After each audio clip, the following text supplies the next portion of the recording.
It's the Wickersham Leader Show with today's episode, The Tired Turnabout. I mean, tired is right. I mean, how long we've been on this last case here is for forever, man. This one's taking me a gosh darn long time. Mostly because I have to do all the forensics work too now. Now it's not just we're collecting evidence, it's that I have to study the evidence and find all the clues on it myself. Isn't that fantastic? I flippin' bet it is. Look, maybe I started off a little bit aggressive, but am I an attorney? Or am I an attorney, or am I, like, the whole justice system? Just withhold information and corrupt crimes to bring crime doers to justice. No, we're honest. So what do you think, Mr. Wright? I think the prosecution is as confused as we are. After all, the victim was murdered in 2 different places at the same time. And a different suspect was arrested at each of the crime scenes. Lana! Good morning, Mr. Wright. I apologize for yesterday. I was indisposed. I hope they didn't hold you too long for questioning. We just finished, actually. I'm used to all-nighters, though. So, how'd it go? It's as Mr. Wright suspects. The police are clueless. I figured as much, so I struck a plea bargain. A plea bargain? What do you mean by that? We agreed that if I told them the truth behind this simultaneous murder, they wouldn't seek capital punishment. That's what I mean, Emma. But Lana, don't tell me you... Much to my regret, I'm as much in the dark about this as they are. Ms. Skye, We found trace evidence of a certain person in the police department's evidence room. They belong to Officer Jake Marshall. What kind of trace evidence? Blood-stained fingerprints, to be exact. That's the trump card I have up my sleeve today. You do understand what this means, don't you? In order to defend my sister, you're going to accuse Mr. Marshall? We have to play the cards we're dealt. Isn't that right, Ms. Skye? Do what you have to do, Mr. Wright. So she isn't admitting to it anymore. We're honest. That's why we withhold information. Hey, whatever. Court is now in session for the trial of Ms. Lana Skye. The defense is ready, Your Honor. The prosecution is... I'm afraid you'll have to clarify. It takes 30 minutes by car to reach the police department from the prosecutor's office. Yet the victim, Bruce Goodman, was slain in both places at the same time. But that's not physically possible, is it? What's more, I hear victim from the evidence room just disappeared. Yes, and the body eventually reappeared in the trunk of Mr. Edgeworth's car. Wow, this is one messed up trial. One of my duties as prosecutor is to present impartial evidence. Today I will present evidence relating to the murder at the police department. In so doing, I believe the way in which we should proceed will reveal itself. Now that's what sets Mr. Edgeworth apart. He sounds so on top of things, even though he doesn't know what's going on himself. And that's supposed to be an admirable trait? Very well, let the trial resume. On the day of the crime, what exactly transpired in the police department? Mr. Edgeworth, you may call your first witness to the day of the day to the stand. For its first witness, the prosecution calls the suspect of the murder that occurred at the police department. The suspect? You mean the so-called murderer? Oh boy. Things are getting wild from the get-go. Who's the suspect? Oh. Will the witness please state his name and occupation? Yes, sir. I'm Officer Mike Meekins, sir. My occupation is, that would be murderer, sir. So you're telling us you're a professional killer? Sir, it was me, sir. I'm the one who did it. I'll never kill anyone again, sir. You've got to believe me, sir. Actually, what we'd like for you to do is... Sir, I'm part of what you would call the younger generation, sir. Person whose action adults can't possibly comprehend. Please, Mr. Edgeworth, sir, help me. Officer Meekins. Yes, sir. Give us your report of the crime. Consider that in order. Yes, sir, as you wish. After all, I'm part of a generation that must be told what to do, sir. You can't fault him for a lack of enthusiasm. Alright. Although it's not my normal duty, I was assigned to guard the evidence room that day. I spotted a suspicious man on the security screen and rushed into the room. I was only doing what I was trained to do, sir. I was suddenly attacked. I fought for my life, then I did it. After that, I passed out until another officer smacked me awake. So the victim, Detective Goodman, attacked you? Do unto others before they do unto you. That's the Meekins family motto, sir. I see. Then you fainted, and a colleague helped you regain consciousness. Yes, sir. He knocked me upside the head, sir. Very well. The defense may begin its cross-examination. What I need here is more info to work with. Alright, so I think, first of all, I'm going to question him if he actually remembers doing it.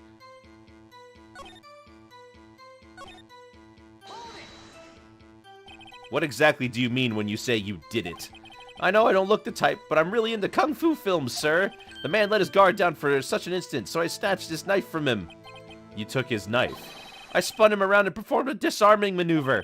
I made sure to close my eyes like a man. See. The next thing I knew, his white coat was drenched in a sea of my blood, and then the next thing I knew... Yes? He punched me right in my face, sir.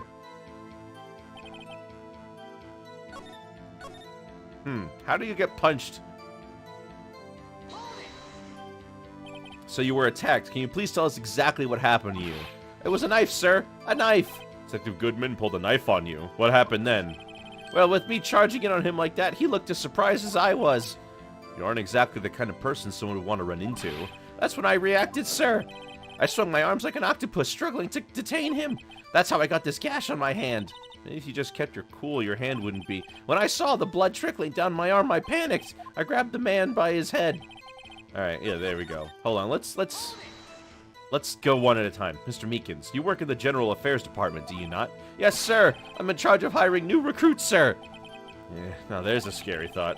Evidence transferal was taking place on the day of the crime, which means many officers were given special tasks not ordinarily performed. I was in charge of guarding the Blue Badger, sir. The Blue Badger? Yes, sir, the lovely police mascot created by the Chief of Detectives, sir. It was to ensure it wasn't broken during the transferal process. That was my sole mission for the day, sir. And why were you not there? I see. Sounds like a very, important mission. After the award ceremony finished that day, there were so many people running around that I relocated the Blue Badger to the evidence room. Oh, so that's why you went into the evidence room. Tell us, what did you see when you got there? No, I guess it doesn't look like a badger, does it? In order to enter the evidence room, you need an ID card, am I correct? Precisely, sir. I have one here around my neck. So then your ID number should be listed on here, right? There it is! I found it! This is the one right here. Could you please read us the number? Yes, sir. It's 498-9596. That's my number, sir. I see. Huh? But the number 498-9596...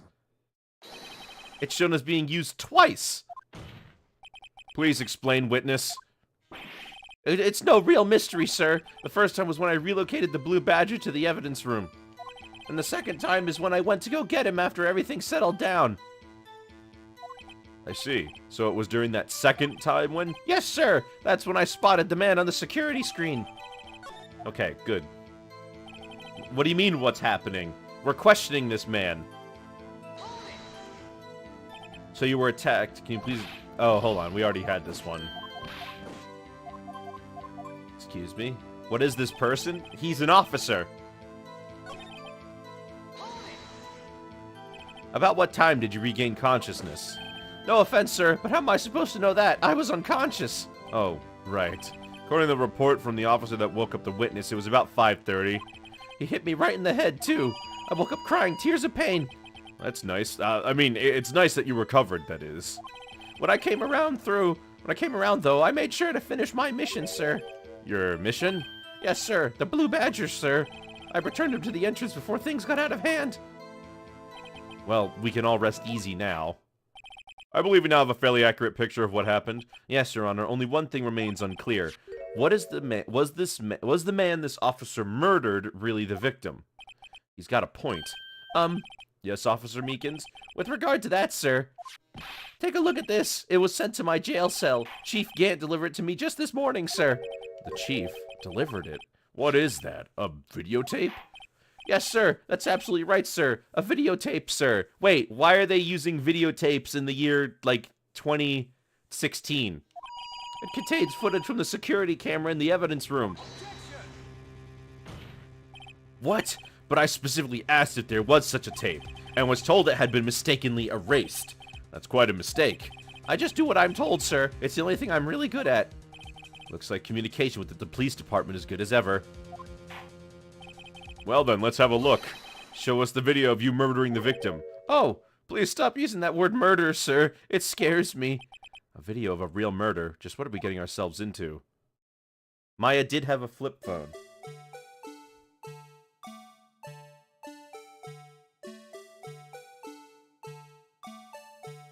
An actual cutscene, by the way.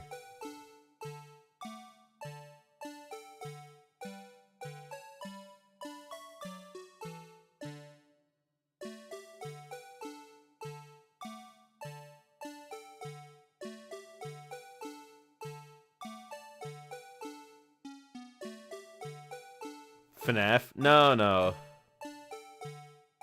There he is.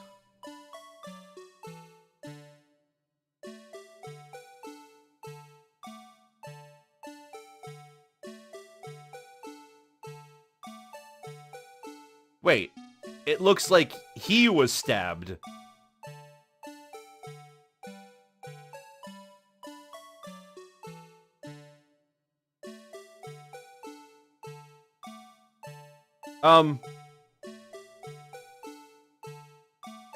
The detective is clearly not in this videotape.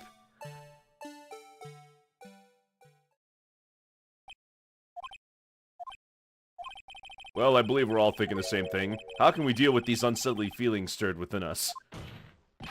What the heck was that wriggling piece of plywood? Sir, that's the pride and joy of the entire criminal affairs department, sir. It's the Blue Badger, sir. Why am I not surprised this isn't going smoothly? Yes, well, anyway, this tape seems to prove that the witness did indeed encounter, someone in the evidence room, and some sort of, activity did take place.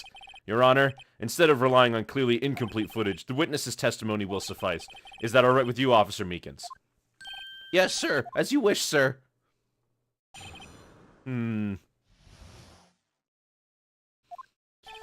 His face can't be clearly seen in the video, but there's no question that the other person was Detective Goodman, sir. I mean, he opened the locker which required Detective Goodman's fingerprint to do. The locker he opened is unquestionably Detective Goodman's locker, sir. So it must be him. No one else could have unlocked it. What's this about a fingerprint? Each detective has been given a locker, equipped with a fingerprint-activated lock. These locks ensure that each locker can only be opened by the detective it belongs to. Intriguing. That would mean the victim at the crime scene would have had to have been Detective Goodman. Very well, the defense may begin its cross-examination. I don't know where this cross-examination will lead, but everything begins with contradictions. That's where I have to start. Stealing a print is super easy, though.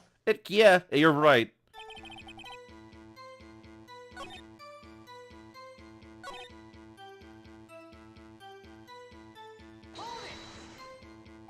About these lockers, is there no other way to open them? No, sir. I myself tried all kinds of methods in the past. They only respond to registered fingerprints, sir. I wonder what kind of methods he's tried. The man opened the locker's lock, which only responds to its registered fingerprints. Then he must be the person the locker was assigned to. Exactly my point, sir. And this, too. How do you know that information? I've heard rumors, sir, from people in the know, sir. People in the know? The workers in the department cafeteria, sir. They keep me informed. They also listen to my romantic troubles, sir. For the record, the open locker did indeed belong to Detective Goodman. I verified this information through a more reliable source. So the victim opened the locker with his own fingerprint.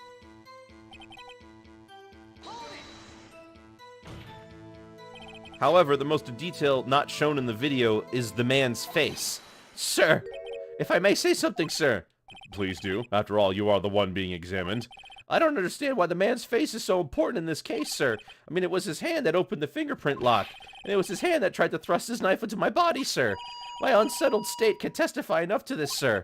Yes, you have a point. The footage doesn't lie. That is, unless the defendant can find a problem with it.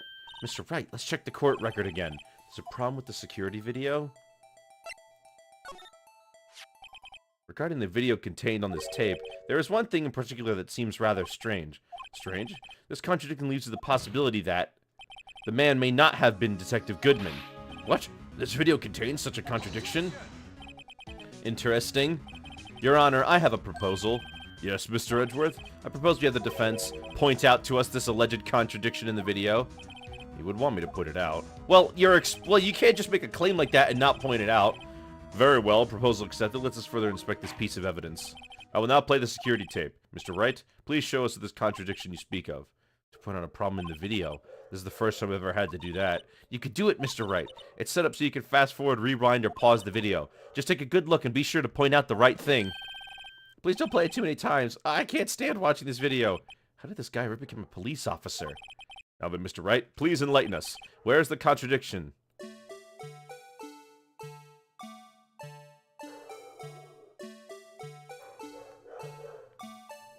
Ah, bonjour, JRR. Hold on. Oh, gosh.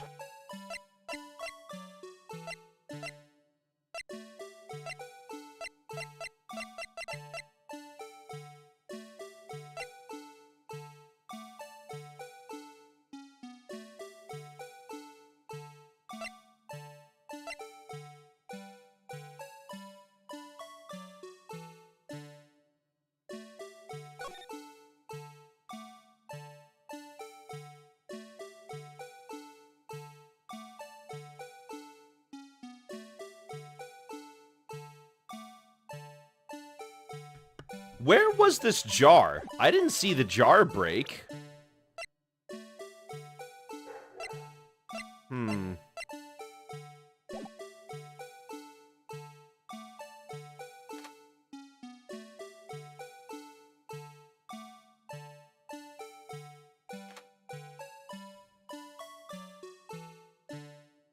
It's a good thing the music keeps playing in the background of this tape recorded without audio. Well, it clearly has audio, you just can't hear it.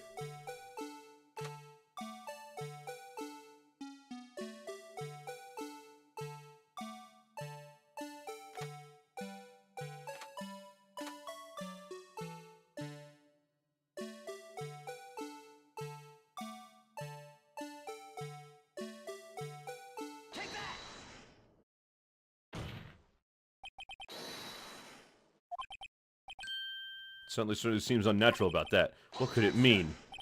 Sorry to interrupt, Mr. Wright, but you seem to have forgotten the point of this exercise. The point? What you're looking for is one thing and one thing only. Something that indicates the man may not be Detective Goodman. Oh, yeah. Whew. I almost walked right into the defense's trap. I'll place him under arrest, sir. Rats. Need to slow things down and tackle these things one piece at a time. Play the video again. How's the weather where you're at? Well, Toontown is always in a constant back and forth between sunny, raining completely 90 degrees sideways, and, I don't know, the clouds fighting each other or something. It's never, I mean, hey, you know, sunny is the default, so that's nice, right? You could see all the trees and flowers dancing away. But they need the rain too, I suppose. Every time you point your finger, someone gets hurt.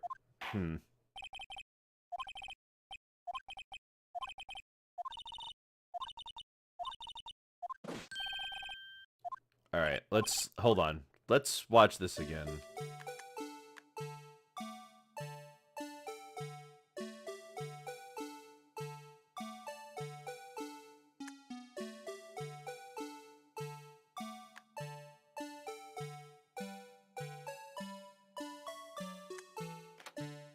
Ugh. I didn't realize it, but it is perfectly...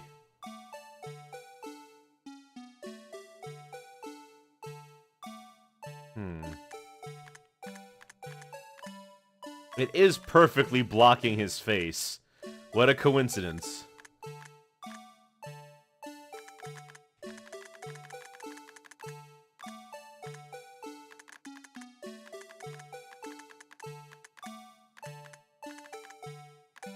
It is convenient for this guy.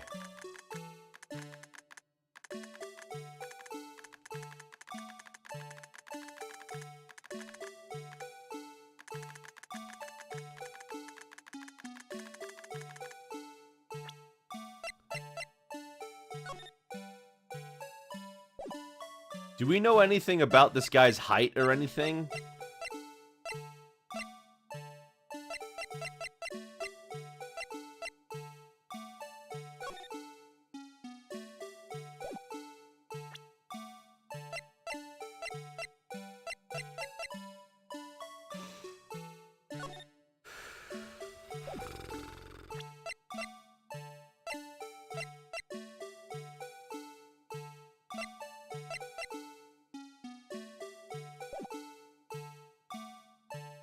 Oh, the lamp lights up when it's broken.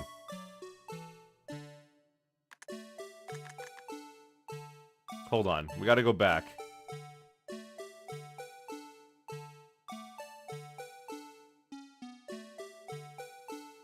It looks like Dick Tracy out for revenge. Oh yeah?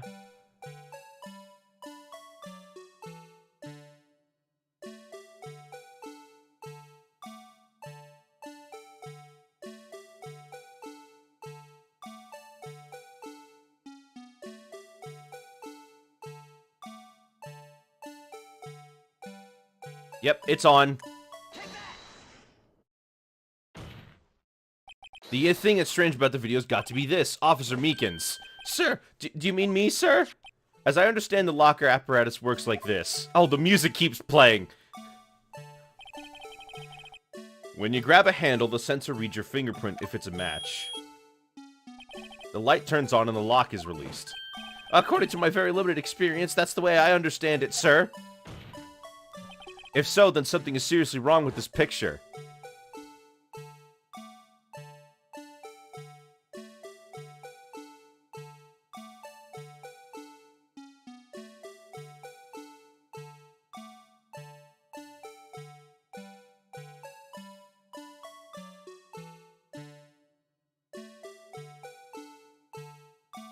Yes? Yes? When the victim reaches for the handle to open the locker, let's rewind to a little earlier. Oh my gosh, I just did this!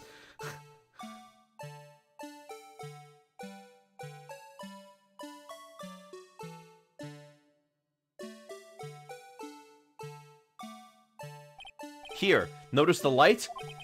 What's this? It's already lit. Precisely my point, Your Honor. The locker was already open before the victim grabbed the handle. Ah! Order! Order! What's the meaning of this? It's very simple, Your Honor. The locker wasn't locked on the day of the crime. But the locker locks are controlled by an electronic system.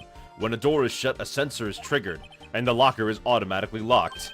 Oh, I know. It must have been broken down. Of course, I'm not an expert in this. That's not likely, Your Honor. The sensor would detect and report any malfunction. And, well, just goes to show novices should keep their mouths shut.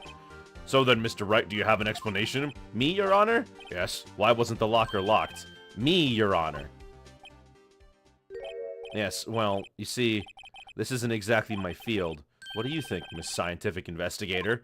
Huh? Oh, maybe something like jammed the system's sensor? Something jammed the sensor, say... There's something else that seems out of place in this video. Yeah, I thought so too. There's gotta be another clue somewhere in this footage. Very well, let's inspect the video once more. The locker wasn't locked.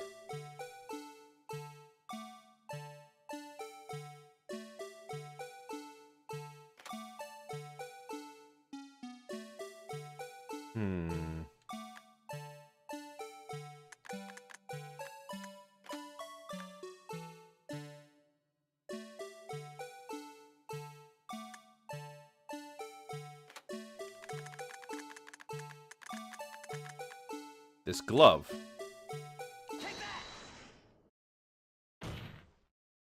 Please watch closely. This is the continuation of the part I showed you earlier. Oh, do we have to watch him do the thing I just did, but faster? You could fast forward to the part.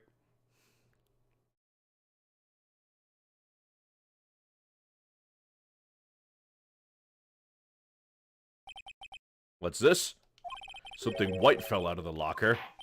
But sir, it's been my experience that things fall out when doors are open. I often fall out and roll. We can't be sure this item was completely inside the locker to begin with. What do you mean? The sensor triggers the lock when the door is shut. What if something was inserted, say, between the sensor and the door? Inserted? Oh, do I have to watch it again? Come on, speed it up, buddy.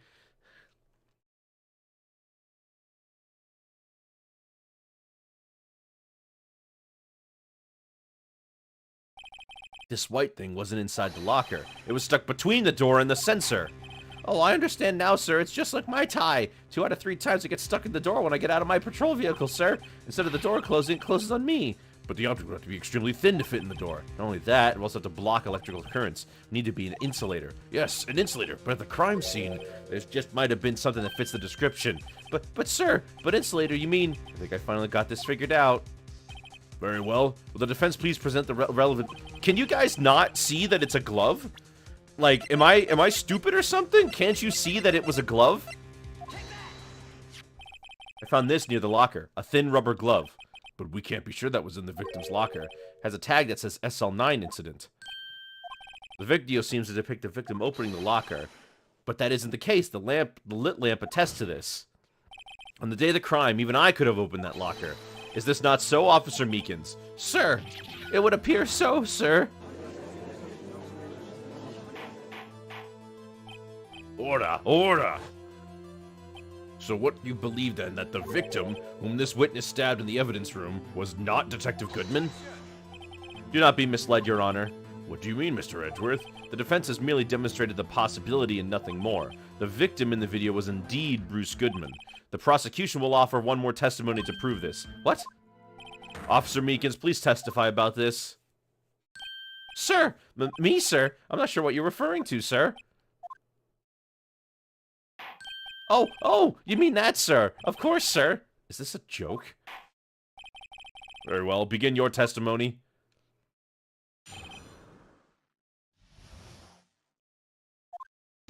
There's one other thing that proves that the man was Detective Goodman, sir. To enter the evidence room, the one must have their ID card. When an ID card is used, there's a record of it. At the time of the crime, the detective had used this card. An ID card record, I see. I have the ID card record right here, Your Honor. Who's all the sevens that entered at nice PM? The ID used at 5:14 is that of the victim. Just before the crime, Yes, without a doubt that is the victim's ID. However, one thing does strike me as unusual. Several hundred cases should have been due for transferal. Why were there so few people using this room? This particular evidence room is only used for storing certain special cases. Special cases? Extremely violent cases involving police staff. Just hearing that makes my hair stand on end. Me too, although it doesn't make much of a difference. There were only a few cases up for transferal there, and most were cleared up by noon. Right, I see. Now let us move on to the cross-examination.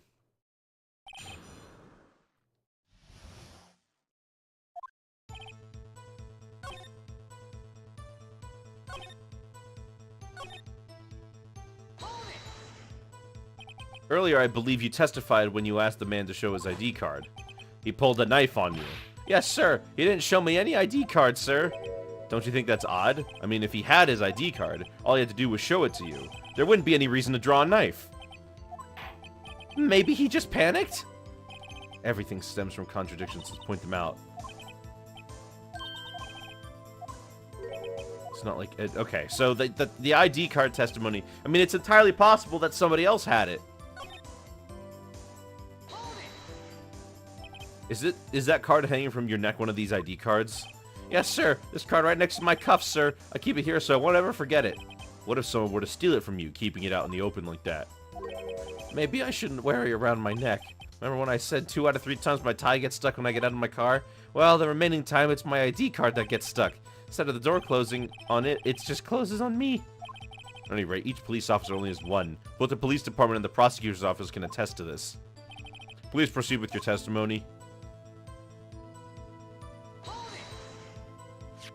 Let it be noted that this is the record the witness referred to. Let me see. Yes, that would be it, Detective Goodman. What's the matter? According to this, Mr. Edgeworth, your name is on here. So it is, Your Honor. Not that prosecutor again. Is that man in blue a murderer? Shh, don't stare at him.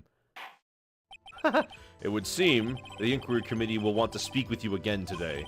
I have nothing to be ashamed of regarding my actions or their consequences. For now, let's continue the cross-examination.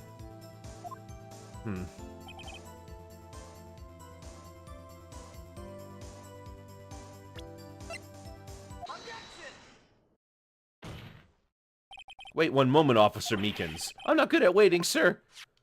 I have the victim's ID card right here. I found it at the crime scene. That makes sense. When I say crime scene, I'm not referring to the evidence room at the police department. I mean the other crime scene. The underground parking lot at the prosecutor's office. Your Honor, I have one more piece of evidence to present. It's a very important clue regarding the victim's ID card.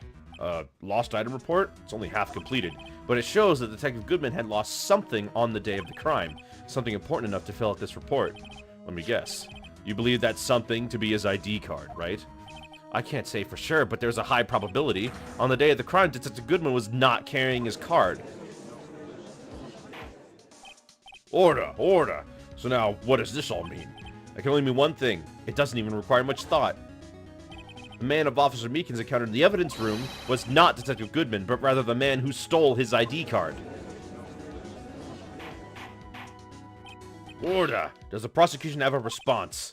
I have only one thing to say to the defense. Bravo, Mr. Wright. Bravo. Allow me to summarize the defense's argument. At 5:15 p.m. of the day of the crime, the man in the evidence room Officer Meekins encountered was not Detective Goodman. There are two grounds to support this. First, the locker in the evidence room was already unlocked. Second, the victim lost his ID card. Am I correct so far, Mr. Wright? Yes. What's he up to? That being the case, we must inevitably arrive at a single conclusion. If the victim in this video is a fake, then the murderer in the evidence room is also a fake. In other words, the security camera does not show the instant of the murder. That is, well, I guess that's right. Is something wrong, Mr. Wright? Only moments ago you seemed content to pointing your finger around. This isn't gonna end well. Well, it seems you finally realize exactly what you've gone to such lengths to prove. Explain yourself, Mr. Edgeworth. The defense has already done the explaining for me. The victim in this video is a fake, which means a murder did not take place at the police department on 5:15 at the day of the crime. So the real crime could only take place at one location, the underground parking lot at the prosecutor's office, the murderer being Ms. Lana Skye, the defendant. The evidence is compelling. A trustworthy witness observed the moment the defendant used the murder weapon. Ugh. Why are kids allowed in the jury? There is no jury in this court. Only an audience. Also, hello there, Tack. Good to see you. I knew the testimony was way too shabby. It was all a trap from the beginning. The activity in the evidence room still leaves many questions unanswered. Who exactly was the victim Officer Meekins encountered? And where did this person disappear to? However, this trial's purpose is to examine only the murder of Detective Goodman. Just so, Your Honor. Mr. Wright, you have to do something or else Lana... What do I do? How am I supposed to get myself out of this mess? But why are they still allowed in the audience? Probably because, I don't know. I assume it's open to anyone. One moment, Your Honor. What now, Mr. Wright? Don't tell me you're proving to what you're objecting to what you've just proven. Of course not, but I almost walked right into the prosecution's trap. What are you talking about? This cross-examination has proven one and one thing only. The security video did not show the actual murder. Oh, come on, do I have to wait? Well, I'll have a glass of water while I wait.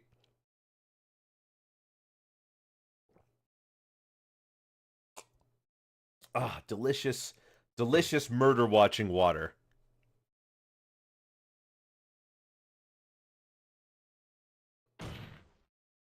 However, it cannot be said that it is unrelated to the murder in the parking lot.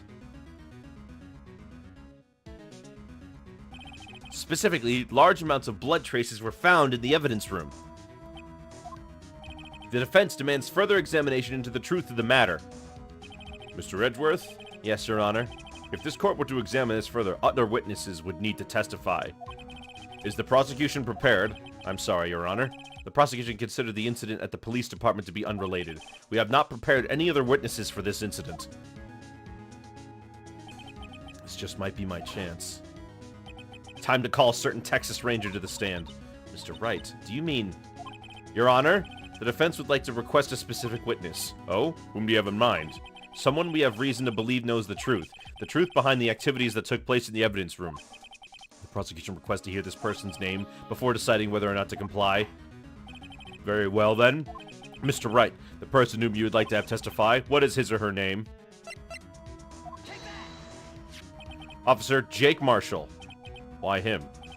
Can't let Edgeworth know everything just yet. He's in charge of evidence room. I feel we should hear what he has to say. The prosecution agrees to the defense's request. Since he was responsible for guarding the room, we should hear his testimony. Fortunately, he works in the police department. We shouldn't need longer than 20 minutes to prepare.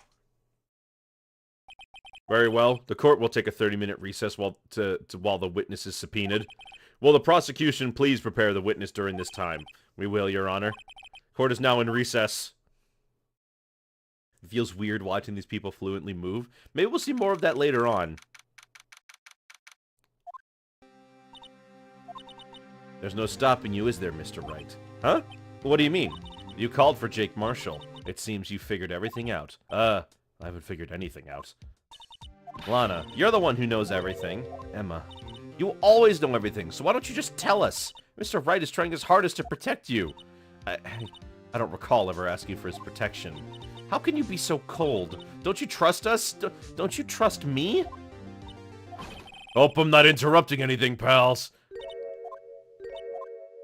Oh, guess I am. I'll come back later. Wait, Detective Gumshoe, what is it? You've got a lot of nerve, pal, making a detective run around while on duty. And to top it off, you call me here. I've seen happier people at funerals. Sorry, Detective. You better be Hey! I didn't see you there, Chief Prosecutor Skye. That's okay. So, have you brought what I asked? Oh! You mean this, right? My apologies, Detective. Due to my present circumstances, I was forced to use Mr. Wright's name when making my request. My name? Never in a million years would I have thought it was you who asked me. Could I bother you to bring me the SL9 incident files? I'll need them by noon. Talk about crazy. The SL9 incident? But Lana, that's... I thought Mr. Wright might need them, so I had them brought here. Here, you might as well do to read them. I can't believe you, the chief prosecutor, were a witness in that case. Mrs. Skye was a witness? Take it from me, you don't want anything to do with serial murderers. Oh, what? Now that I've brought you your stuff, you're just gonna ignore me? Emma? But why? Why is your name in here? What? My name's in there? I don't know, unless... No, it couldn't be. Lana, this SL9 incident, is that... That's the classification number the police filed it under. 2 years ago, the rest of the world knew it as the Joe Dark killings. The... Joe Dark... No, Lana, that's over with. No! Emma, wait! Oh, she ran off. You know what? I just remembered. I gotta be somewhere. Sorry, pal, but I'm out of here. Jake Marshall, Angel Starr, Damon Gant, Miles Edgeworth. Not to mention Lana and Emma. Everyone involved in this case is connected to those killings 2 years ago. This can't just be a coincidence. Knowing you, you might just be able to figure it out. Time to get back to the trial, Mr. Wright. Best of luck. Better take a good look at this file. You uploaded more fan art. Ooh, yes, I will check it out. Also, hello to you again, Whiplash. Good to see you. Alright. Let's take a look at this case file. Why are you playing this game nowadays? What do you mean nowadays? I just got it. Hold on, I gotta check the new thing I just got.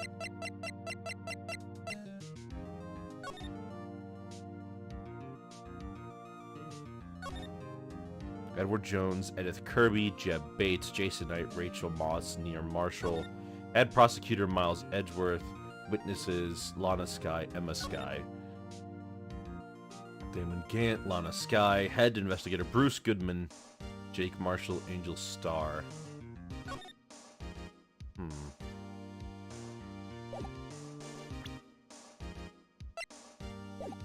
The court will now reconvene for the trial of Ms. Lana Skye. Emma didn't come back. Allow me to call the net witnesses stand. The officer in charge of guarding the evidence room on the day of the crime. I'm surprised a game about a jury is so popular. It's not about a jury. There's no jury in the series at all. It's about a lawyer. Witness, please state your name and occupation. Is he drinking? Me, partner? Oh, I'm just a man, same as you. Wandering the trails of civilization. Occasionally helping the elderly cross intersections when needed. Yes, we get it. Oh, I know. You're a patrolman. As for my name, if you listen hard enough, you can hear it in the howling wind calling it out. To be exact, it's Jake Marshall, Your Honor. Howling wind? I've never heard Edward described that way before. Now, Mr. Marshall, let me ask you something. You were in charge of guarding the evidence room on the day of the crime took place. Is this correct? According to the papers, partner. What do you mean? A desperado's soul is as boundless as the desert sands. No paper can sum it up. Maybe it's best we get on with this quickly. Please share with us your testimony the day of the crime. In plain old English.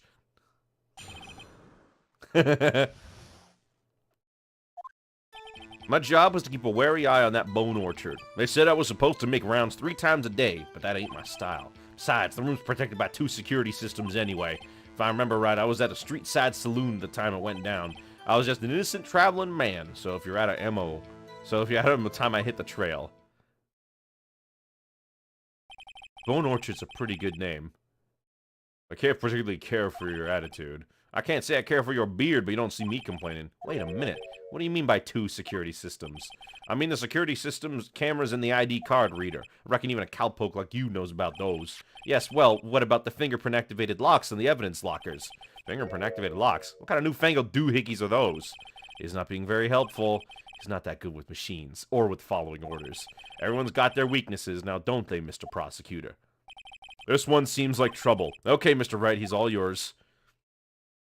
Bone Orchard is a pretty sick band name. I could totally see somebody running that off.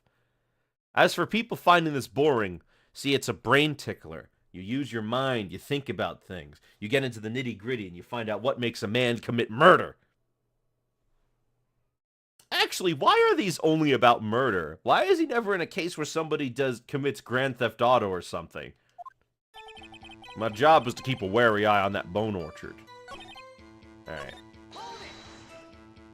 How exactly do you keep an eye on the evidence room?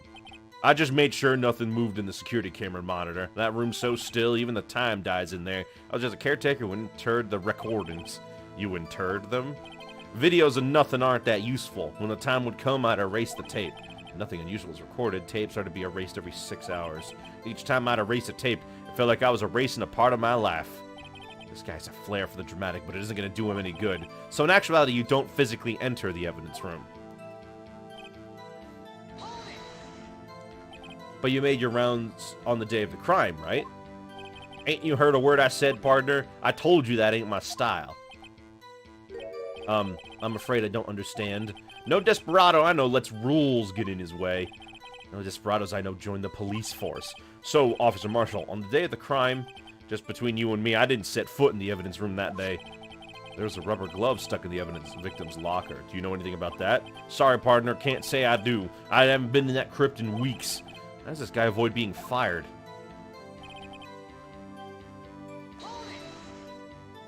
You used to be a detective, so you've used the evidence room in the past, correct? Of course. Back in my day, my locker was a gold mine of evidence. And yet, you didn't know about the fingerprint locking mechanism. Sorry, partner. I ain't good with machines. I couldn't even tell you how a bike works. That's quite, incredible. The sensors in the locker handles cannot be seen. It's well known that some of the detectives are unaware of their presence. Now that he mentions it, Detective Gumshoe said something like that, too. At any rate, it doesn't seem like this is relevant to the crime. Can you tell us what you were doing when the crime took place? What were you doing in a place like that? I was eating spaghetti. Not even Angel's steak lunches can beat that parlor's Vongole sepia pasta. Vongoli. Do you mean to tell us you abandoned your police duties to eat some noodles? Not all desperados eat tacos, partner. That's not what I meant. I hope this has at least taught you a lesson. That's strange. This is unusually where Edgeworth says, did you not want to raise this year? I'm just innocent traveling mans if you're out of ammo at the time I hit the trail. Out of ammo, Officer Marshall? That's right, partner, as you like to call it, evidence. If you plan to pin me to this crime, you'd better draw. Otherwise, you're just wasting my time. My steel horse is waiting to carry me back west into the sunset. One thing seems clear. Despite being responsible for guarding the evidence room, the witness doesn't appear to have seen everything. Texans don't take orders from anyone. Everyone knows that. Apparently your superiors don't. Okay, I have a trump card up my sleeve, so I'd best keep my cool. Or usually I'd better up the ante. Is he shaving in court? Yeah.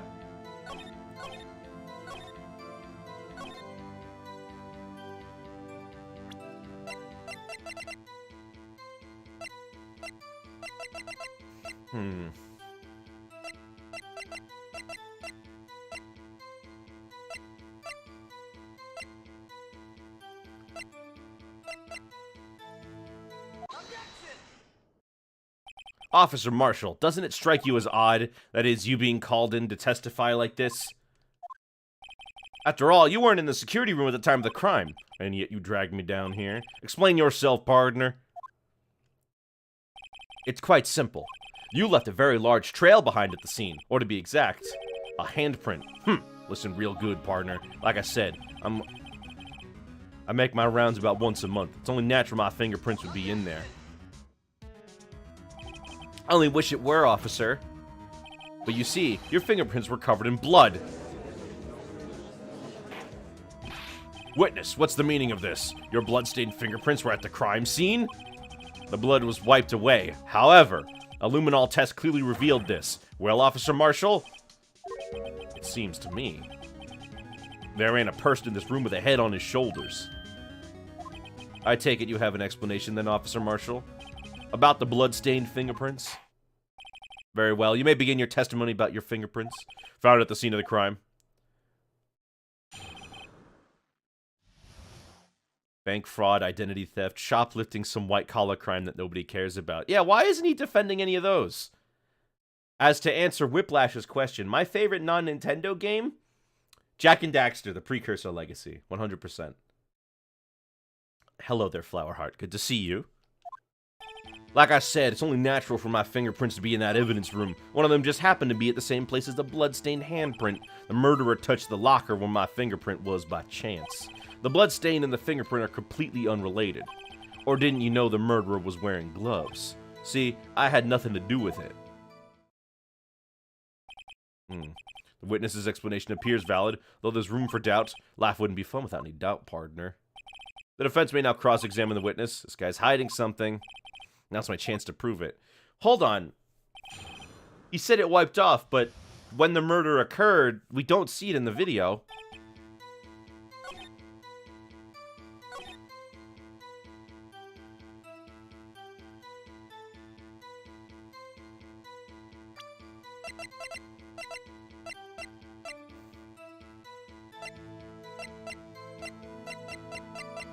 Hold on, let me take a look.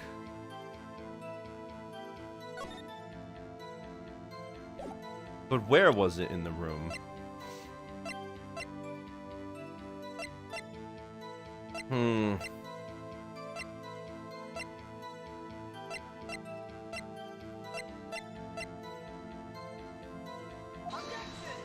Ah! The music didn't stop. His name Marshall is in martial law, I get it.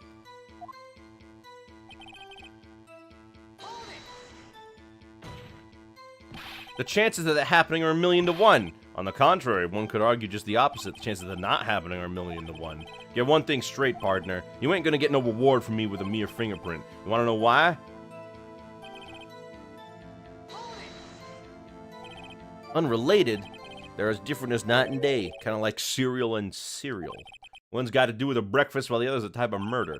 He's right, although seemingly alike, they're totally different. Let's see what homonyms have to do with this. How do you know that? I may be a loner, but I still do my job. I keep up on the reports. There was a blood stain on the scene thought to be left by the murderer. That's right. It was on Detective Gumshoe's locker. However, no fingerprints were detected on that handprint. Oh yeah, I think we tried that too. So that would mean the murderer, wearing gloves, happened to place their hand on top of Officer Marshall's fingerprint. That's the only logical conclusion. Can't let him squirm out of this one. Gotta find something. Some decisive to tie Officer Marshall to this crime.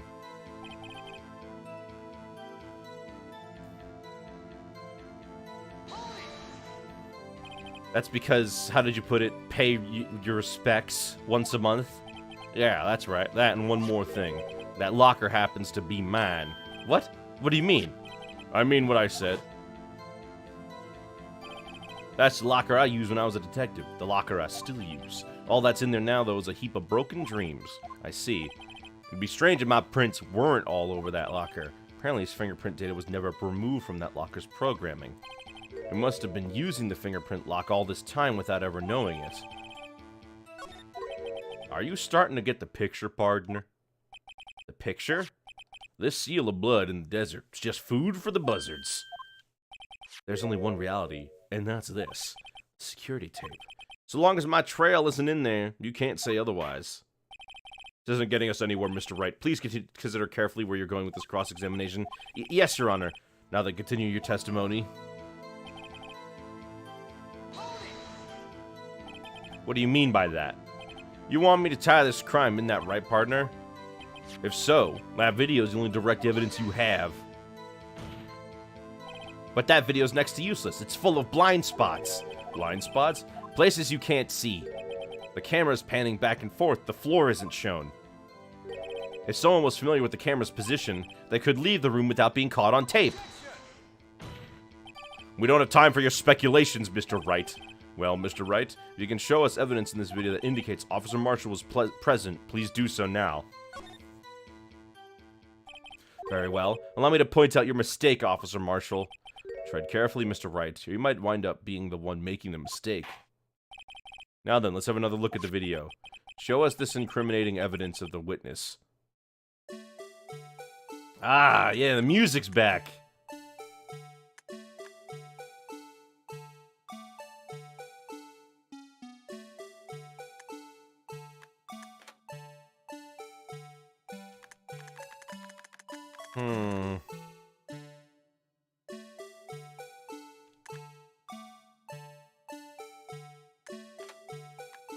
Hold on, let me see.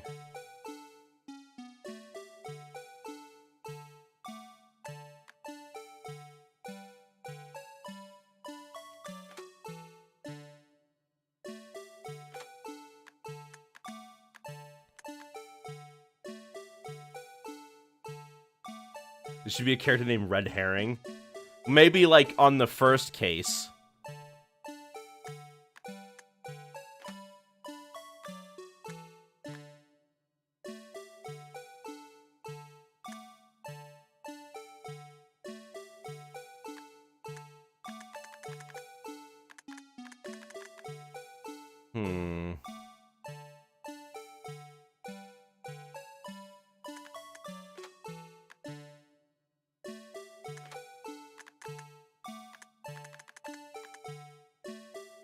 Who is the dancing character?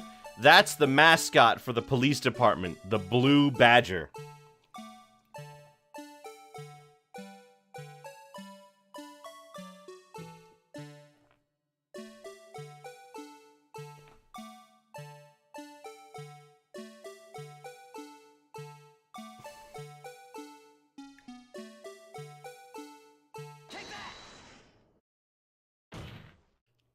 There! How's that for evidence?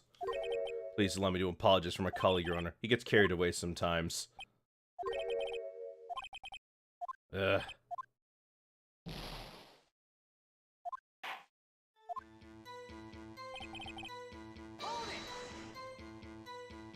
Oh, hold on. I have to go back in there. There's something that's off.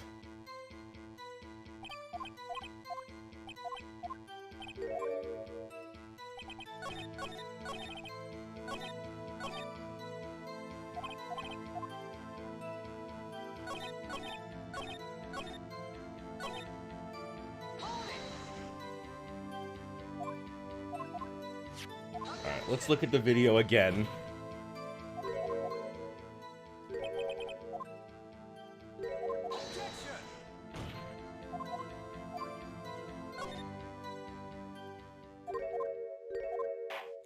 Alright, so I need to look at the evidence I have.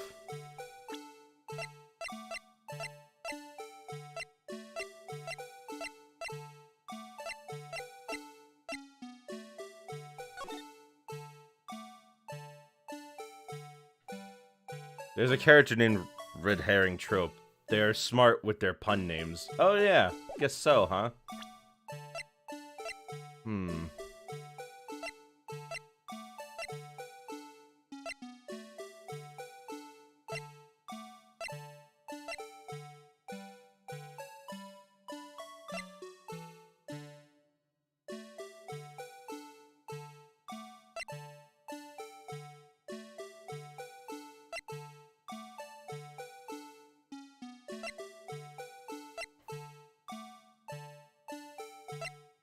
Where can I find The fact that they're letting me look for it means that there has to be evidence here.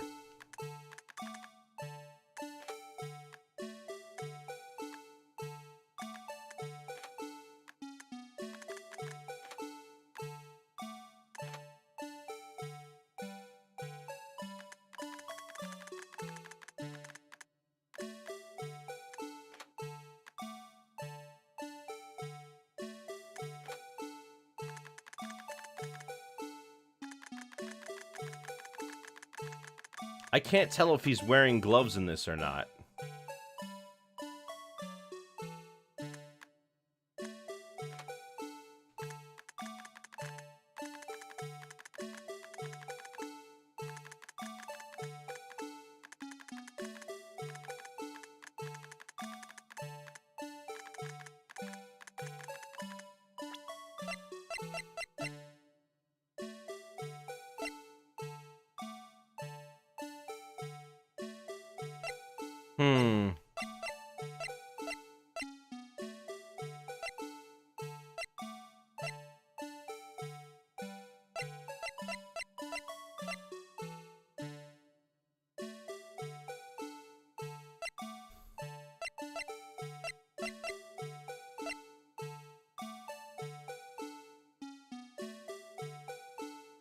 How do I prove?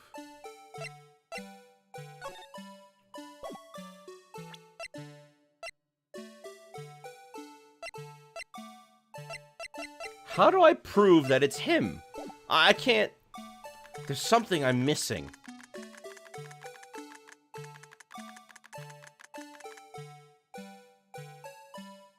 This music doesn't fit. Well, it fits because that's the music that this dancing thingy is making. Hold on. Where in the world is this? There's a thing. There's a thingy thing that I need to... Oh, goodness. There's a thing.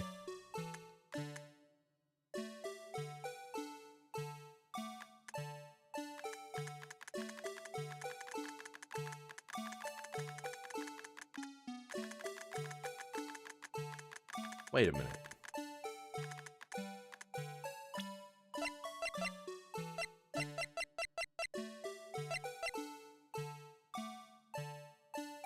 Wait a second. The knife?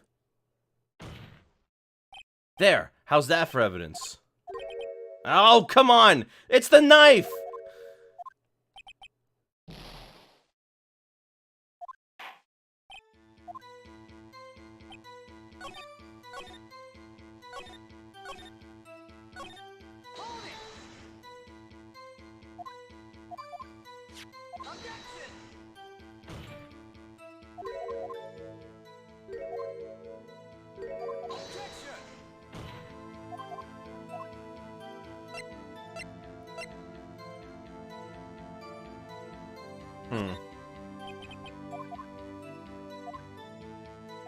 Alright, well, I have to prove he was there.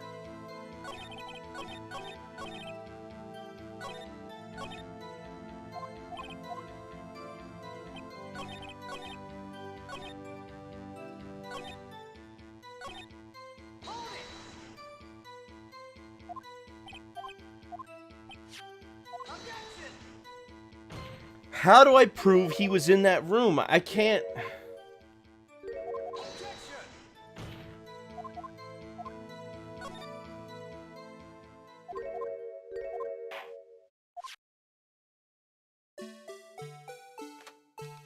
Alright, hold on. How do I prove he was in there?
How in the world do I...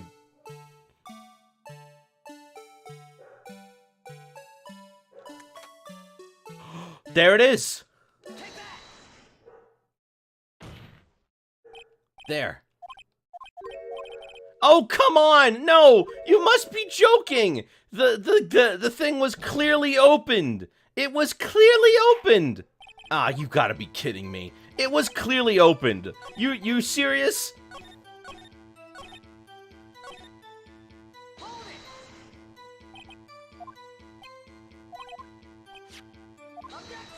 It was clearly opened. You can see that the thing was sticking out. Ugh.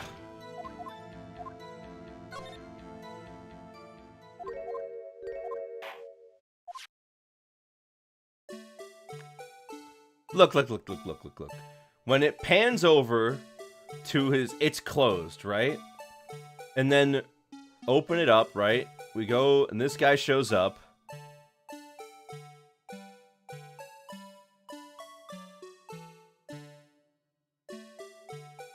And he's gone. And when it comes back, bam, there's a rag right here.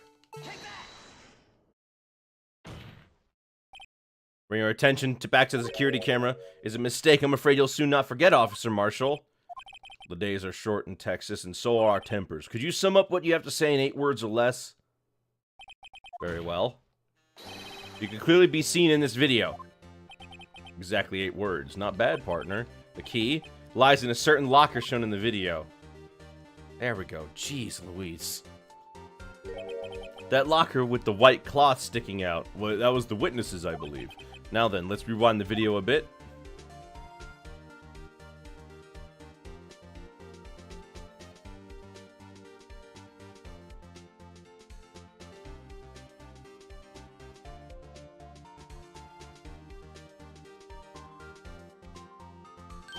Oh, the white cloth. It's gone. What's the meaning of this, Officer Marshall?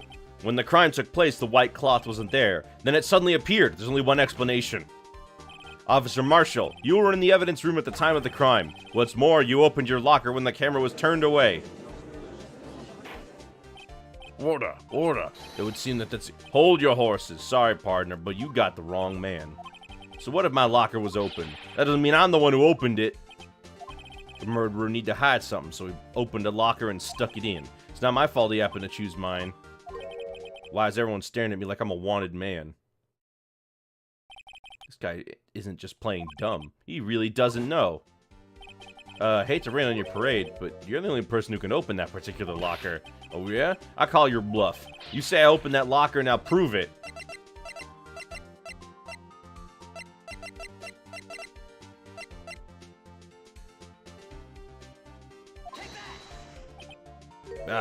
Fingerprint sensor. We talked about this earlier today. The lockers can only be opened by the detectives they belong to. What kind of crazy talk is this? Well, Detective Gumshoe did mention something about this. In any case, the locks aren't that obvious. There are even some people in the force that don't know about them. So, Sheriff, what do you have to say in 8 words or less? Is that tobacco? I only got one word for you. No!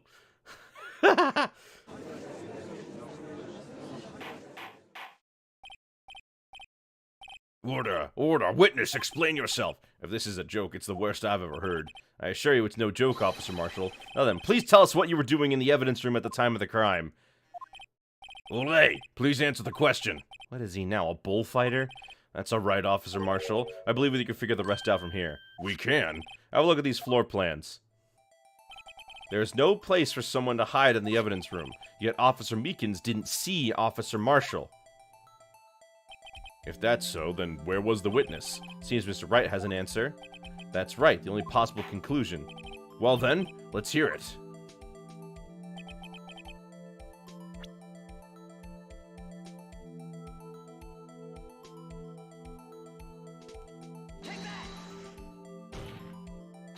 Officer Marshall was standing right here. So Officer Meekins didn't notice him standing there. That's almost as credible as Meekins' warp theory. Oh, come on!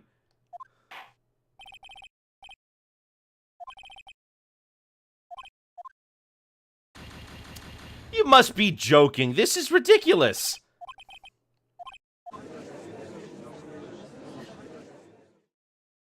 How does this even prove Lana's guilt? This isn't even about Lana. How does this prove Lana's guilt?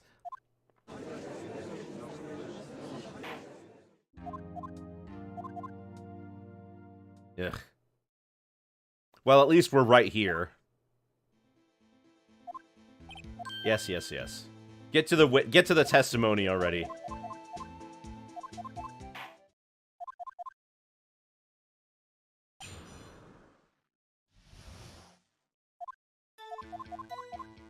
Okay.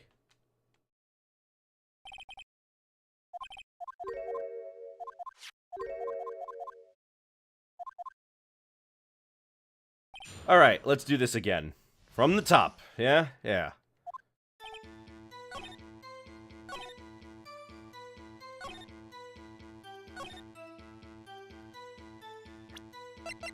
Gotta present the handprint. There you go.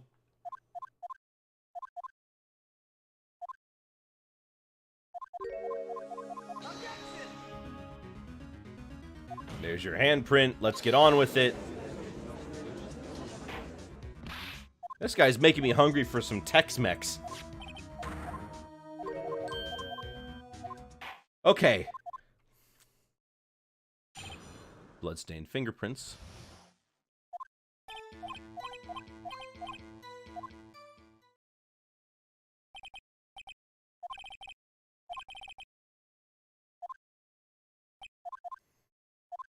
Alright, and now we press on this last one.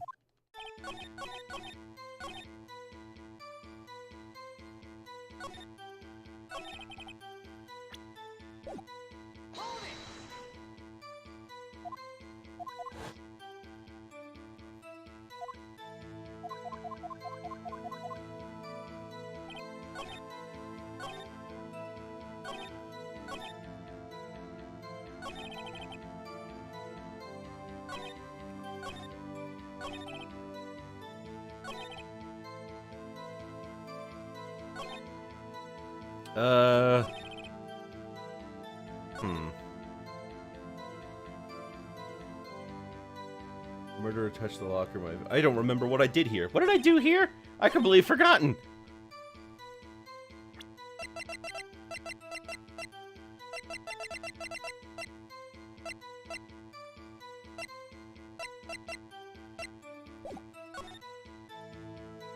You ever eaten the Pebbles cereal with apples and peanut butter? No, I can't say I have. I don't think that I would do that. I've never really eaten Pebbles cereal in the first place.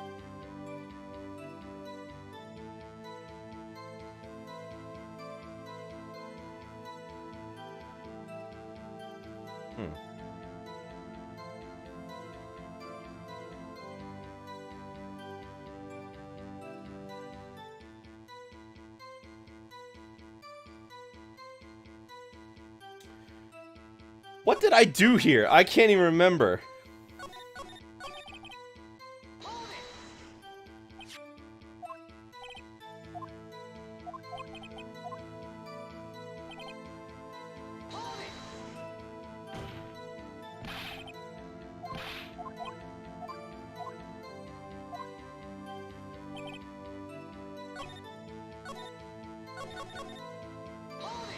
Right. Have him say everything. You pay your respects once a month.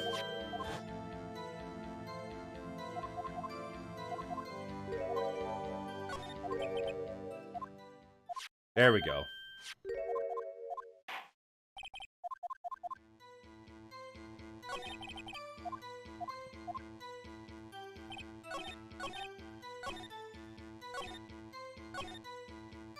Now I have to press and watch the video again. There we go. Okay, so now we can take a look. Right, panning back and forth.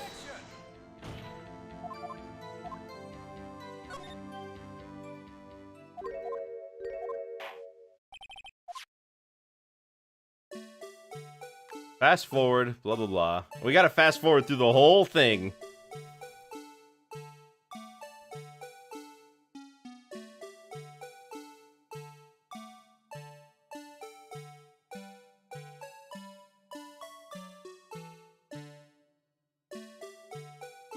Yes, yes, it's all well and good, and then bam.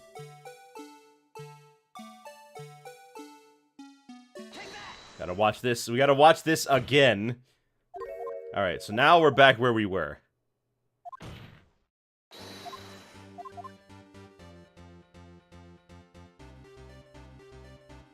Oh, man.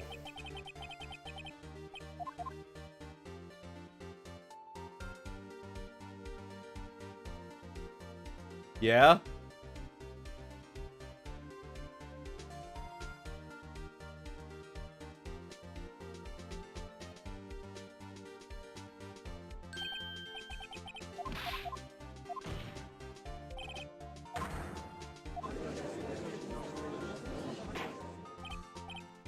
Alright. Oh, yeah, there we go. He's really not... He really just doesn't know.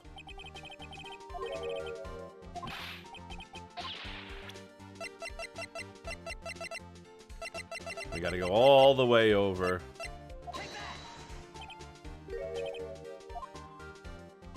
Here's your fingerprint sensor. Now I have to prove where he was standing.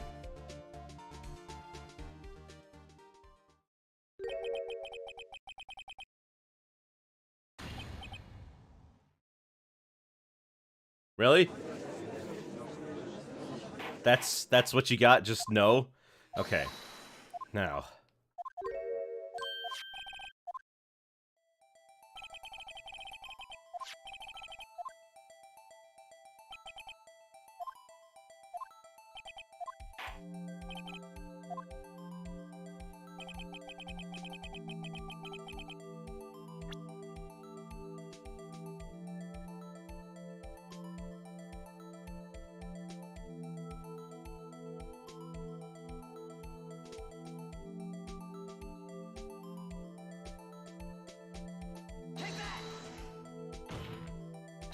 Officer Marshall was standing right here. But that's where the victim, Detective Goodman, was. Correct, unless the man wasn't Detective Goodman. I believe the victim in the video is Officer Marshall. It was you dressed up like Detective Goodman. But that's preposterous. Officer Meekins witnessed the detective at the crime scene. Once he saw the man's face, he'd know for sure. Maybe I'd point out, though, that Officer Meekins did not know Detective Goodman. He also testified about the man's reaction when confronted. When I entered the evidence room, I asked him to show his card, sir. Yes, and how did Detective Goodman respond? He suddenly pulled a knife on me. Something about the officer's story puzzled me. The man had his ID card. Why didn't he just show it? Yes, he would have needed it to enter the evidence room, so he must have been carrying it. The answer is simple. He couldn't show it. As you can see, Detective Goodman's picture is on his ID card. Oh, I get it. If he showed that, his cover would have been blown. Officer Meekins would have realized the man wasn't Detective Goodman. Do you have anything to say on this, Officer Marshall? You've got quite an imagination, partner. We got a term for that. It's called circumstantial evidence. Circumstantial evidence? He's still denying it. You're gonna have to do better than that to break a detective, unless you have hard evidence proving I was dressed up as the victim. I can't say I particularly care for your uncooperative disposition. Can't say I care for your beard, but you don't see me complaining. Well, Mr. Wright, do you have evidence proving beyond a shadow of a doubt that Officer Marshall dressed up as the victim? Well, who am I kidding? I don't have anything like that. I can see the fear in your eyes, partner. Seems you're the one who couldn't take the desert heat. This can't be happening. It's so obvious he's the one. What can I do? It looks like your lack of experience has finally been exposed. I'll pass on to you what someone told me when I was just starting out. When you've run into a wall with no place to go, return to the basics. The basics? For me, that would be what Mia used to tell me. Phoenix, try thinking outside of the box. I should look for proof that Officer Marshall was in disguise. But rather, I should look for evidence that came about because he was in disguise. Why do you think this locker was open in the first place? What do you mean? There's no reason for Officer Marshall to open his locker at the time of the crime. Yet he did, despite the chance it might have been discovered later as it has been. Which means he didn't originally plan to open his locker. According to the defense's argument, Officer Jake Marshall dressed up as Detective Goodman at the time of the crime. Then after the crime was committed, he opened his own locker for some unknown reason. The fact that a white cloth is sticking out of the locker seems to indicate that he opened it in order to put the cloth inside. So, what exactly is this piece of cloth? Perhaps the video is the key to all of our unanswered questions.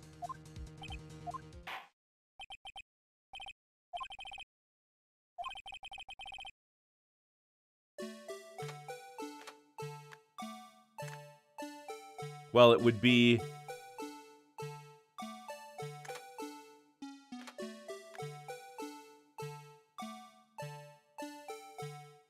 It would be because it was bloodstained, right?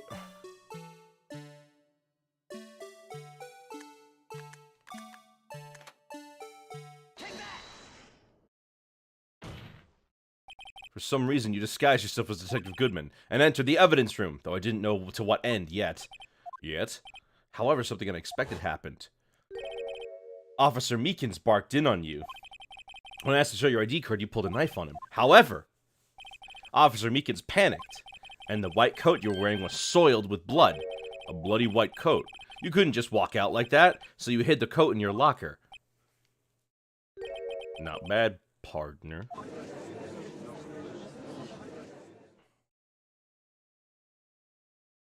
Now then, Officer Marshall, are you ready to tell us the truth? Looks like I underestimated y'all. I hope y'all are happy now, Mr. Edgeworth. 2 years ago, if you were only half as persistent then as you are today, we wouldn't have all had to been here now, would we?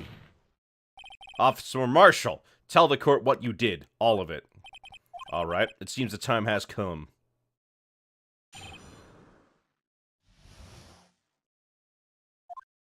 I had to do it that day. I couldn't just stand by and let it die. I stole the detective's ID card and dressed like him. I planned to take out the evidence. Wasn't expecting Officer Meekins. I knocked him out, and managed to escape. I knew which areas wouldn't be caught on the camera. There wasn't any murder in the evidence room at 5:15. So the supposed victim was really you. But there's one thing I still don't understand. Traces of a large quantity of blood were found on the floor of the evidence room. If no one was murdered, then how could that be? Officer Meekins managed to cut his own hand. My guess is he's the donor. It was way too much blood for such a small donation.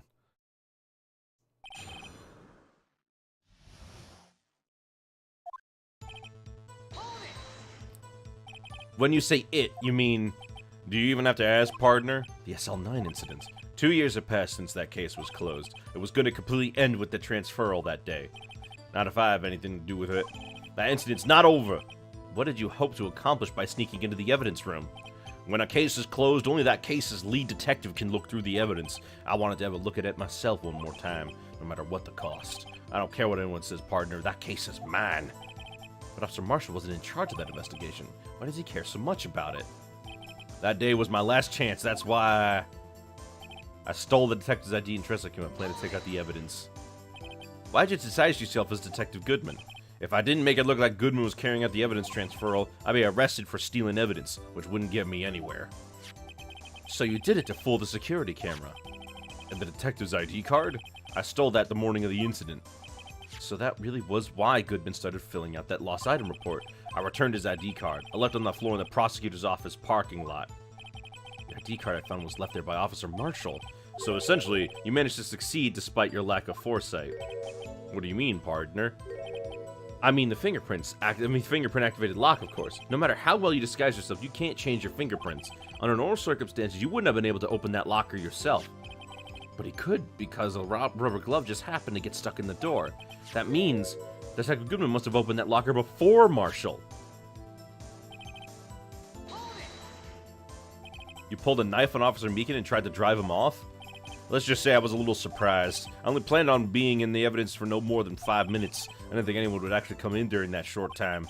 Officer Meekins certainly is a one-in-a-million type of person, mistaking a detective for an intruder and demanding to be shown his ID. I'll have to think a little more about his raise this year. When did Edgeworth get so much influence? Anyway, he threw himself at me and I ended up cutting him slightly. I'm sorry it had to turn out that way. Well, with me knocking him out and everything. By the way, what happened to your knife? Oh, you mean this one? I don't know what to say. So you knocked out Officer Meekins and...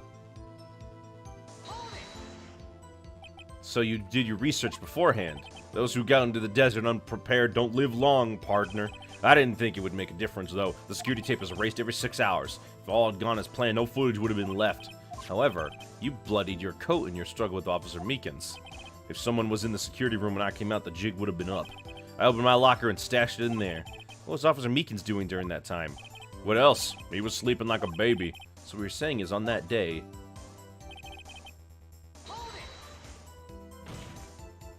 But the blood found at the scene certainly indicates a crime took place.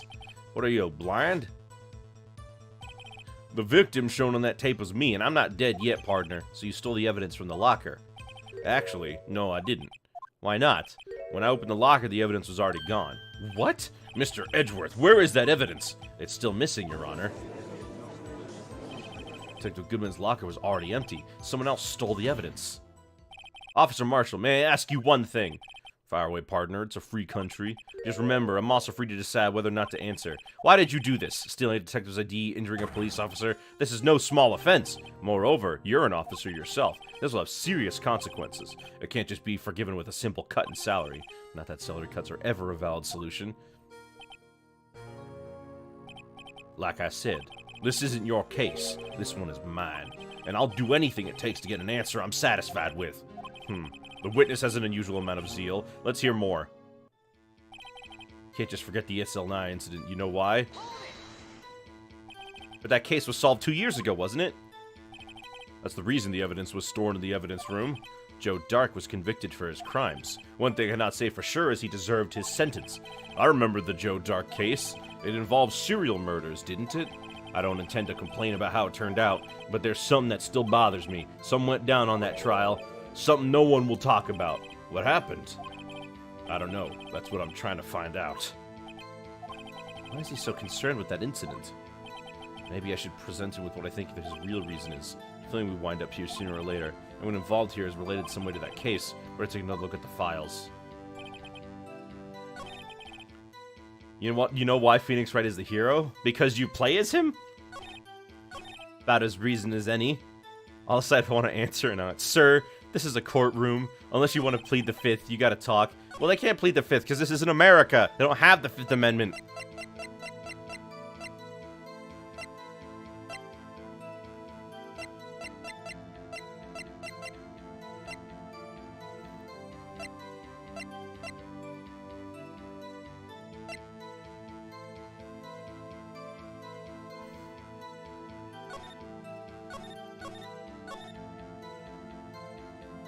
Ah! Officer Marshall, I think I understand. I think I know why you care so much about that SL9 incident. Sounds like you've been sipping too much cactus juice, partner. I have the SL9 incident file right here. The name Marshall is mentioned in here. In a list of murder victims. Neil Marshall. Are you related to this man? Neil Marshall? Yeah, I'm sure you've heard the name. 2 years ago. He received the same lousy prosecutor award you got. What? A prosecutor? You must be talking about the King of Prosecutors award. Now I remember, Prosecutor Neil Marshall. He handled the SL9 case before I did. That's right. He was killed, and the case fell into your hands. But what's his relation to you? He was my brother. He was investigating the murders with Damon Gant, the then Deputy Chief of Police. The group of detectives I was part of worked under them. We were desperate to prosecute the killer. Joe Dark. My brother fought Dark and was killed. That was the first time Dark left behind any evidence. That was all we needed. He was arraigned. He was arraigned? Never heard of arraigned. Arraigned and incarcerated. The case was finally closed, at least according to the public records. What do you mean? My brother couldn't have been killed by Joe Dark. I knew my brother better than anyone. No one could have beaten him in a fight. And that's it? That's your reason for your insane actions? There's more to my brother's death than what the records say. No matter how much you try to hide it, you can't fool me. Well, at least one thing's for certain. Now we know what happened at the police department on the day of the crime. That was the last day the SL9 case could be reopened. Not satisfied with its resolution, Officer Marshall planned to steal the evidence. Disguising himself as Detective Goodman, he entered the evidence room. Officer Meekins confronted him, so he rendered him unconscious and fled. Yes, this mystery has finally been cleared up. No murder took place in the police department that day. The things that happen by chance never cease to amaze. At exactly the same time as the murder of the prosecutor's office, this fake murder was going on at the police department. Chance? It's got to be more than just that. So if no one was murdered at the police department on the day of the crime, that means the murder in the prosecutor's office parking lot was the real one, which in turn means only one person could have committed the crime. Chief Prosecutor Lana Skye. But wait! A verdict wasn't reached in yesterday's trial. Which is why we examined the incident at the police department today. But there's only one reason the defendant was not convicted yesterday. There yet remained the mystery of the simultaneous murder at the police department. Seems to me. This boy's got the draw on you, partner. All the mysteries at the police department have been resolved. No doubt about it.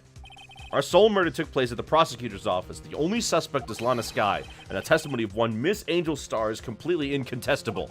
If you have a response, make it a single word or less. Ah! I rest my case.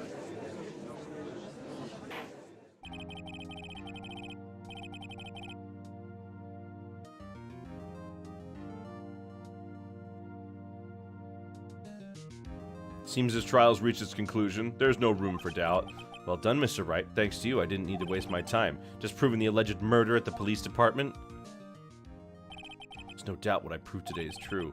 The apparent murder on the security camera's tape really was faked, but I didn't realize that would end up proving Lana guilty. Now then, the time for the verdict has arrived. The court finds this defendant...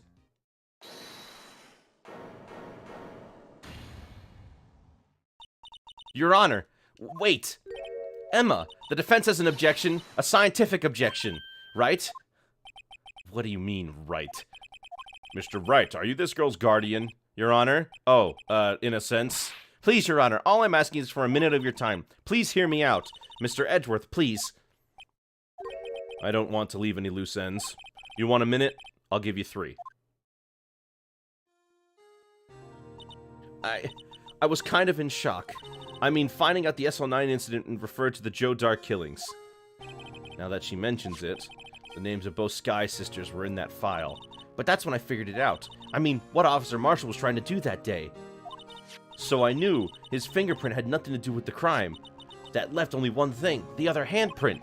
You mean the traces of blood found on Detective Gumshoe's locker? But no fingerprints were found on it, right? No, but I figured if I examined it scientifically, I'd be sure to find a clue. So I ran over there and looked at it again. So, did you find something? No. Huh? Sorry. I guess I'm not much of a scientific investigator after all. Is that all? Please don't be mad. I'm just a high school student. And I'm just an attorney. But Mr. Wright, those traces of blood were the only clue we have. If we can't find something wrong with them... Please, Mr. Wright, you're a professional. If anyone could save Lana, it's you. Me? Oh, boy. Time's up. Now then, Mr. Wright, with regard to the incident at the police department, does any reasonable doubt remain? It appears the defense is troubled by the other blood mark. Looking at the floor plans, a handprint was discovered around here. Is there a problem with this? Mr. Wright, I'm sorry I can't be any more of use, but still, if you could find anything wrong with that blood mark, Lana will be... Please answer my question, Mr. Wright. We don't have all day. Yes, Your Honor. What could be wrong with that handprint in Gumshoe's locker? I object because that's where the thing was in front of. This handprint left at the crime scene clearly shows contradiction. The only thing that seems clear is you're grasping, Mr. Wright. You've been staring pretty intensely at those floor plans. Tell me, is there a problem with them? Yes, this is strange. Take a good look at these floor plans. Something is missing. Missing? You mean something that hasn't been drawn on there? Yes, something that, when drawn, will completely change the meaning of the blood mark. Let us pray the defense is simply trying to buy time. Very well, Mr. Wright. With all this evidence here, there's got to be something I can use. Question is, which item can prove something is missing from the floor plans? Oh gosh, I thought I automatically did it. It's... What about that piece of plywood? The Blue Badger, mascot of the police force. Defender of truth, guardian of proof. Explain yourself, Mr. Wright. Please look at the floor plans of the crime scene. The Blue Badger is not here, so watch what happens when we put him in. This is where he was dancing at the scene of the crime. Well, what? That's right. So long as the Blue Badger is dancing here, it would be impossible to place a handprint at this spot on the locker. What?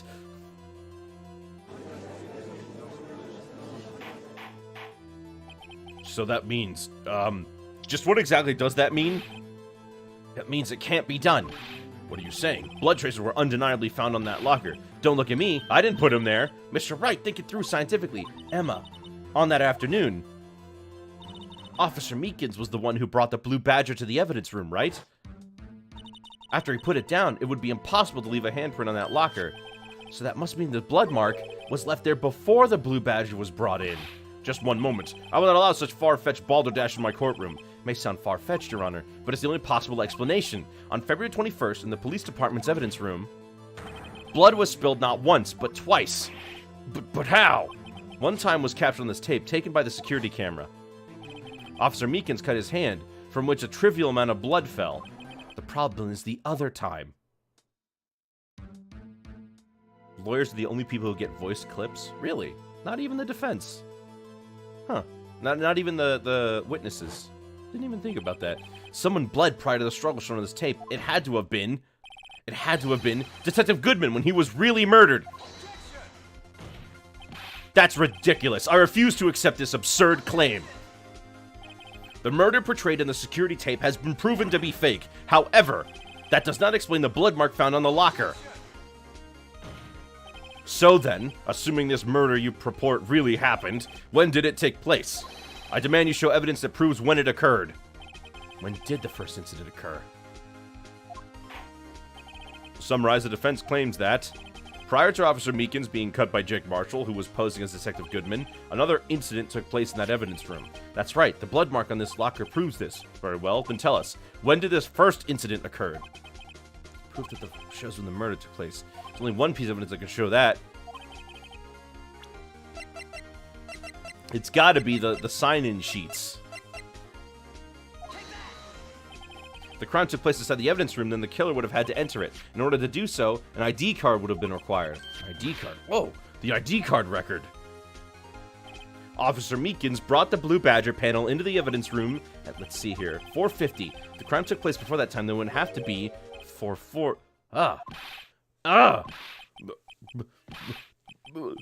Miles Edgeworth, just what have you done? I never would have figured you had the nerve, boy. Drop the act, witness. It doesn't take a lot of thought to figure out it couldn't have been me. Nope, I ain't getting it. I'm afraid I don't understand either. It's clear from the luminol test that blood was there. However, when the second crime took place, both Officer Meekins and Officer Marshall failed to notice the blood. That means the blood from the first crime was wiped away by the real murderer. It would have had to have been just 10 minutes to murder the victim, carry his body away, and clean up the blood. Unfortunately, that's physically impossible.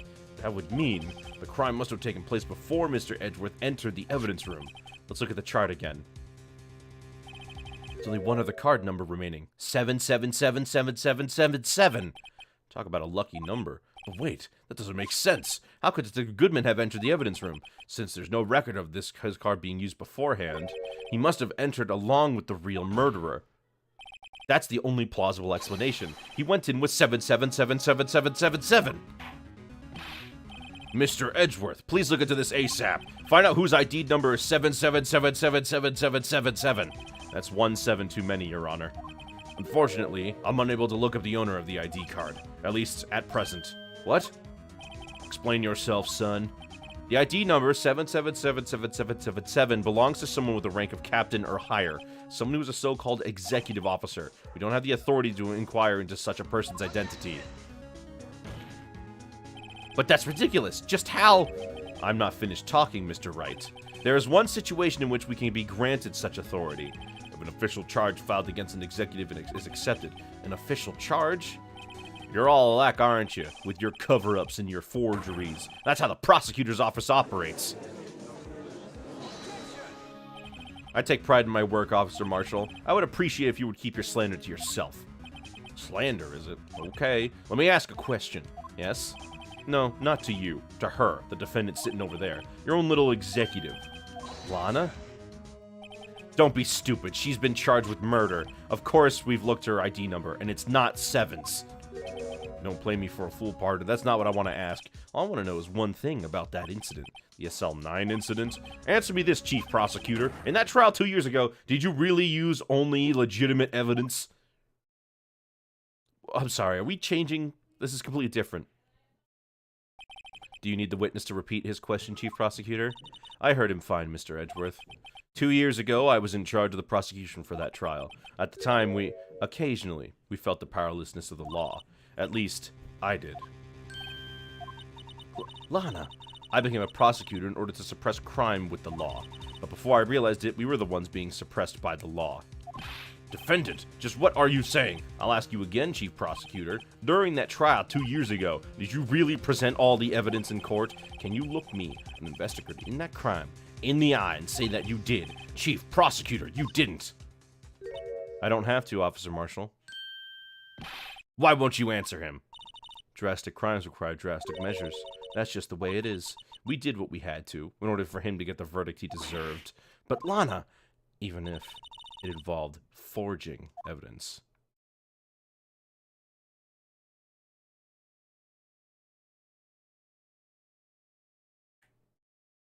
What's going on? What's going on? See? That's what I'm talking about. No. No! Order! Order! Order! Lana remarks caused such a stir that chaos in the courtroom exploded. They have to wait until the following day for the final... Oh my gosh! Oh my gosh. Fine. I'm gonna eat some of my chips then. Let's have a chip, huh? A nice big crunch into the microphone for the audience.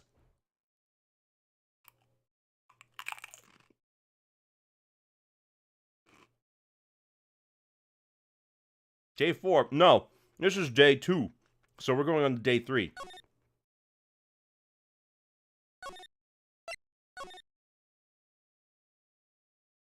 Right? Oh, wait. Has it been 3 days?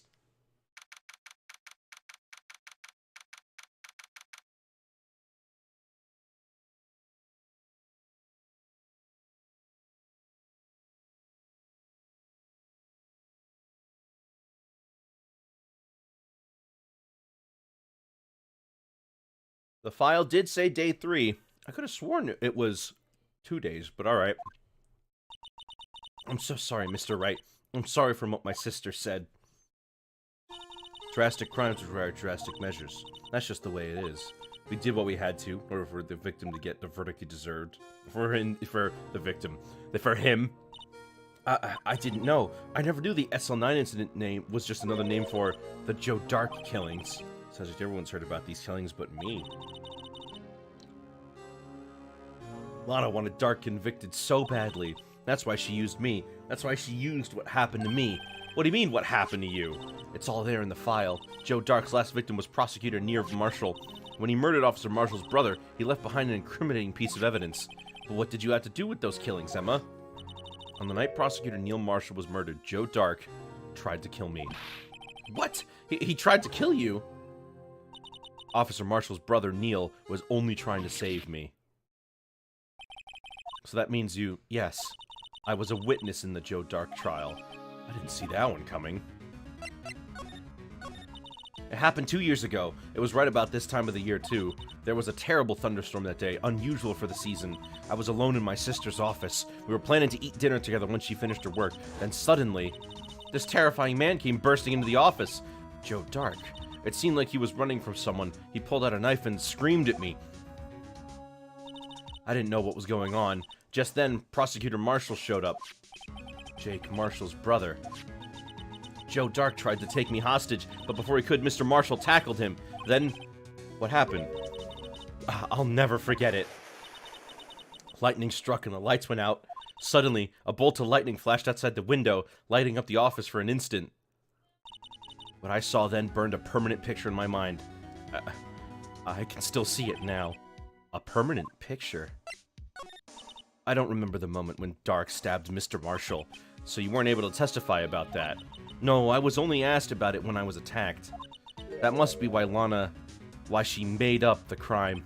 Made it up? You mean provided bogus evidence? The prosecutor's office wanted that guilty verdict so badly. Lana forged the evidence and Mr. Edgeworth used it. Edgeworth? Yes, but I'm sure he didn't know anything about it. He couldn't have known that it was being given false evidence. Even so, that's when it all started. The rumors about Mr. Edgeworth, I mean, it's all my fault. If I could have just testified properly, none of this would have happened. So it's true, even though he may not have known it. Edgeworth really was involved in falsifying evidence.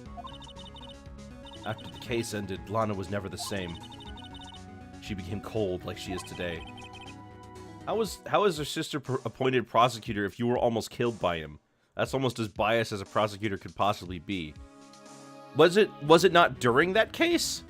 I'm pretty sure it was during that case that they found out that he was trying to kill someone. She must not have been able to face up to what she did, especially not to Emma. What did you see in the instant that the crime occurred? Dark knocked down Mr. Marshall and raised his knife. Neil Marshall was stabbed right in front of this poor girl. I don't remember what happened after that. Apparently, I passed out. When I came to, Lana was cradling me in her arms. Poor Emma, you've been through so much.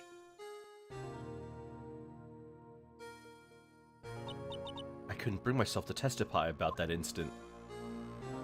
I tried, but the words just wouldn't come out. I drew a picture, but it wasn't any good. 2 years ago, you must have been 14. That's understandable.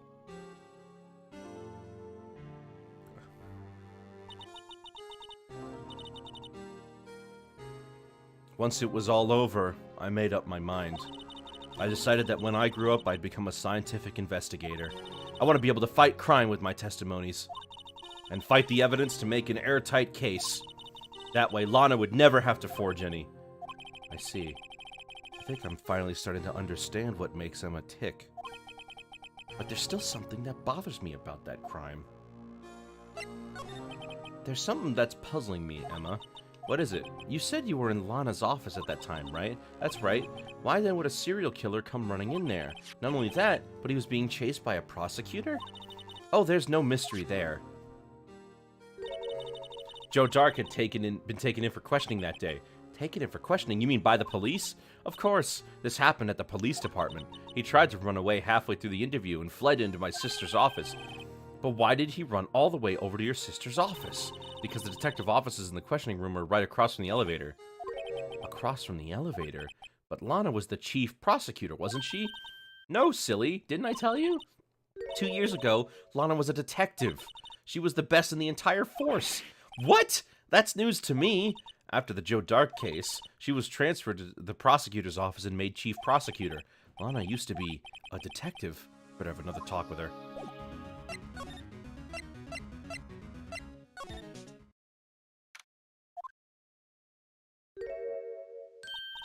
Lana! Mr. Wright, it seems I keep causing you trouble, falsifying evidence. I didn't think you were the type. Criminals don't mind playing foul, why should we? But Lana, if you're wrong, an innocent person might be found guilty. Believe me, I understand the risks. Lana, Emma told me about you. Oh? About how you were a detective 2 years ago, and how the SL9 incident was the reason for your transfer to the prosecutor's office. That's right. Could you fill me in on the details, especially about that unusual change of jobs? I suppose you have a right to know, Mr. Wright? Okay. A lot of revelations were uncovered in that trial today, not the least of which was that the fact that this case is largely connected to another one 2 years ago. Evidence from that case was stolen as well, though I expected as much. I know how obsessive Officer Marshall can be. That trial, that wasn't really fair, was it? I believed in you, Lana. I believed that no matter what happened, you'd always stick to the truth. It couldn't be helped, Emma. At that trial 2 years ago, I sold my soul. Well, all drama aside, the fact of the matter is at 5:15 there was no murder at the police department. Tell me it's not true, Lana, what the witness, Ms. Starr, said about you stabbing Mr. Goodman with a knife. Lana, I don't understand. Why won't you tell us? Emma, this doesn't involve just me. I don't think I've ever seen Lana so fazed before. It's true. I was a member of the police force 2 years ago. She was amazing. They still talk about all the cases she and Chief Gant cracked together. Chief Gant, he was the deputy chief of police back then, but he still worked the crime scenes. Damon Gant. He was everything I aspired to be. They were the best team ever. They solved crimes before the reports could even be filed. Emma really idolizes her big sister. But now you're chief prosecutor. What happened? I always planned on becoming a prosecutor. The reason I became a detective was to gain experience investigating crime scenes, so you could use that experience in court, right? Gant's help in the SL9 case was crucial to its resolution. After that, he became chief of police and arranged my transfer to the prosecutor's office. Maybe we should ask about this investigation of theirs 2 years ago. 2 years ago, I was second in command of the detectives investigating Dark. Second in command? That means the investigation was led by Damon Gant, right? Yes, Deputy Chief Gant and I shared the same office and the same investigations. Even at the same office. We led a team of the best detectives on the force. Detective Goodman, whose case it was, Jake Marshall, and Angel Starr. It was the first time Marshall worked with his brother. He was quite gung-ho. Without a doubt, Joe Dark was the serial killer. We asked him to come in for questioning. We were desperate for evidence. That was when his final murder took place, when he tried to murder Emma. Prosecutor Marshall was trying to save me from Dark. See, the first person who happened upon the scene of the crime was me. Now you tell us. Damon Gant and Neil Marshall were ones questioning Dark that day. The investigation was in its final stages, and Dark must have suddenly panicked, so he waited until Gant and Marshall let their guards down, then fled the room. From there, he ran straight to the office shared by Deputy Chief Gant and myself. That's where he found me. So you were the first person to run to the scene, Lana? It appears so. I was filing some papers. When I returned to my office, I saw 3 bodies on the floor and smelled blood. 3 bodies. Prosecutor Marshall, the victim, Emma, who had passed out, and the suspect, Joe Dark. During the struggle, it seems Mr. Marshall struck a final blow before he died. Joe Dark had incurred a minor concussion and lay unconscious. What did you do? To be honest, I panicked. I picked up Emma, carried her out of the room, and just held her. Can't blame her. After all, her sister must have gone through. After that, I placed Dark under immediate arrest. Let me get this straight. You were involved in the SL9 incident? That's right. Quite a coincidence, I don't buy it. What are you saying? There's no way everyone's involved in this trial was also involved in that incident just by chance. But that case was solved 2 years ago. At least one person went to extremes because they didn't believe it was truly solved. Officer Marshall. Yes, his action came as a surprise to me as well. Ever since his brother died, he's changed completely. I guess he wasn't convinced with the ruling against Joe Dark. Life doesn't end with the closing of a case. Everyone has to live the rest of their lives with their memories. That case just might not be over yet. Emma was assaulted by Dark at the police department, right? Yes, in the office that Damon Gant and I shared. The office that Mr. Gant now occupies by himself, the Chief's office. Maybe we should have a look at the Chief's office, the site of the final SL9 murder.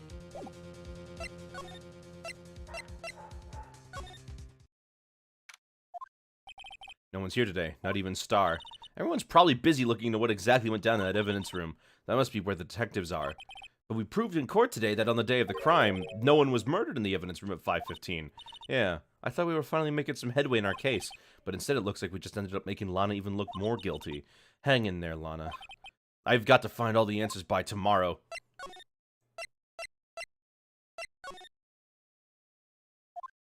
Mr. Edgeworth isn't here. Maybe he's being questioned by an inquiry committee? He took a real beating in court today. Yeah, with Lana admitting to falsifying evidence 2 years ago, I guess we'll just have to come back later. What'd you miss? Well, Lana admitted to falsifying evidence, essentially. You have a sneaking suspicion? Ooh. Who's your suspicion? Howdy, Bambina. Oh, Mr. Marshall. I never thought things would turn out the way they when I woke up this morning. Que sera. You never know where life will lead you, eh, Bambina? I would have known my luck had run out when old Billy dried up this morning. Billy? Must be his pet cactus. Say, where are you headed? Just over to the prosecutor's office for a little interrogation. It's a voluntary appearance, but we all know I won't be coming back. Sorry, but you can't go into the evidence room today, partner. But Mr. Marshall, why did you do it? Why did prospectors head west? If ever there was a case I needed to know the truth about, it was that one. Before you turn yourself in, Mr. Marshall, wouldn't you mind telling us exactly what happened? Looks like I won't be getting a steak lunch today. Something was fishy about that trial from the beginning. It wasn't just me either, all the detectives thought so. What do you mean fishy? Some of the facts reported were inconsistent with the evidence we found. For example, the murder weapon. The murder weapon? You mean that switchblade knife with the broken tip? That was Joe Dark's, all right. But in the initial autopsy report, a question was raised. A question? The blade of the knife was not a perfect match with the wound the victim sustained. What does that mean? It means there was a good chance the knife was not the murder weapon. However, in the report that was finally submitted, that possibility had been erased. Could the facts have been concealed with forged evidence?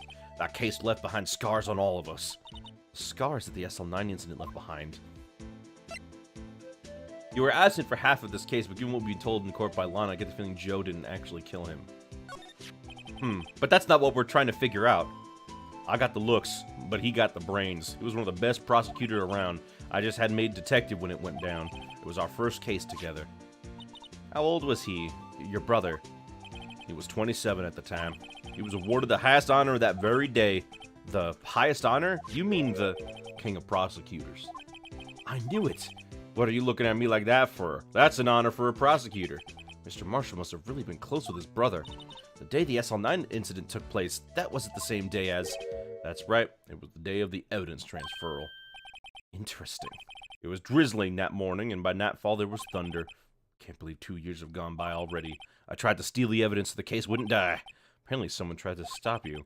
Detective Goodman was murdered and the evidence locker was empty. There was something going on behind the scenes in that case. We all knew that later. Every detective involved in that investigation, save one, was taken care of. Ms. Starr was fired and I was demoted and boxed away in a tiny room. What about Detective Goodman? If they did something to him too, the commissioners would get suspicious. No, they were careful enough not to be too obvious.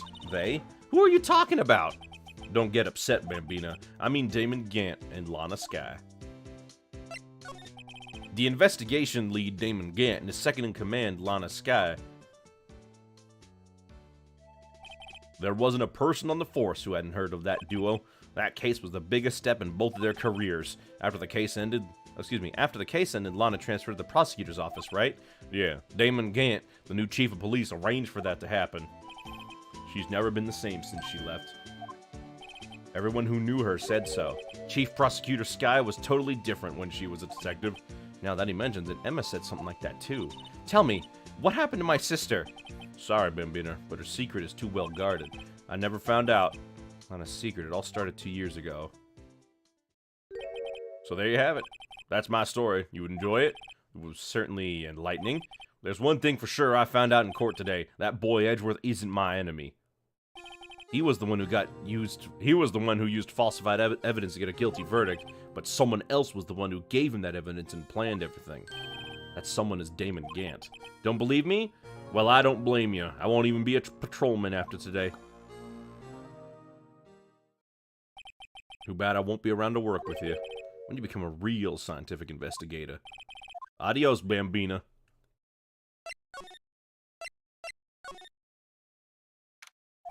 This place is always pretty empty, but today it's deserted. That must mean everyone's busy solving crimes.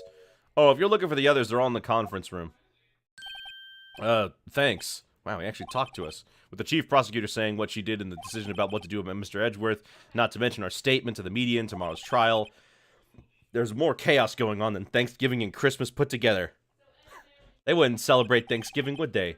I don't think festive is the word I'd usually use for those. Sir, we'd like to have a look around Chief Gant's office. Just use the connecting hallway to the other building and take the elevator to the top floor. Really? You mean it's okay for us to go in there? I mean, we aren't police officers or anything. Hey, you're right. You can't go in there. It's off limits. Now I see where Detective Gumshoe gets his unique charm. Well, what are we waiting for? Let's head to the chief's office. He's got an organ in here.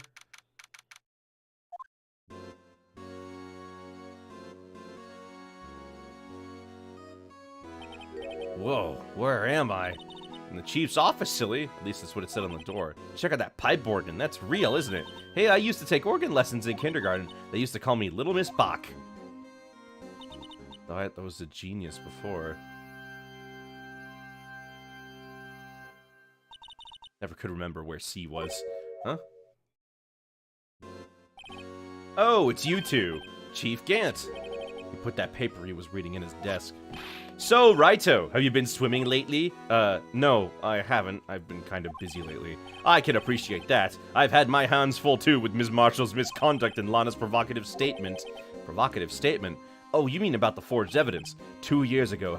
2 years have passed since that incident. My, how time flies.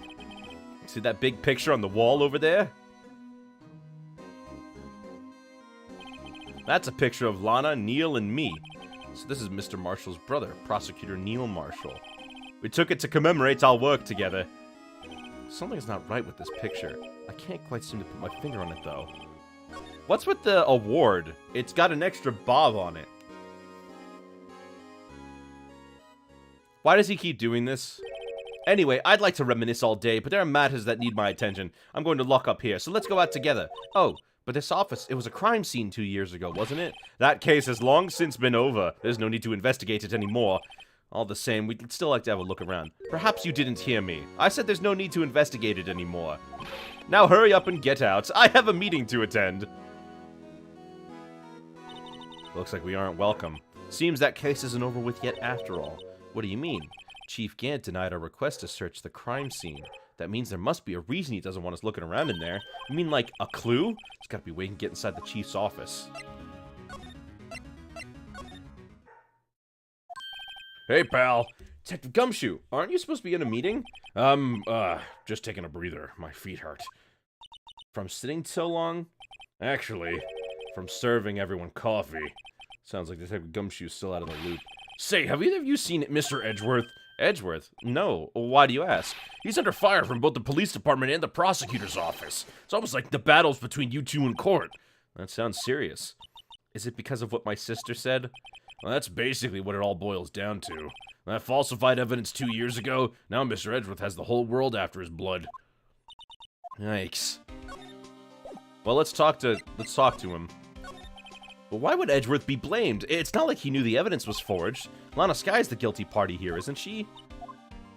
Regardless, a prosecutor's responsible for the evidence they present in court. Not only that, but as you know, there have been a lot of rumors going around about Mr. Edgeworth. His amazing talent as a prosecutor kept him safe from those who didn't like him. I can never find a good time to drink water. But now, with this, are there really so many people who hate him? In our world, only those with talent rise to the top. Mr. Edgeworth not only has that, but he's young. There's no better recipe I know of for making enemies. Hey, Dick, keep up the good work. Yes, sir. Let's go out for lunch again sometime. My treat. Yes, sir. You gotta take me back to that joint sometime, okay, Dick? Yes, sir. Seems you don't have any problems with enemies. Yeah, well, I'm careful not to stick out. Anyway, I'm a bit worried about him. Under all this pressure, I'm afraid Mr. Edgeworth just might crack. Actually, I took a look at the file earlier while the coffee was brewing. Seems generally concerned for Edgeworth. Well, did you find out anything? The only evidence Dark left behind was during his final attack. His final attack? You mean when he killed Prosecutor Marshall, who was trying to protect some girl? Me. Seems as if Gumshoe never realized Emma was the girl. That's when he left the most incriminating evidence of all. Well, what was it? Oh, let's see. I think it had something to do with a murder weapon? Oh, I forget. Look, it's all written in here somewhere, okay? Maybe we should show him the murder weapon? Might jog his memory. Joe Dark was 42 at the time of the crime. He was just your run-of-the-mill businessman. A businessman? What made him take to serial killing? One day on his way home from work, he hit someone with his car. With his car? So, it was an accident? An accident, yes. But it transformed him into an animal. An animal? He killed a man that witnessed everything. A kid walked by just then, so he killed him too. Then when he was burying the bodies, a jogger came upon the scene and was killed as well. Finally, he turned himself in. Seems it was a pretty careless animal. Of course, this is all conjecture. There wasn't a single shred of evidence. So he turned himself in. Yes, but in the middle of his questioning, he fled and murdered his final victim. Prosecutor Marshall. That crime was witnessed by someone too, but luckily Dark was arrested on the spot. It's a good thing that last witness wasn't killed. And last witness, aka Emma.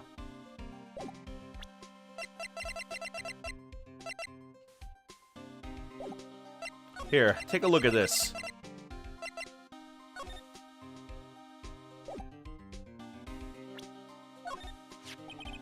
About this. Hey, is that...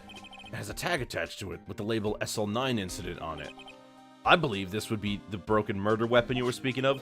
What are you doing with that? Ever since that case was closed, the knife's been locked away in a locker.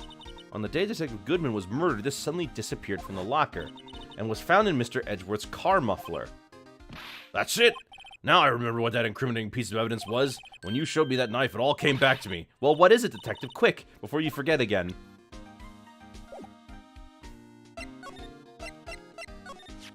This knife, it was Joe Dark's, wasn't it? That's right. We traced it back to the store he bought it at, plus it had his fingerprints on it too. But no one actually witnessed him using it to murder anyone, right? That's where his luck ran out. When you take a good look at the knife, you'll see it's broken. You don't have to take a good look to notice that. Yeah, well, anyway, take a guess where the broken off tip of the knife was found. That's what did him in. Where was it? The victim, Neil Marshall, was carrying it, inside his own body. It was found deep inside the stab wound. Did it match Dark's knife? You bet, down to the last fiber. That's pretty conclusive. Alright. Well, there you have it in a nutshell. That's all I know. Can I ask you one more thing? What is it? If it's money you need, you should ask the Chief Gant. It's not money, but it does concern the Chief. His office is a crime scene, right? It's where Prosecutor Neil Marshall was murdered. The Chief's out now and his office is locked, but we'd like to have a look around if that's okay. Well, any detective's ID card can unlock the door. What? Really? But if I let a civilian in there, I'd be charged with breach of trust. Breach of trust? Simply put, I'd be canned. Oh, sorry, pal. I don't plan on getting fired because of you. How about this ID card? It was Detective Goodman's. That won't work either. The data was deleted the day he died. Oh. So in other words, Gumshoe is our only chance at getting into that office. I wonder if there's something we could show him that would make him change his mind. What could we show him that would make him change his mind?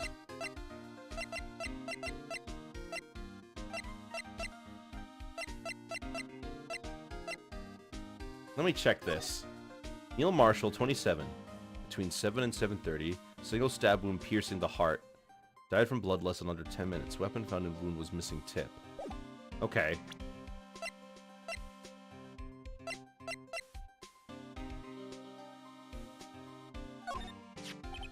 About that jar. I think I've seen it somewhere before. Somewhere? Or maybe it's one of those memories people have from previous lives. This must be the most uninformed detective I've ever met. Something about it makes me feel uneasy. It's like I'm in the Chief's office and he's yelling at me. Chief Gant. Where could I have seen that before? Did he have this jar in his office? Dangle a donut on a fishing rod?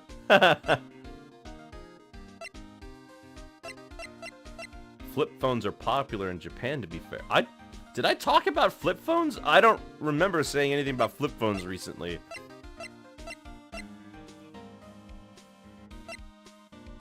Come on, Gumshoes, you want the donut, don't you?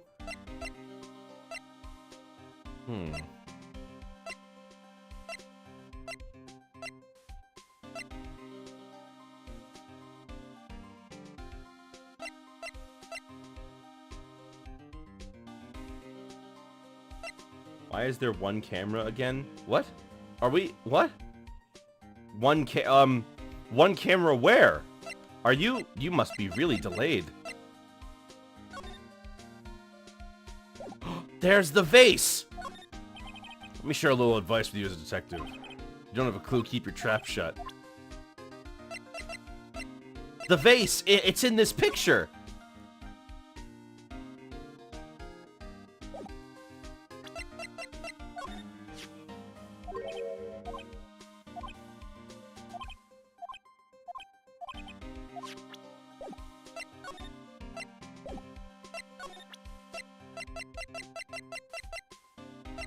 Why is the vase in this picture?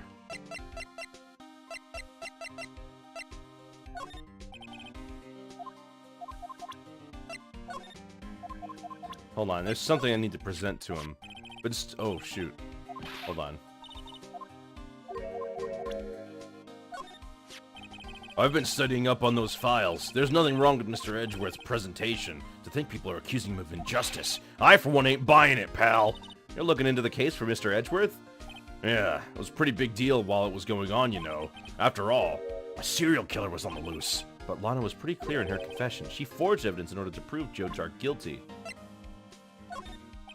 Let me Yeah. Can't believe Officer Marshall would do something like that. You know Officer Marshall? Of course I do. He was like a mentor to me. When I first started out, he even gave me a small cactus. Really? He said, Dick, she'll listen to all your troubles. Note to self, Detective Gumshoe talks to a cactus. Hard to believe it's just a patrolman now. Someone ought to trade places with him. What? Why are you looking at me like that? No locker can be opened without a fingerprint match. Besides, there's no reason for the murderer to touch his own locker. Hey, wasn't your locker the one with the blood on it, Detective? The handprint of the real murderer's gloved hand without any fingerprints. Shh! If they come to arrest me, you'll defend me, won't you? If that happens, I think you'll do better pleading with Edgeworth. Alright, yeah.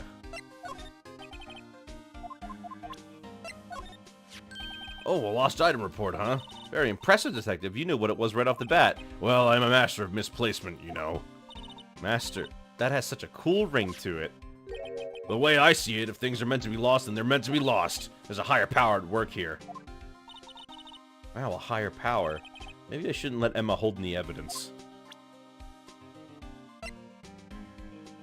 Gloves can have fingerprints in them. On the inside, perhaps. But that'd be difficult to get due to the shape of it.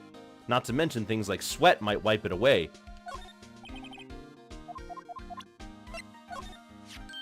Hey, that powder's used for detecting fingerprints. Yeah, Mr. Edgeworth gave it to us. He did what? All I have is some flour. Are you okay, Detective? Quick, run! Ugh! What? If it's any help, one time I took a nap on a bench with wet paint. I'm not comforted. That's the ID card report, isn't it?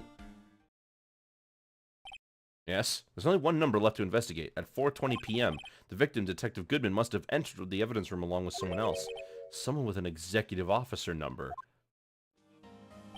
777777777? That's 1 7 too many, Detective. An executive officer. I might have just had a hunch.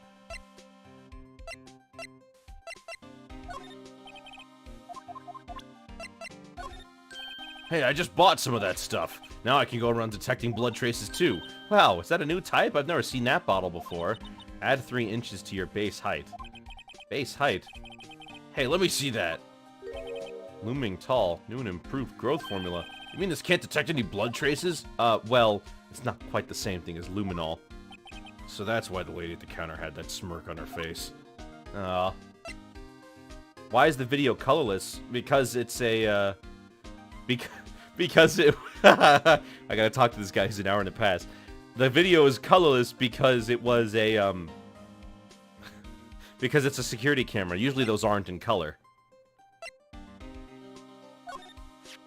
That's the photo that Ms. Starr took. Anything else you could tell us about it? That Ms. Starr is quite the lady. Well, I remember it was winter. I was 16. She was the only one who ever got me to talk about what happened. 16? That's how old I am now. I wonder what happened. I wonder if Detective Gumshoe wore a trench coat in high school, too. Let me share... Right.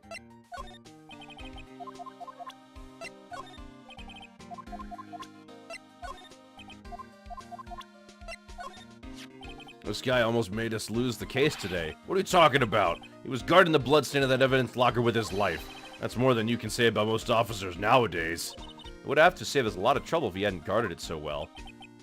I have to admit he's right, though. Thanks to the Blue Badger, we were able to prove another possibility today. The possibility that another murder took place prior to 5:15. Found in Mr. Edgeworth's car, stabbed with Mr. Edgeworth's knife, huh? Oh, drive Chief Prosecutor Skye to do such a thing. Wait, I mean, of course someone else really did it. Someone who must have had a grudge against Mr. Edgeworth. The game takes place in the 2010s, and yet the video is colorless. But colorless cameras are still a thing.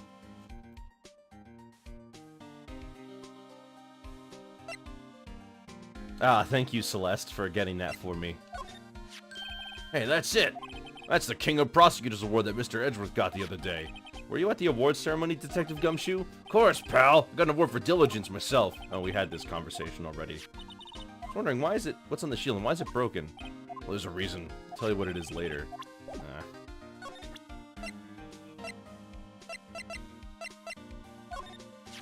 This ID card belonged to the victim, Detective Bruce Goodman. You can do this just about anything these days with a card and a secret number. Scary. It's only scary because you keep dropping your card, Gumshoe. I forget my secret number a lot, too. I'm scared of myself. But I'm me, after all. What could be wrong with that? I think I'll stay out of this conversation.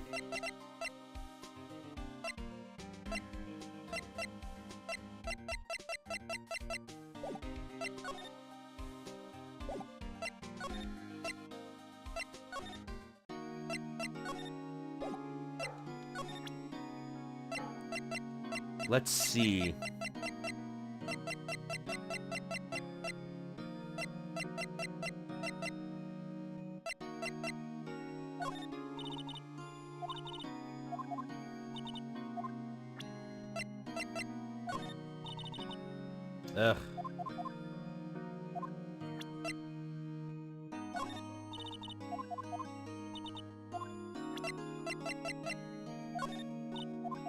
Ugh. Okay, fine.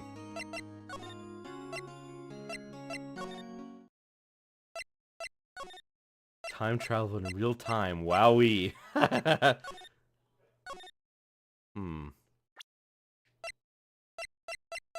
Man, I have so much evidence in this case. Well, nothing here.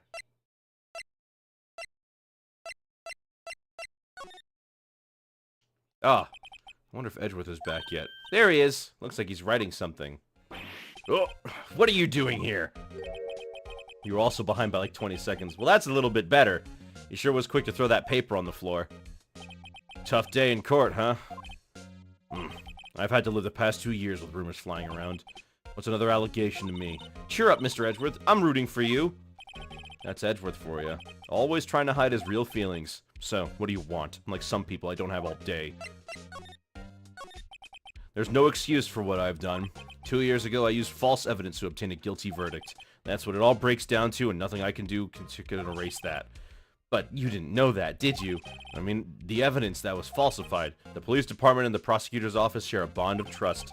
If that bond is broken, we stand to lose everything. The police department's error is my error. My responsibility as the prosecutor in charge. That fact remains the same no matter what excuse I might have. Mr. Edgeworth. I take pride in my work, so tell me why. Why has it all come to this? Even Edgeworth can't keep this kind of emotion bottled up. Are you up for the trial tomorrow? First last year's trial, now this one it seems all you do is worry about me. To be honest, you're getting on my nerves. But Mr. Edgeworth, you can't just walk out of the trial. Tomorrow's the last day. It's too late to change prosecutors. I'll bet that's what my superiors are banking on. I never thought that case would come back to haunt me like this. What do you mean? The list of evidence, it seems too short. Most lists run twice as long. It's only half as long as most lists? That is odd. After Neil Marshall was murdered, I became prosecutor for that case. I may not have been part of the investigation, but I knew what I had to do. Use the evidence I was given to prove the suspect guilty. That was really the only thing on my mind at the time. Say, we just saw a picture taken around that time. That picture, something seems strange about it. Could you tell us again about what happened that day? The day Detective Goodman was murdered? You were participating in a ceremony over at the station, right? I never cared for ceremonies, but I had to attend that one. Because you were awarded this? Those receiving awards can't exactly skip out on the ceremony. I finished up at the office in the morning, then drove over to the police department. You finished up at the office? Yeah, just odds and ends, clerical stuff. I didn't plan on returning to the office that day. That is, until I was asked to take something back. Take something back? This. Oh yeah, Chief Gant asked you to hold on to that, didn't he? Yes, it was a piece of evidence in a case that was closed half a year ago. He asked me to bring it back to the prosecutor's office. That's the story we heard yesterday. So you came back here to the prosecutor's office because the chief asked you to? That's right.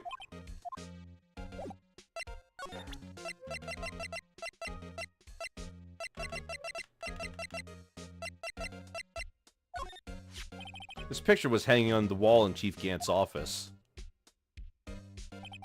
Prosecutor Neil Marshall. He had just started making a name for himself. Looks like this was taken when he received the King of Prosecutors trophy. Speaking of that, there's something that bothers me. Yes? The trophy Mr. Marshall's holding. It's a little different than yours. Yes, you're right. Oh, I remember now. Remember what? That was what the official Prosecutor's trophy looked like until 2 years ago. There was a story behind its design. A story? Sounds interesting. Would you mind telling us? It's simple, really. Contradiction. That's what the award's based on.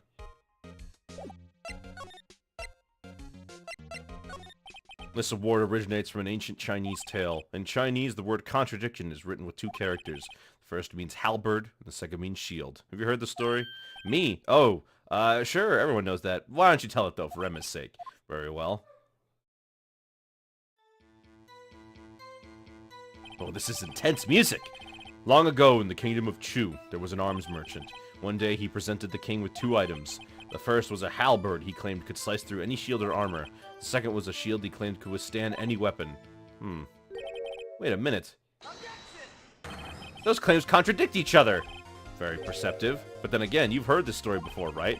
Anyway, as you mentioned, the very descriptions of these items discredit them both. When the king pointed this out, the merchant was left speechless, and thus the Chinese word for contradiction was born. Oh, I see. So the chipped shield and the broken knife symbolize... Precisely. They symbolize the merchant's items. The ancient tale ends with the merchant at a loss for words, but it's in our nature to pursue matters to their conclusion, even if it results in something as ugly as this. Wow, thanks, Mr. Edgeworth. I learned something new today. That's funny. If that's so, then why were you only given a shield? You'll have to ask Chief Gant. 2 years ago, he had the halberd part of the award abolished. Chief Gant. King of Prosecutors trophy updated in the court record.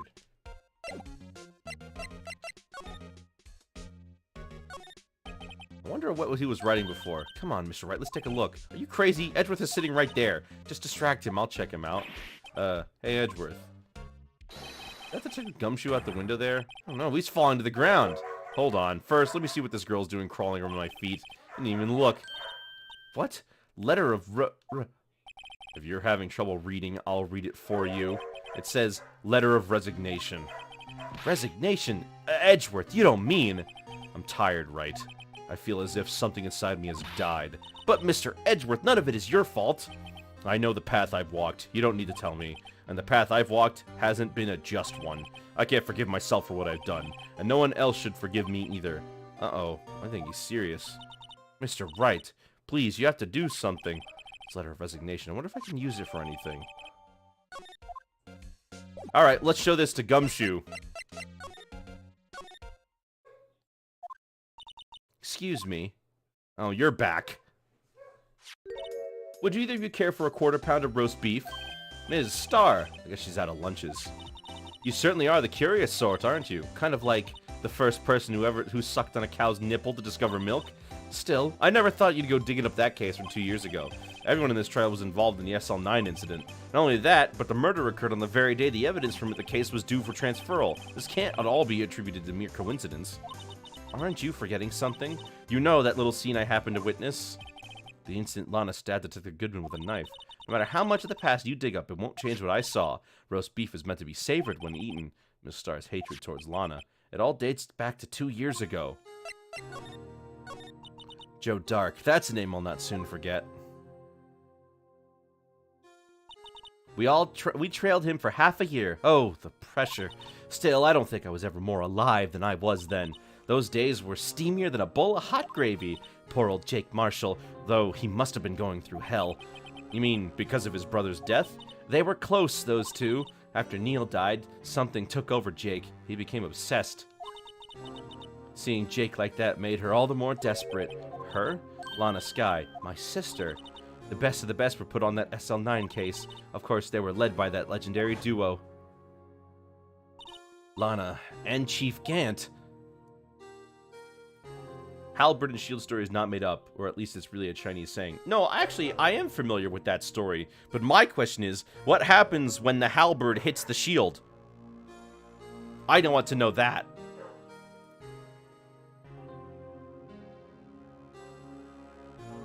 Give me a second to see if these dogs will calm down.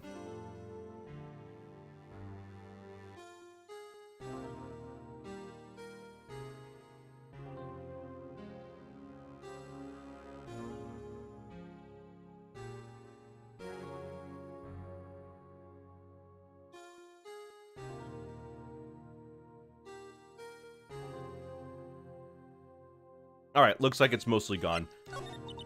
That legendary pair was the reason we were able to keep up our investigation. That's why we were so shocked over how it turned out. You mean, with the forging of the evidence? Don't get me wrong, Joe Dark got what he deserved. Still, it was obvious the evidence produced in court was being manipulated.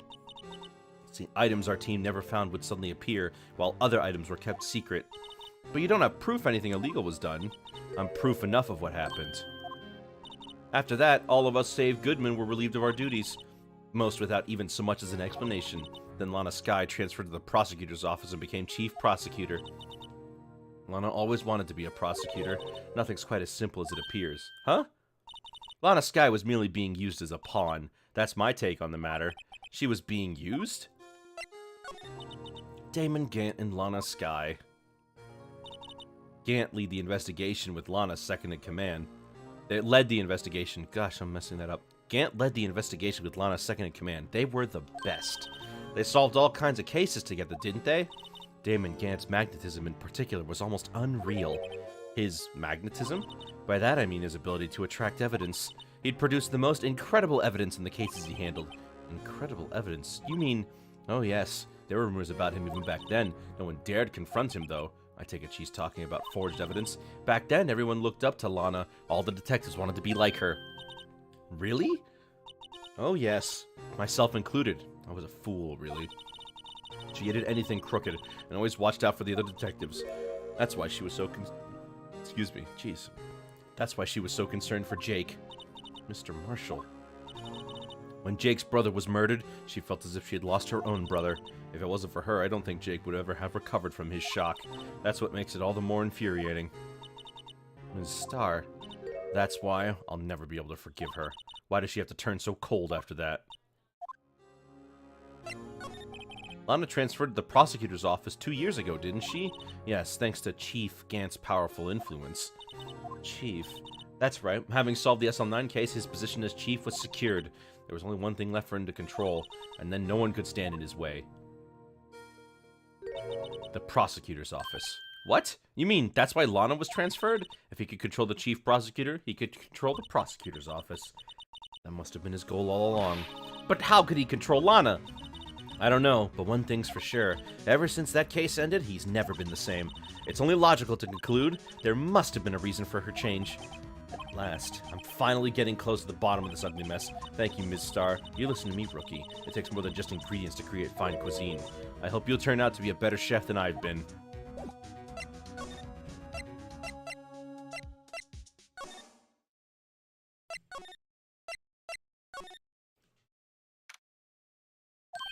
Oh, you're back. You're still here? I gotta make 150 copies of these files. Brewing coffee, copying files. I'm turning into a regular DJ. You're a DJ as well? If I'm not mistaken, I think he means desk jockey. Oh, that DJ. Gotta admire your persistency, but my answer's still no. I'm not letting you in the chief's office, period. I'd be my neck on the line. That office is the last crime scene in the SL9 incident. I have to take a look in there. There's got to be something we can use to make the detective change his mind. What's this crumpled up piece of paper? No way. Mr. Edgeworth can't be serious. Is he ever not serious? I can't believe they pushed him this far. Mr. Edgeworth really feels responsible. When I first met him, I thought he was as cold as ice too. But I know different now. He trusted us detectives to provide him with sound evidence. But we betrayed him. Detective.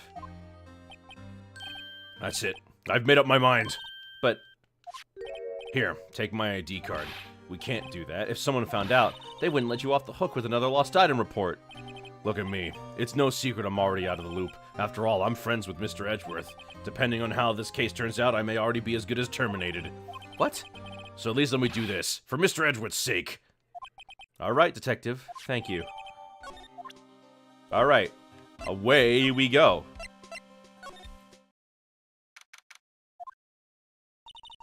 Here goes, Mr. Wright.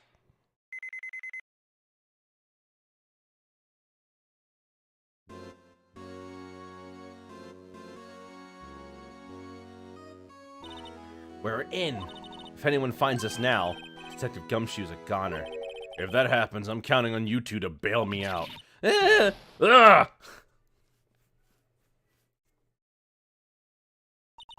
Sorry, I thought you were a ghost. I didn't even know you could slap a ghost. Ah! Detective Gumshoe! What are you doing sneaking up on us like that? I wasn't sneaking. I was just worried something might go wrong. So I came too. If you're here, then what's the point of giving us your ID card? Hey, don't do that to my card! We crushed his card? I hardly ever get a chance to come in here, so I figured I'd have to look around myself. Besides, we're all in this together now. You really do want to get fired, don't you? Not if we're lucky. Now come on, let's see what we can find out. Got a bad feeling about this. Alright, first things first, let's get this dialogue out of the way. That desk on the other side of the room, was that your sister's? Yes, that's where I was waiting for Lana on the day 2 years ago. Is anyone using it now? No, sir. This is entirely Chief Gant's office now. He practices a strict policy of preserving the crime scene. That's a strange reason to leave it there. He leaves it as a warning to everyone else. He wants us to always be alert. He told us so himself at our New Year's party. Of course, he was pretty intoxicated at the time. I see. So ever since Lana left, no one ever touches the desk? No one except Chief Gant and the cleaning lady who's in here each morning. Still, 2 years have passed since the incident. There can't possibly be any clues remaining. Can I ask you something? Sure. You only came in here to look around, right? Because it's one of SL9's crime scenes. I mean, that's the only reason for coming here, isn't it? Why do you ask? You don't think... Nah, you wouldn't... No. No, there's no way... Never mind. Don't worry about it. Okay, well, let's look around a bit more. Hey, hold on. Not so fast, buddy. Huh? Well, what is it? When someone tells you don't worry about it, it's supposed to start bothering you, pal. You don't just let it go like that. Sorry. This guy's starting to get on my nerves. Okay, so what's bothering you? You two don't think Chief Gant might be a suspect, do you? What? He's right, Mr. Wright. What do we think of him? Chief Gant. So it's finally come to this. What do I think of him? Perhaps it's best I don't divulge my feelings yet. There you go, ignoring me again.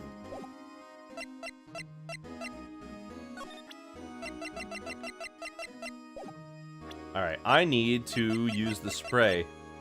Oh, no, totally. I agree, Celeste. Gant, him and his wide chin, super suspicious.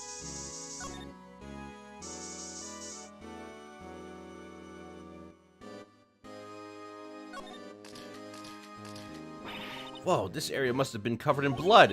Is this from that incident? Must be, when Prosecutor Neil Marshall was murdered. 2 years have passed, so the reaction's kind of dull. So a murder really did take place here.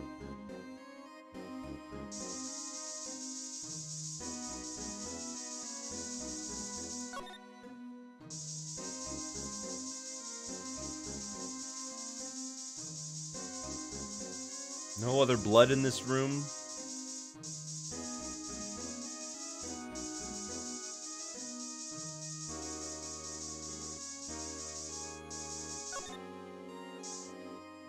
What about the piano? I'm looking at the organ. I don't see anything on it, though.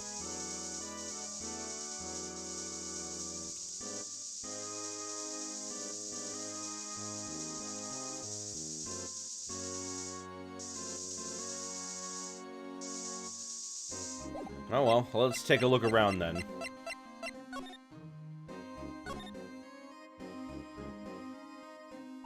This was taken on that day 2 years ago. The day Joe Dark ran out of the questioning room and tried to kill Emma. After receiving his award trophy, Mr. Marshall took a picture here, then went along with Chief Gant to question Dark.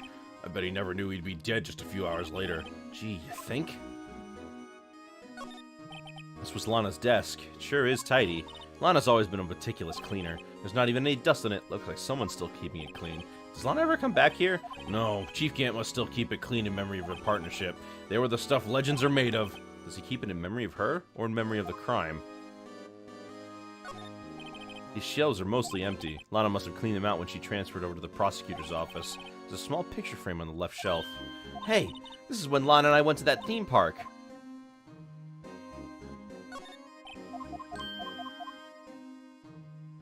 Nothing here, nothing here. The Chief's organ sure is a sight to behold.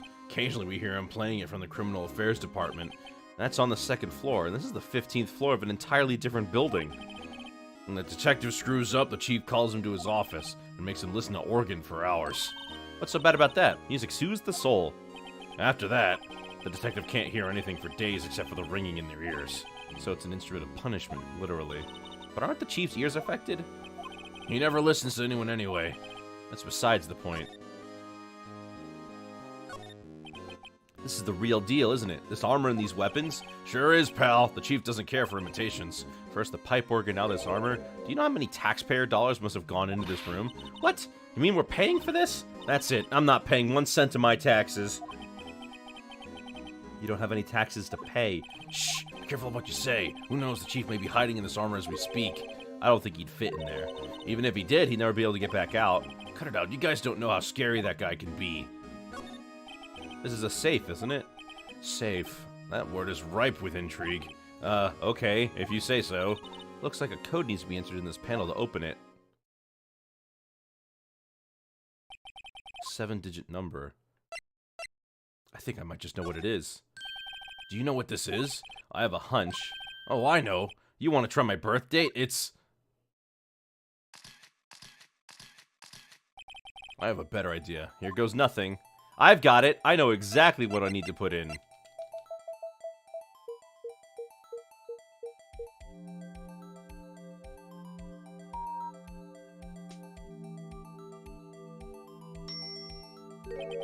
Bingo. What number did you enter? Whose birthday was that?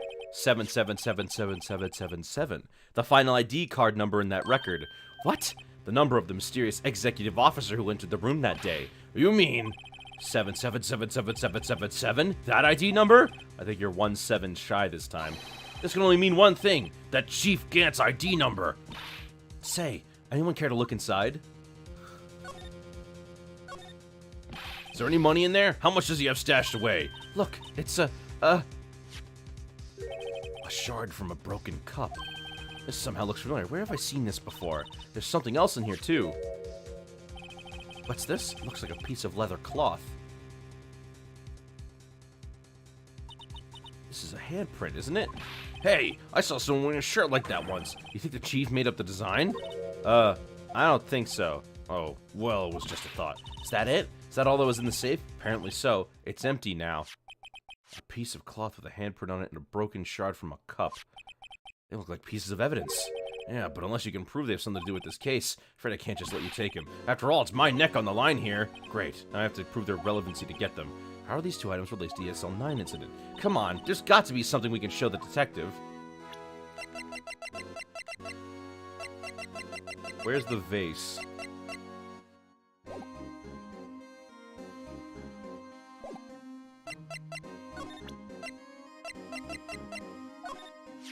Detective Gumshoe, could you please have another look at this jar? I remember when the three of us put that back together. Oh, those were the days. It's kind of early to be nostalgic. Wasn't this a jar, a piece of evidence from that case? Yeah, that's right. One of the shards had an SL9 incident sticker on it. Doesn't it ring any bells, you know, that fragment we just found? You mean this one? That was in the safe? Yeah, that one. That was in the safe. Now that you mention it, it's ringing a lot of bells. Let's see if it fits. Here, let me see that shard. I'll take a crack at this. Go ahead, pal. Show us what a rookie can do. Mr. Right, here's some glue. If I can piece this together again, it'll prove Chief Gant was knowingly hiding evidence. Here goes.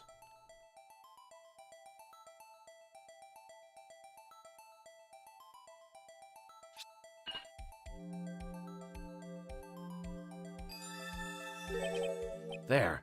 Fits like a charm. That, of course, means Chief Gant willingly and knowingly hid a piece of this jar in the safe. In other words, he concealed a piece of evidence from the SL9 incident.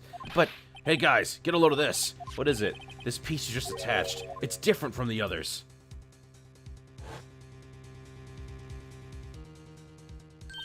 There's a reddish line on it.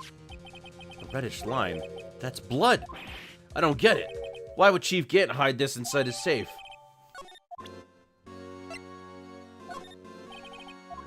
I can't believe Officer would do something like this. Do you know Officer Marshall? Of course I do. He was like a mentor. Oh, we already had that one.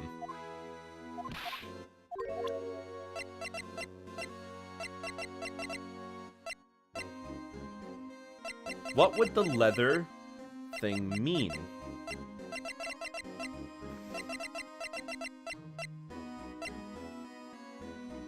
The leather handprint. How do I take a look at that leather handprint?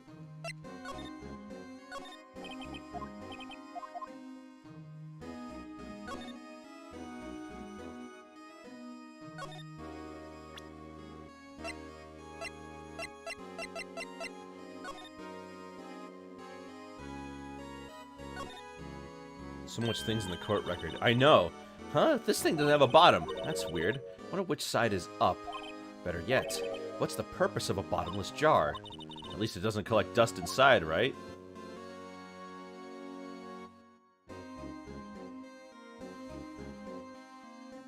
One of the handles is broken.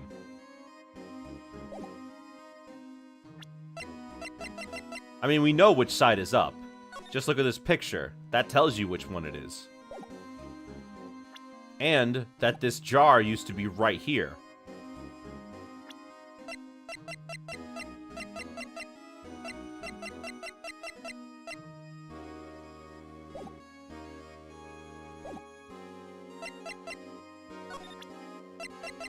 And I guess I'll just try to present a bunch of stuff to him. Wait, the jar, you can check something else. What else can I check on the jar? What else can I check on the jar? It looked like I checked out the whole thing, didn't it?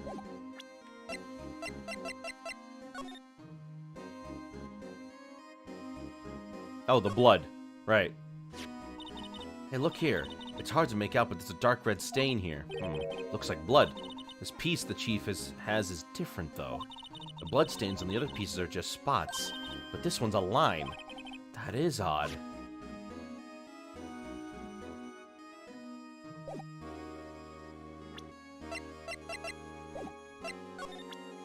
Alright, well, we'll just present him all the evidence we have. Hold on.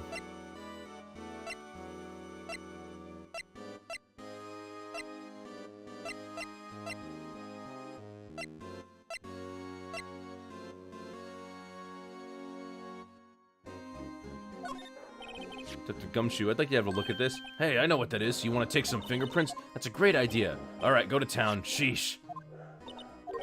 What are you doing? Why are you sticking your hand like that? Go ahead. Take my fingerprints. It's not your fingerprints we want to take. Huh?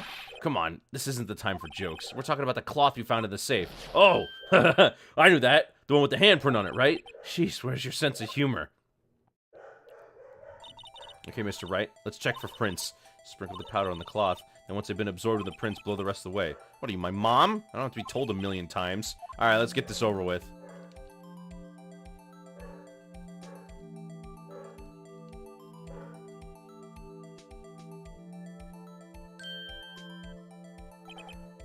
Gave it my best shot. The kind of result won't be any good for matching prints, will it? But it doesn't look like we'll have a cleaner result from this print. Okay, let's try a different finger, then.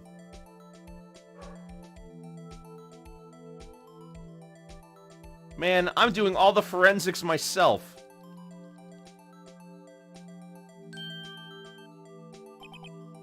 Gave it my best shot. Well, we'll try all the fingers, see if we can get a good one.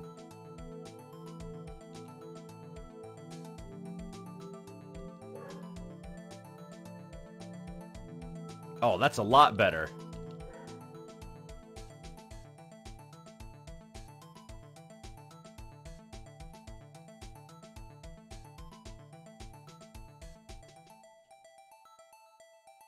I've uncovered the whole thing. There we go. It's not Gantz. Emma?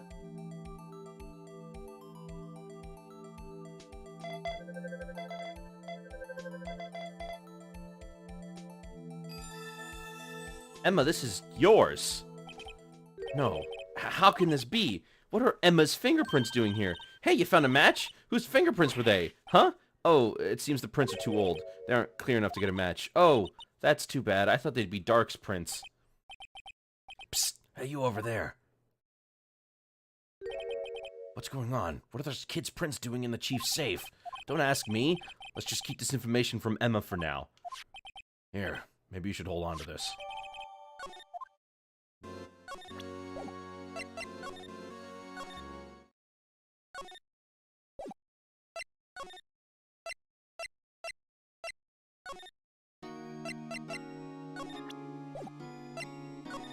Alright, well, maybe I should... It doesn't look like we're done in there, so let me just, Something you can do to win your case. There's nothing he can do to win your case. Yeah.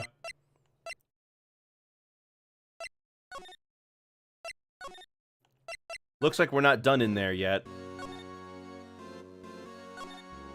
Look at that giant window. Makes you want to crash through it and jump outside. This is the 15th floor. I know. I was just saying.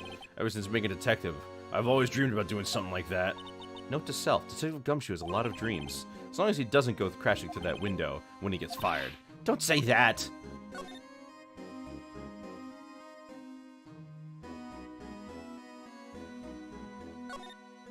Wow, look at the side of Chief Gant's desk. Speaking of that, when we were here earlier...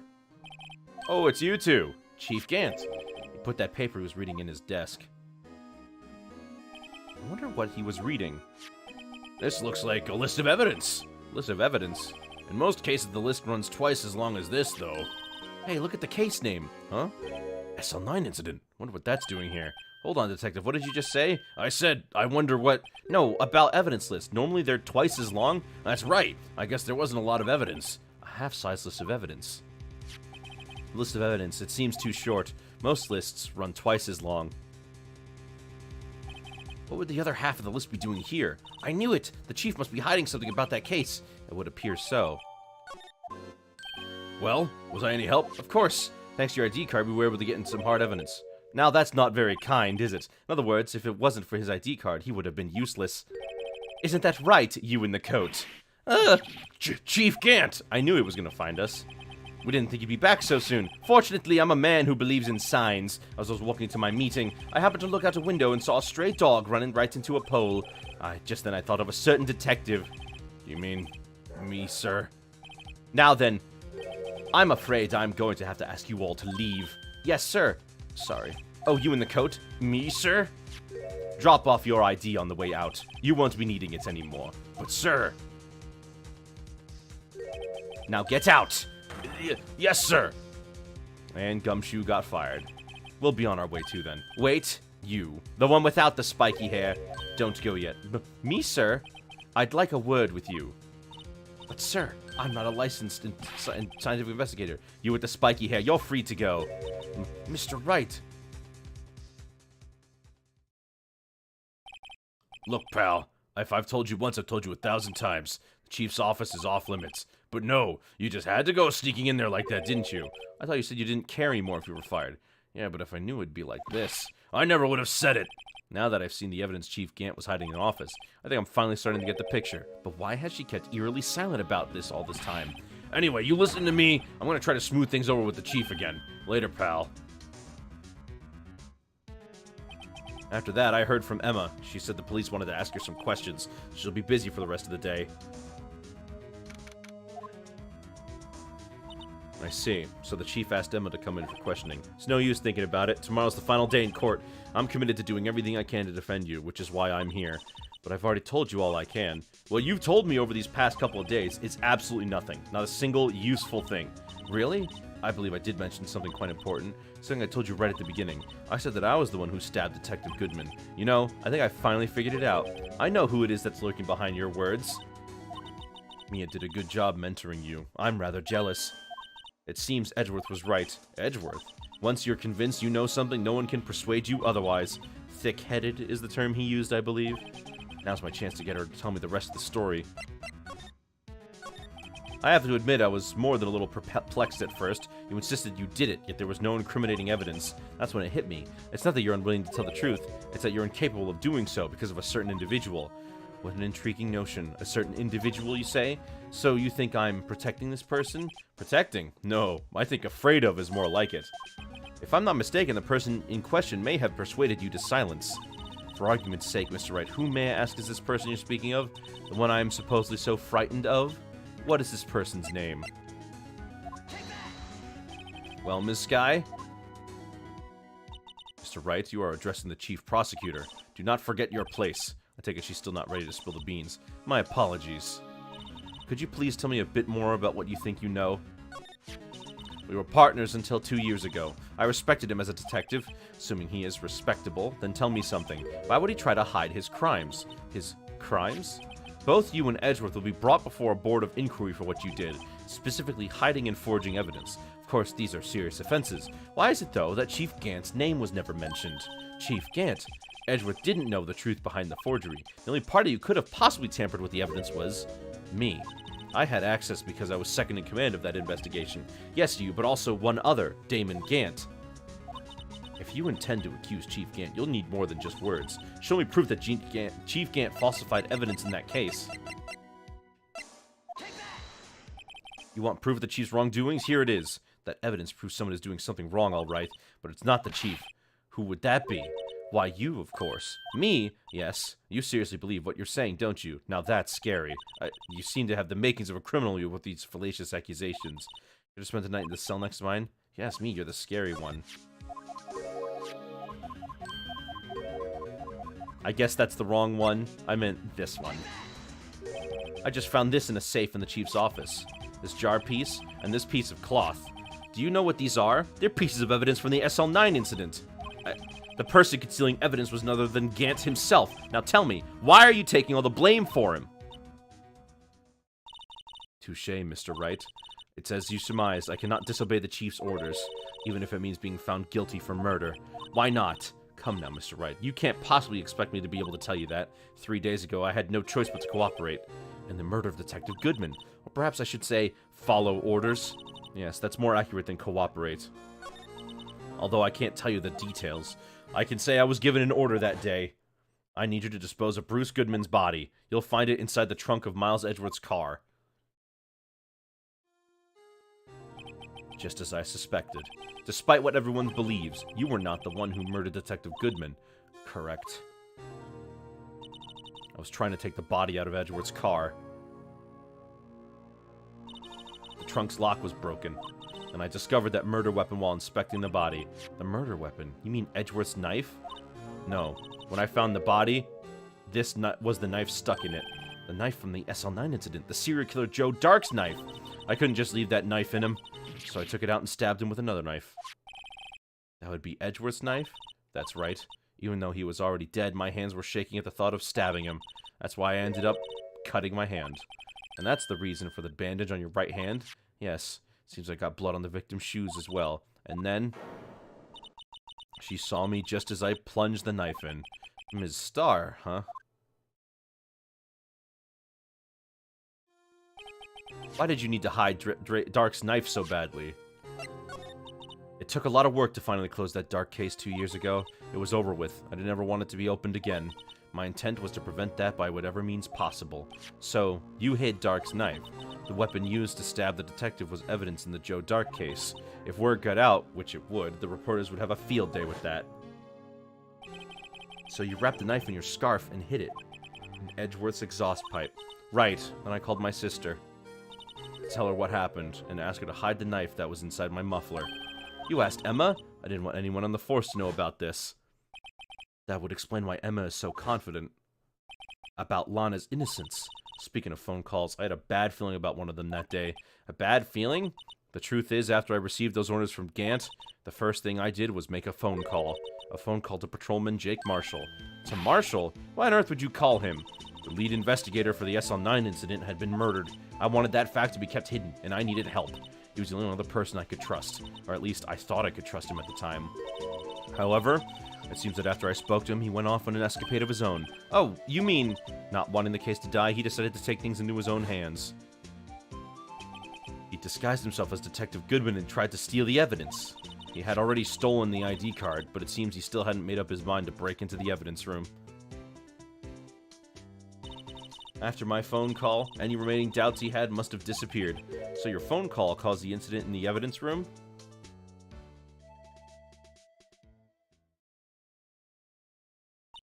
I'm afraid that's all I can tell you. But Lana, you've earned my respect, Mr. Wright, both as a defense attorney and an investigator. Now please, don't pursue this any further in court tomorrow. Tomorrow's trial. There's only one way to drive off Lana's demons. I've got to get to the bottom of everything. Detective Goodman's real murder. And what went down in the chief's office 2 years ago. Alright, now we're finally getting to the final court case. Yes! Oh my gosh, I've been waiting for this.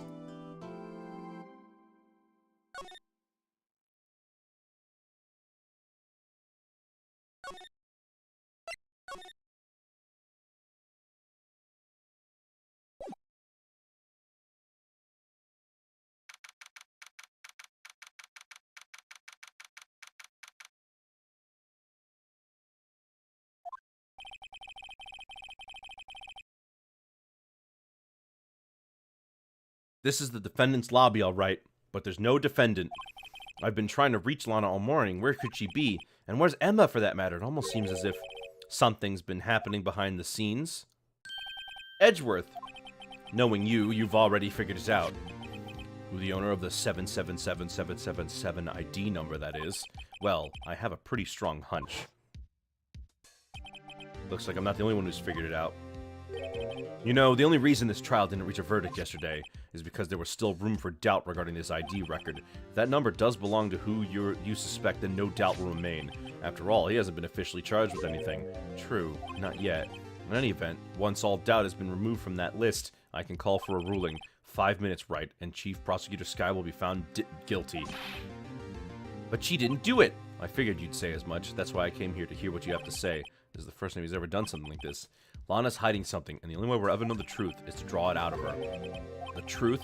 Everything goes back to the SL9 incident. Don't be stupid. Today's the last day of the trial. I don't have time to reminisce about the past. That depends on you. If she's found guilty, you'll lose your only chance to find out what really happened. I'll think about it. See you in court, right?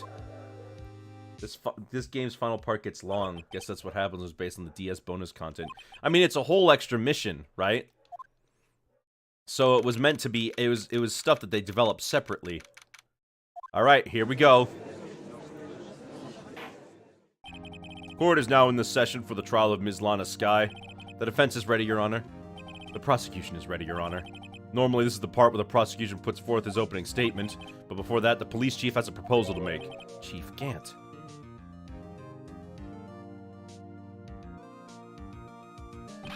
Morning, folks. How's everyone doing? Hey, Udgy, been back in the pool yet? No, I've been drowning enough as it is in my work. Oh, that's a good one. Don't think I can top that. If you don't mind me asking, Chief, what exactly is this proposal of yours? Lana, that is to say, the defendant, has asked me if she could speak directly to the court. She wants to do what? Having heard what she intends to say, I feel she should be granted her request. In the end, it should save everyone a lot of time and trouble.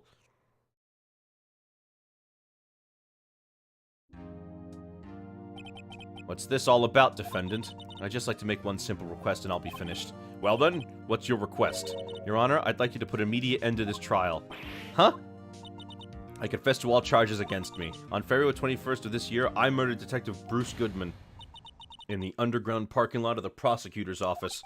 No, Lana!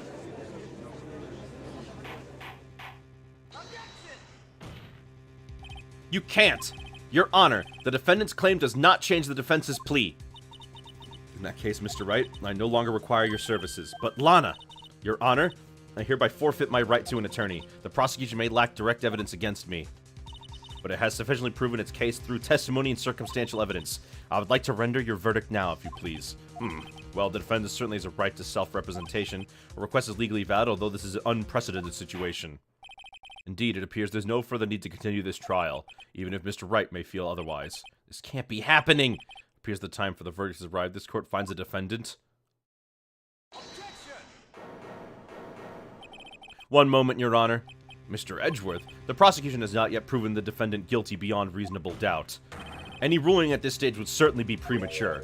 Come now, Worthy.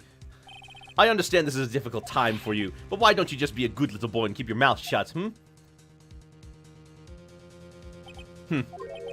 I don't think I care for your tone, Chief Gant.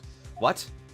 Creating another fabrication to cover up your past mistakes? Sorry, but I'm no longer the naive little boy that you would have me be. With this sudden confession from the defendant, it's obvious to me some kind of deal was struck behind the scenes. Some kind of deal, Not everyone operates as you do, Worthy. I thought so. Your Honor, the prosecution would like to change its first witness. Oh? To whom?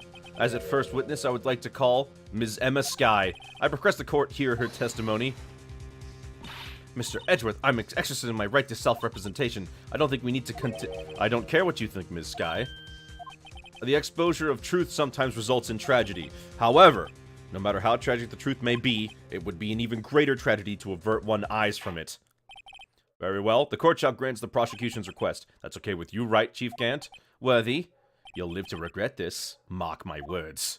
Ms. Emma Skye, please take the stand. Looks like Edgeworth has decided to take the horse by the reins. Now then, witness, please state your name and occupation.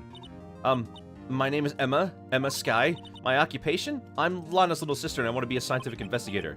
2 years ago, you encountered the serial killer Joe Dark, one of the Joe Dark killings. Is this correct? Yes. I'm trying my hardest to forget about that, though. I'm sorry, but I'm afraid I'm going to have to ask you to recall those events one more time. Mr. Edgeworth, please remember this trial concerns the murder of Detective Goodman. Is an incident that was resolved 2 years ago really all that relevant? Yes, it most certainly is. Well, okay then. Sure gave up fast. Now, please testify about what happened to you 2 years ago. The trip to yesteryear has finally begun. It's bound to lead to the truth behind this trial.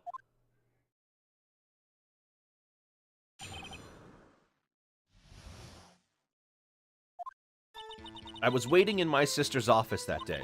A man came running in and took me hostage. Neil Marshall rescued me, but I'll never forget what I saw in that instant. The man raised up his knife and stabbed Mr. Marshall in the chest. It's a good thing you weren't harmed. I passed out. I don't remember much. That's understandable. However, please tell me, Mr. Edgeworth, what does this testimony have to do with Detective Goodman's murder? That will soon become apparent, Your Honor. You've got to admire him for courage, considering he has no evidence. Very well, the defense may begin its cross-examination.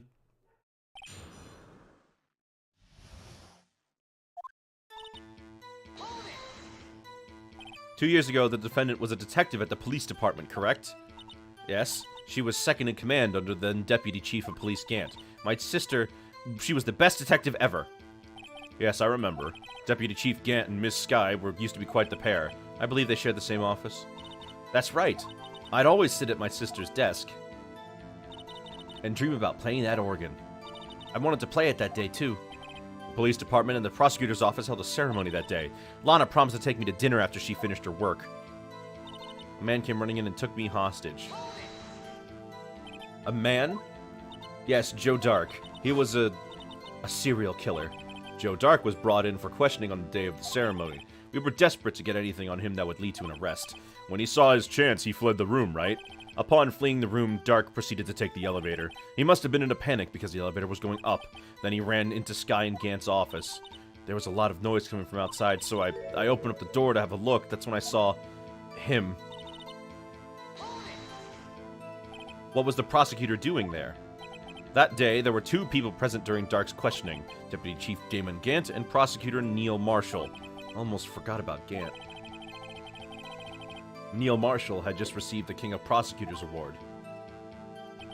Young and dedicated, he went straight to the questioning room after the ceremony. I assume that would also be why he was the first to run after Drake. When Dark grabbed me, I thought I was as good as dead, and that's when Prosecutor Marshall came running in. I don't clearly remember what happened then, but I'll never forget what I saw in that instant. Can you tell us about that? Mr. Marshall jumped on Dark. Just then the lights went out. The lights? It was just about this time of year. There was a terrible storm going on and lightning struck nearby. So the electricity went out. Wait a minute. If it was pitch dark in that room, you shouldn't have been able to see anything, right? Right, but just then lightning flashed again outside. That sudden flash left an unforgettable image in the scene in my mind. I see. I told the detective about what I saw then. The detective? Yes, Detective Goodman. He was in charge of the case. Detective Bruce Goodman, the victim. So you spoke with Detective Goodman about this 2 years ago? Yes, that's what was so scary about this trial. And you told Detective Goodman of what you saw? Yes, but at the time the words just wouldn't come out. That's why I drew a picture. A picture? Yes, I think she mentioned that before. Well, Mr. Wright, have you heard enough? This picture the witness drew, I believe it has a very important meaning. By the list of evidence that was given 2 years ago didn't contain a picture. Witness, would you mind if we added this statement to your testimony? Yes, Your Honor.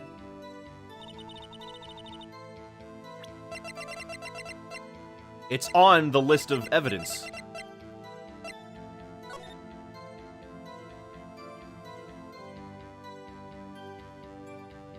There it is! Pictures drawn on the back of the evidence listed magic marker. Got a very bad feeling about this.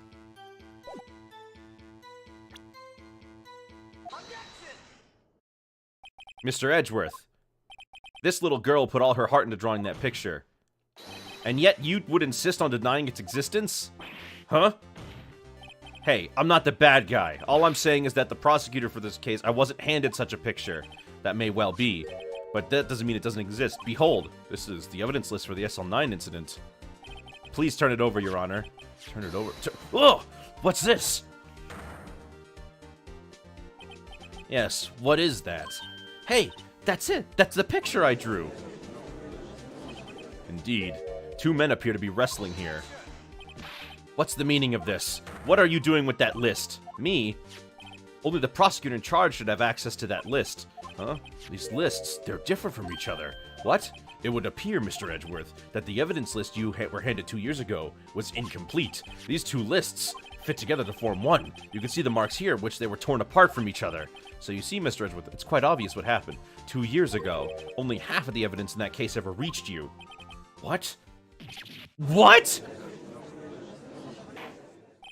Order! Order! But Ms. Skye, why did you draw your picture on the back of such an important list? Because that was Detective Goodman handed me in the questioning room, Your Honor. Wait a minute. If this list was torn in half, then that means... Your Honor, are you alright, Mr. Wright? Your eyes are bulging from your head. If the evidence list was torn in half, then there might be more of the drawing on the back of Mr. Edgeworth's list.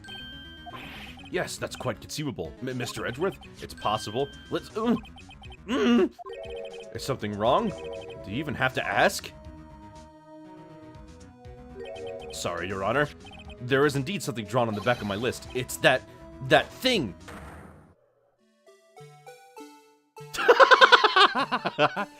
That's that thing. That thing that was dancing in the evidence room. Clearly, this act of vandalism is the work of a certain chief of detectives. I guess he was out of scrap paper. Very well. Witness, will you please testify about this picture you drew 2 years ago? Huh? Oh, yes, sir, Your Honor. What's wrong with Emma? She seems to be thinking about something when she was looking at the picture. It's like the Amogus in this game. It's the Blue Badger! It's the Blue Badger! This is the picture I drew 2 years ago. The flash of lightning was so bright, all I could see were shadows. After that, I must have fainted. This picture shows exactly what I saw in that instant. I think a flash of lightning could burn such an image in your mind. Thanks to that, though, she was able to show us exactly what she saw. Well, I don't see any contradictions here. This clearly shows Joe Dark about to murder prosecutor Neil Marshall. The defense may now begin its cross-examination.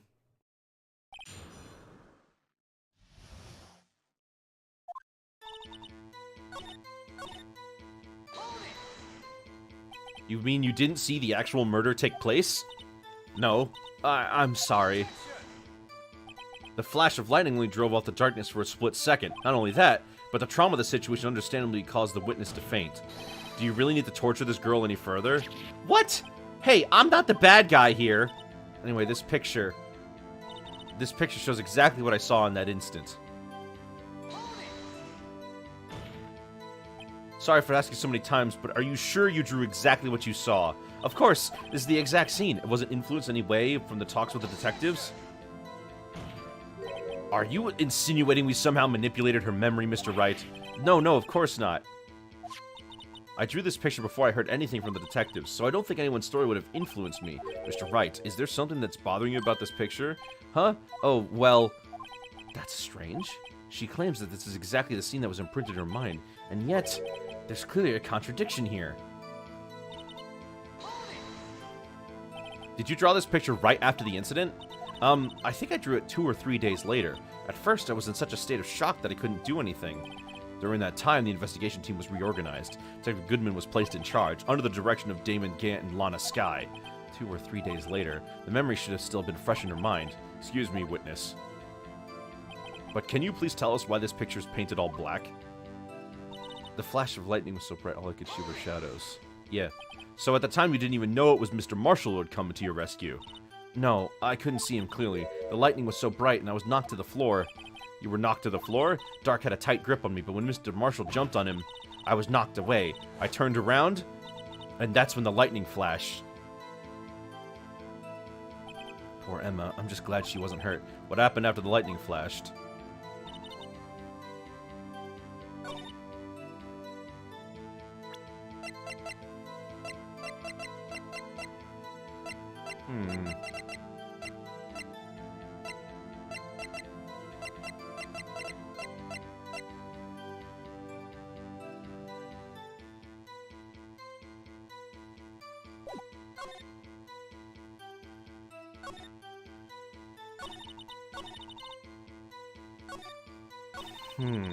What could we prove that says that this is not exactly as she saw?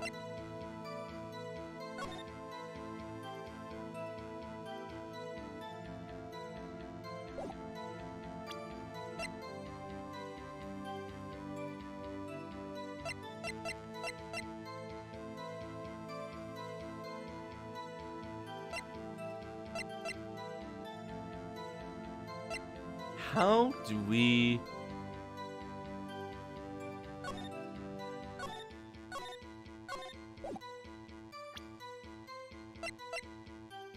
How do we prove a contradiction here?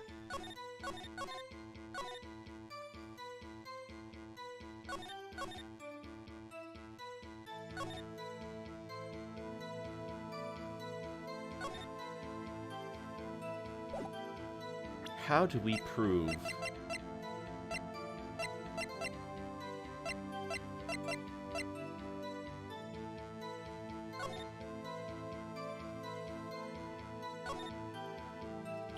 And when 16 is written on the tag, that means it has nothing to do with the current case.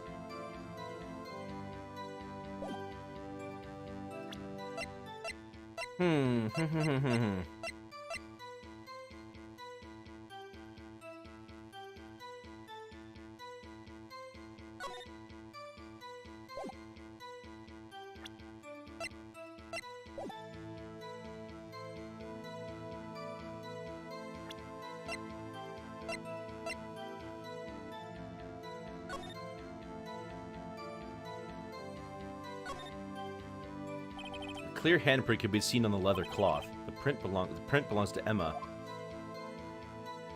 But what the heck could I use to prove that this is contradictory?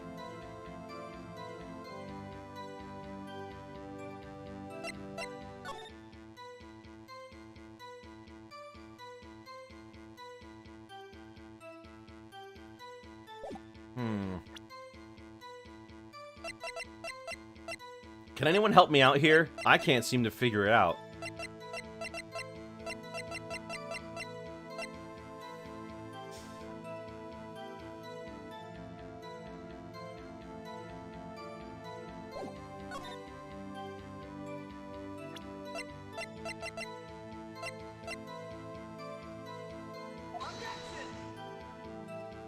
Nope.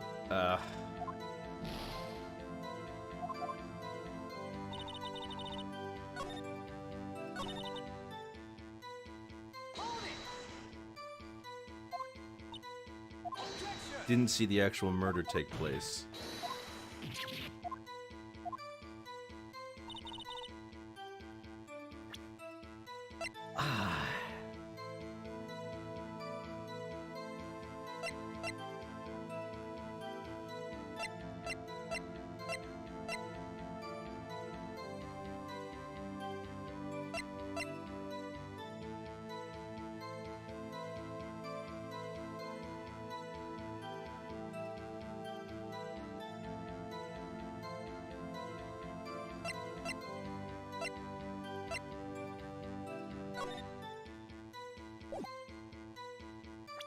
Alright, you know what I'm gonna do? I'm gonna save. We're gonna save scum this because I don't want to have to redo the whole thing over.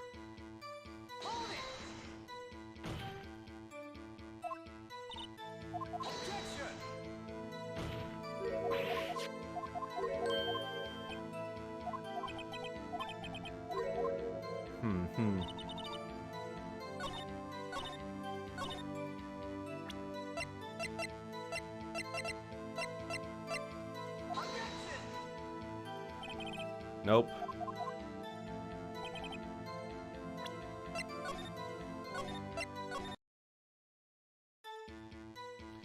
Alright, let me think. Let me think.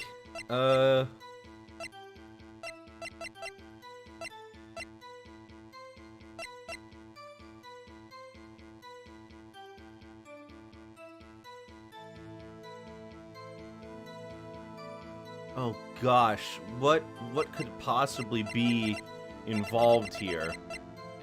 I can't even think.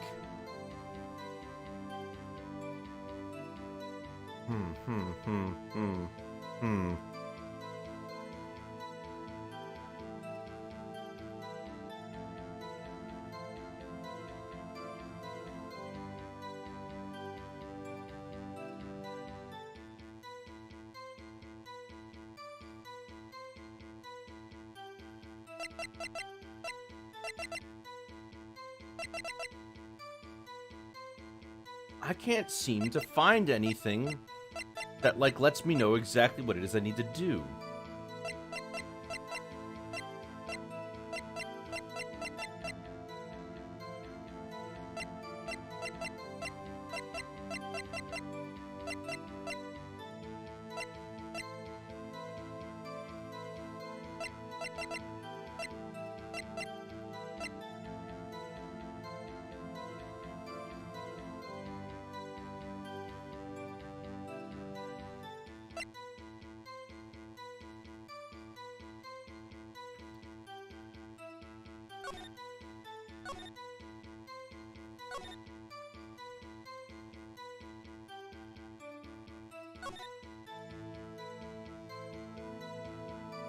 Oh, come on. I had it. Where...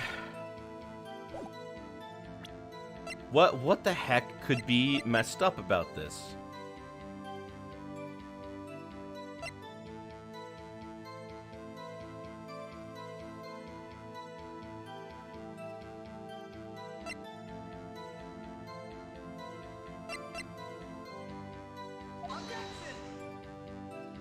Nope.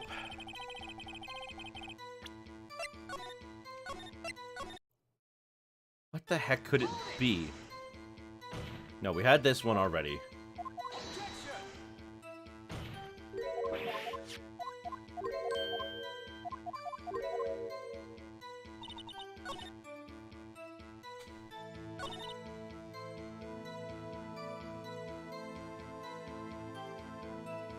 Yes, I want a clue. I already asked for one. I need to figure out what the heck is going on, because I can't figure it out. Because this piece of cloth has Emma Sky's prints on it.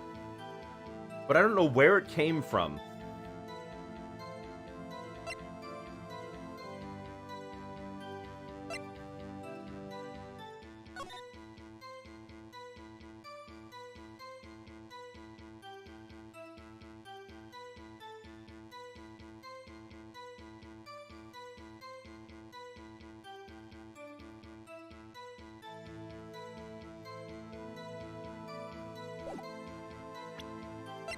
I don't know why I can't seem to piece this together.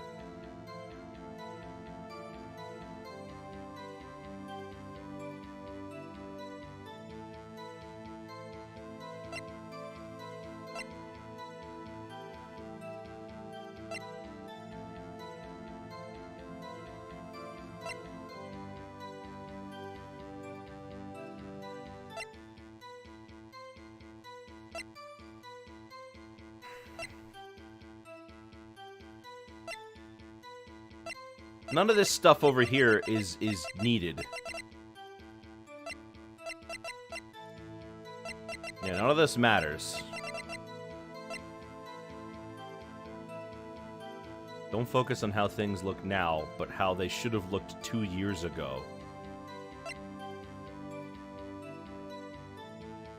Sorry for your bad English. Your English is fine.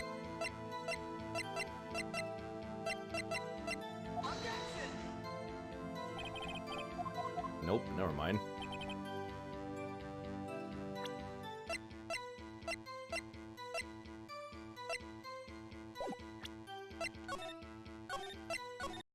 Oh, come on.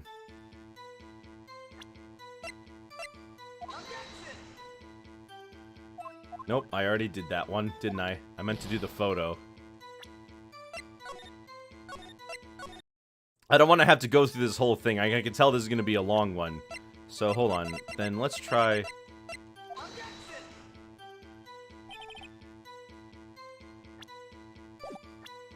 Nope, it didn't. Okay, well then what the heck? That's the only thing that's...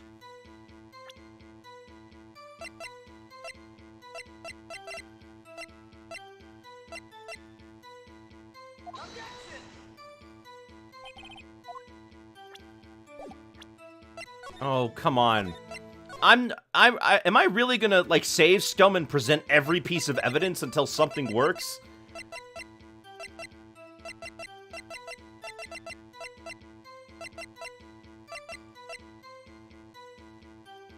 For the life of me, I'm trying to figure out what the heck I need to do.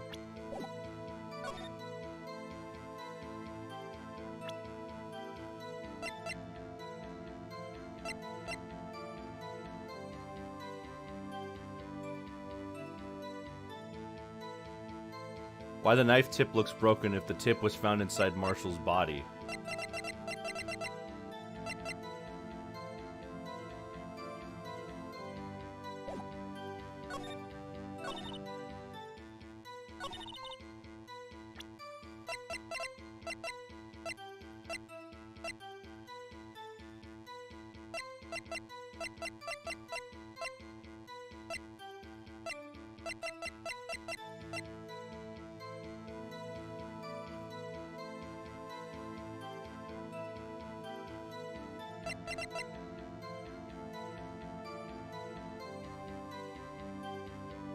What do you mean, if the tip was... It makes sense that it would look broken if the tip was found inside of his body.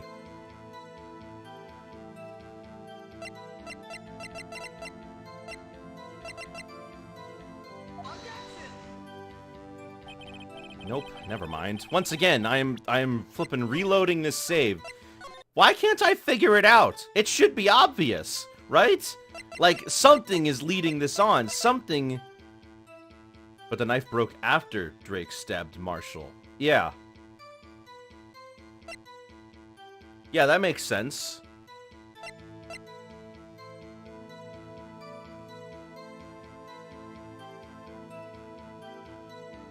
I already presented the knife. It didn't matter.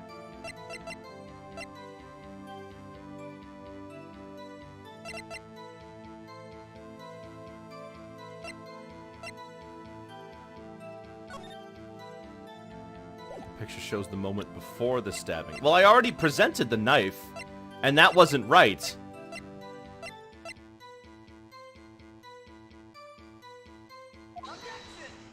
See? Right there, it says the same thing. So, clearly, that wasn't it. But what the heck is it? I am not presenting every single piece of evidence.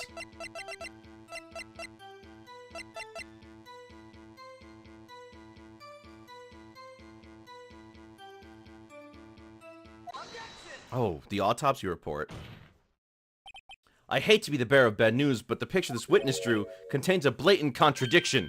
What? But I still remember it just like it was yesterday. Mr. Wright, perhaps it would be faster if you simply pointed out this contradiction for us. What part of the contradiction... Okay.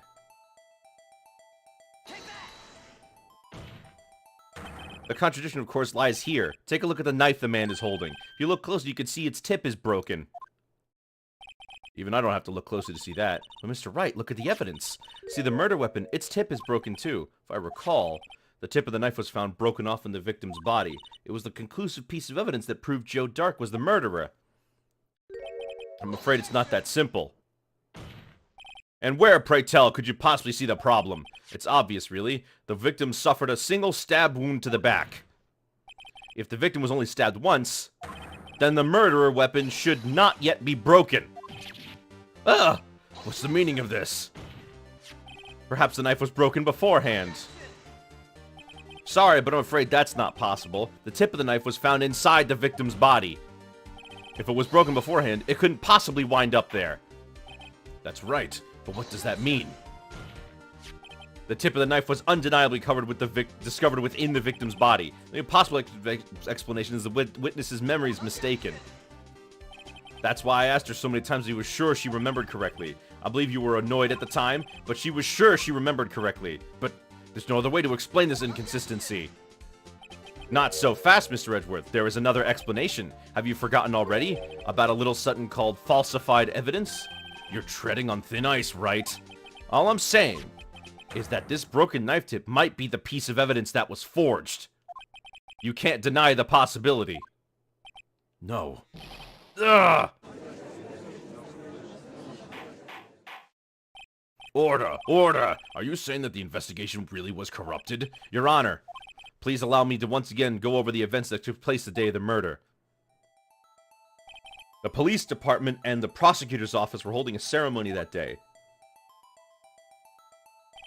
After receiving the King of Prosecutors award at the ceremony, Neil Marshall questioned Joe Dark along with Damon Gant. He used the halberd to kill, didn't he? During the questioning, Joe Dark fled the room. Prosecutor Marshall chased after him and was killed by Dark. It is my belief that somewhere in this story there is a lie. I'm not lying. The man really was holding up a broken knife. If that's true, then there's no other way around it. This could not have been the actual murder weapon. There must have been another broken knife.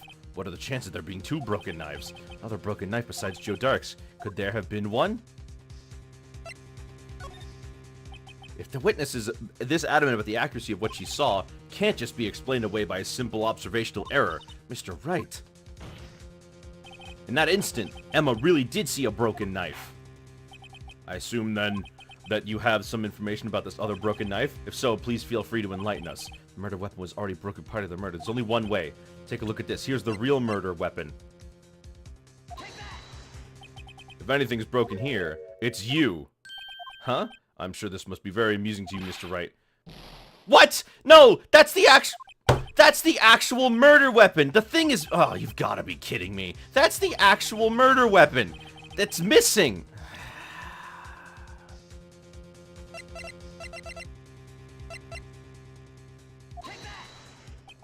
Answer lies in the past. 2 years in the past. Right here inside this picture. This is a picture of the awards ceremony. Ugh! What is it, Mr. Edgeworth? It's the broken murder weapon. Notice the award Prosecutor Marshall is holding. That's a broken knife. As we earlier concluded, the knife in the drawing was not Joe Dark's knife. That being the case, the knife in the witness saw was all in likelihood from this award. Order! Order! Neil Marshall was awarded King of Prosecutors that day. As an award, he was given this broken shield and knife. When he chased after Joe Dark, he pulled out this knife. Being a prosecutor, he did not carry a pistol. This broken knife was the only weapon he had in this dangerous situation. But that can't be. Oh? And why not, Mr. Edgeworth? Because if the King of Prosecutors' award knife was the murder weapon, then the murder and the victim would be reserved. What do you mean? I mean...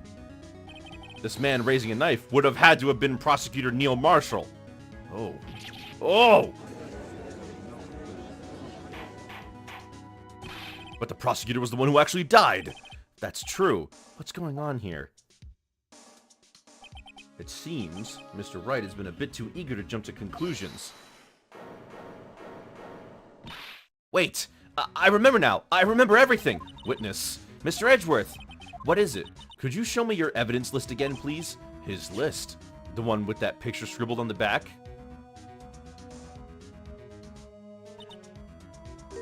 I knew it.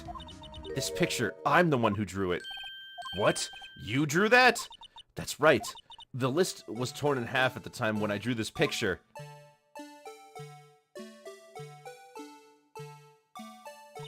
All this time I've been trying so hard to forget. I must have locked this part away deep inside of me. Perhaps it would be best if we added this to the witness's testimony. Would you please tell us what you've recalled, Ms. Skye? Yes, Your Honor. First the knife mix-up and now the blue badger? This should be interesting. Alright, what do we got? When I saw that man raise his knife, I panicked and rushed towards both of them. I think I knocked away the man with the knife. Just then there was another flash of lightning, and that's when I saw the blue badger. He wasn't in the room, but I'm sure I saw his shadow. This is certainly most unusual. Try impossible. The chief of detectives didn't even design him until this year. That would mean he didn't even exist 2 years ago. Yes, well, the defense may now begin the cross-examination. Stop! Please, don't pursue this any further. Lana, what's the meaning of this? Please remain seated in the defendant's chair. But you can't do this. I've already confessed to the crime. Why can't you just leave it at that? Chief Prosecutor Skye, we've already come this far. It's too late to turn back. Silence! The defense will now begin its cross-examination. Bailiff, please detain the defendant. Seems we're finally getting to the core of the matter. Alright.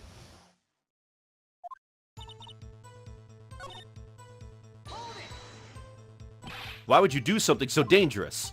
What else could I have done? He was about to stab Mr. Marshall. He was convinced that Dark was the one holding the knife, but as we just theorized, Mr. Marshall was the one holding the knife. Well, I didn't know that at the time. When that Dark guy knocked me down, all I could think was, I've got to help that other person. I think I knocked away the man with the knife. What do you mean, you think?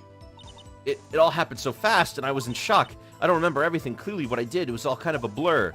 Miss Skye was almost killed before she was witness to a murder about to take place. With so much happening in a matter of seconds, a little disorientation is only natural. I saw the man about to stab the other person who I thought was Mr. Marshall. I knew I had to stop the man with the knife. What you did was very brave, young girl. So then what happened next? Are you sure about this? Of course, see? I even drew a picture of him here. But it was the chief of detectives who thought up this hideous beast. And that was just this year. The Blue Badger didn't exist 2 years ago. This is all quite verifiable. I know it sounds strange, but I was surprised too when I saw him at the police department. I had this nagging feeling that I'd seen him before somewhere. Now I finally remember. Oh, brother, just when you thought you had things cause enough commotion. Tell us, where in the room did you see him dancing?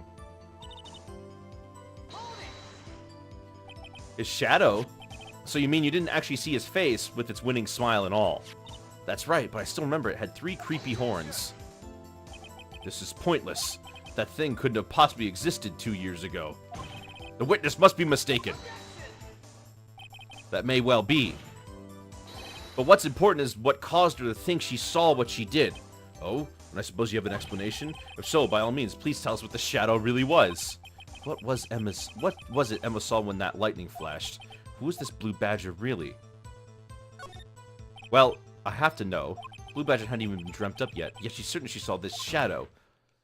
Ladies and gentlemen, it is the defense's belief that on the fateful day 2 years ago, there indeed was something that looked similar to the Blue Badger. Something that is now sitting in this very room. Mr. Wright. In this room? Very well, Mr. Wright. What is it that the witness saw in that instant? Please show us this mysterious Blue Badger look-alike.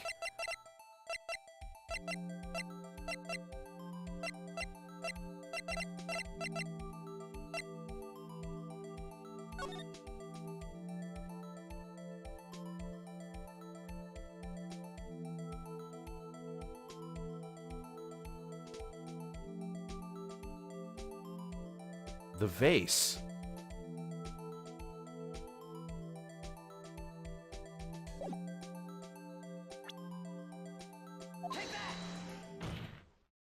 The mysterious Blue Badger was in fact this.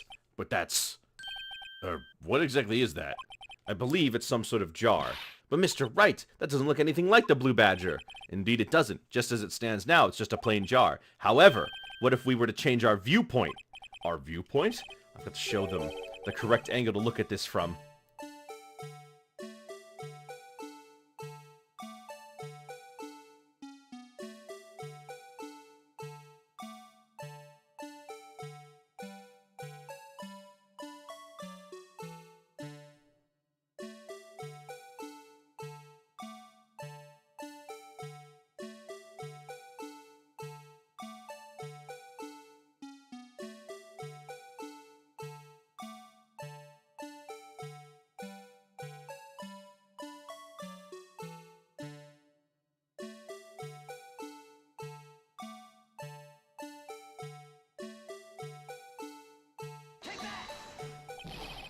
This is right. I've got to make it look more like the Badger.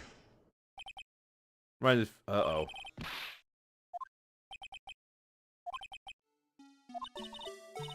Yes.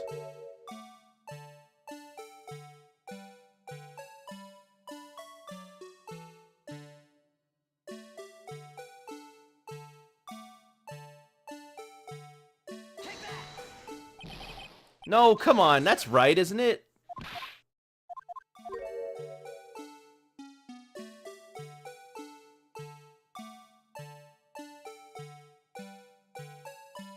She saw it sideways, right?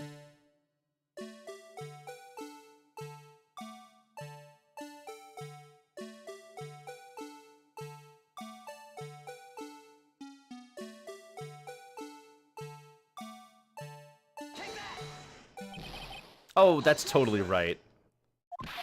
That's totally right! Ah!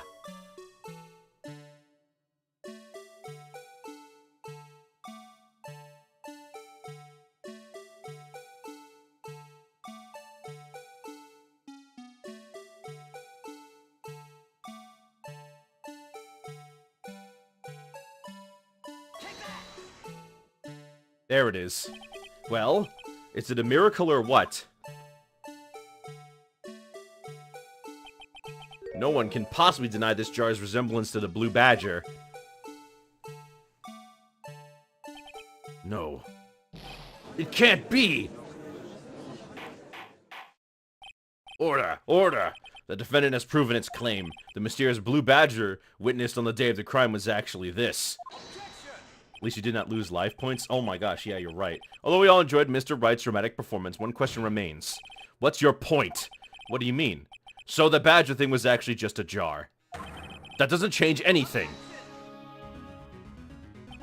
I'm afraid that's where you're wrong, Mr. Edgeworth. You see, this changes everything. Indeed? Very well then, please tell us. What's different now that we know the witness saw this jar?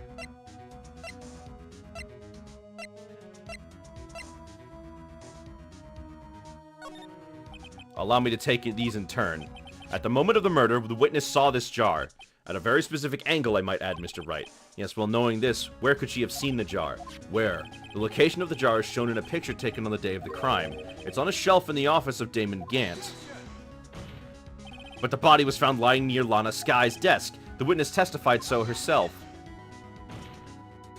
Yes, and it is these two facts that reveal what actually transpired. You see, the struggle between Dark and Marshall did not take place in Lana Skye's office. It happened on the other side of the room, in Chief Gant's office. Are you implying the murderer moved the victim's body from Damon Gant's office to Lana Skye's office? Yes. Why would he do that? There's no reason. Exactly. If there wasn't a reason, he wouldn't have gone through the trouble. The only logical conclusion is that there was a reason. Do you know that reason was, Mr. Wright? I finally figured it out. So this is why Lana tried to stop the trial. It's too late to quit now, though. Please recall the witness's testimony. She said she knocked away the man who was holding up the knife. And the next instant, the jar was hit and flew through the air. Now tell me, what could have sent the jar flying? That would have to have been the impact of the man made when he was knocked onto the wall. Ladies and gentlemen, if I may draw your attention to this picture once more. If the man was knocked in the direction of the shelf the jar was sitting on, what would he have hit? Ah! The suit of armor, holding a very sharp and dangerous-looking sword. Yes. And since the man who was knocked over into the armor was carrying a broken knife, it would have had to have been Neil Marshall, wielding the King of Prosecutors trophy. No, Mr. Wright, you can't be thinking. Yes, there is another possibility of what actually transpired in that room. Another possibility. Of course, the perpetrator would have had no idea, but nevertheless... I don't know if I can go through with this. Mr. Wright, what's the matter? If events took place as the defense theorizes, then the outcome is obvious. In that moment, assuming the man Emma Skye knocked away was actually Prosecutor Neil Marshall...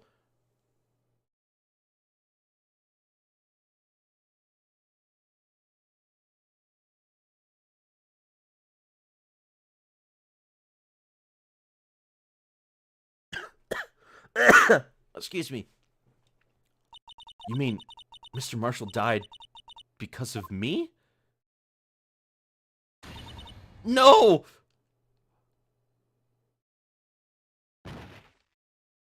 Oh. Oh dear. I never imagined her testimony would lead to this. So it was the witness who took the victim's life, and then proved so with her own testimony. This is unprecedented.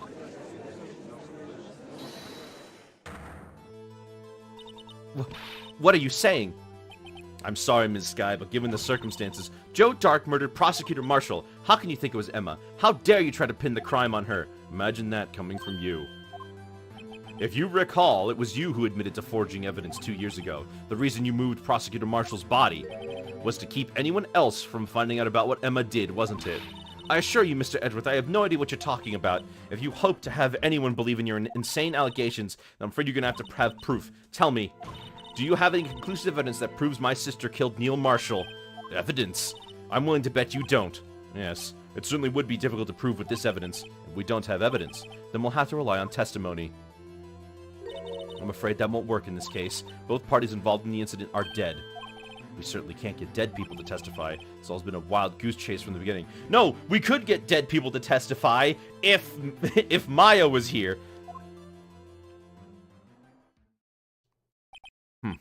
touche, Ms. Skye. Of course, that leaves us with one possibility. You don't mean there's still another possibility? What do you mean, Mr. Edgeworth? I mean the possibility that the victim had left us a message. For better or worse, Mr. Marshall did not die instantly. He may have left behind the name of the person who took his life, in one manner or another. That's impossible. Well, Mr. Wright, this is the only possibility left to you. Message from the deceased. Does such a message exist? Yes. This message from the deceased is already in our possession. Mr. Wright, will you stop at nothing to prove my sister a murderer? Do not be mistaken, Ms. Skye. Our purpose is not to accuse Emma of any crime. There is only one thing we seek, the truth, no matter how painful it may be. Now then, Mr. Wright, please show us the piece of evidence. This is the message from the deceased. Right. Now then, this is the message from the judge. What? Oh.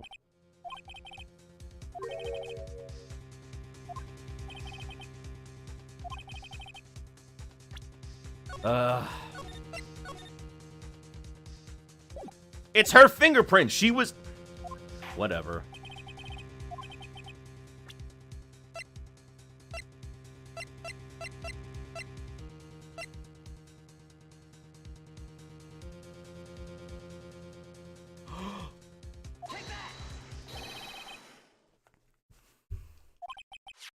This is that blue badger from before, right? Oh, is he just gonna speak the killer's name? If that thing could, I'm sure it would. Looks like everyone's forgotten this is just a jar. A message was left here, on the surface of the jar. What do you mean? If you look closely, you can see a faint trail of blood from the jar. It looks like someone wiped the blood away. Yes, but notice, for some reason, the blood on some of the fragments was not wiped away. It says Emma! There's a line here, drawn in blood. So what you're saying is these dots were once lines. Prosecutor Marshall did not die instantly. He used a few precious moments left for him to leave behind a message.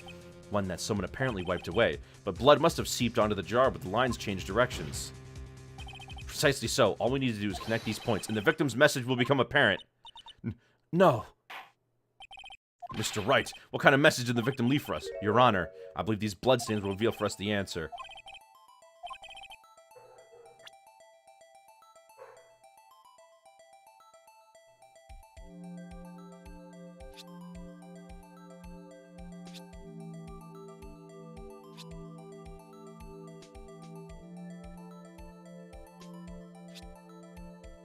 Wow. Does this even work in the Japanese version?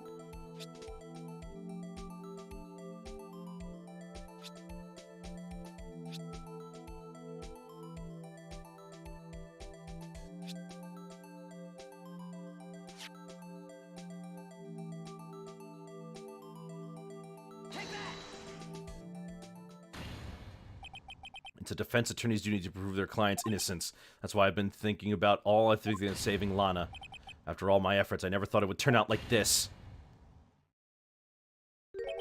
Emma. So this is the final message Prosecutor Marshall left behind.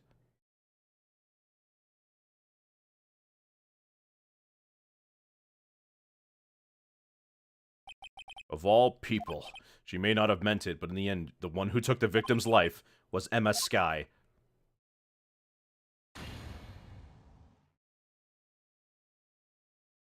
That's why she wanted to protect her. See, Worthy? Can't say I didn't warn you. Chief can't. Do you understand the implications of what you've done? What are you talking about? 2 years ago, Joe Dark was sentenced to death. He was convicted because of his final murder. I believe you were the prosecutor in that case, were you not? Yes, Worthy. Because of you, an innocent man was sentenced to death. Not only that, but you used forged evidence to ensure his conviction.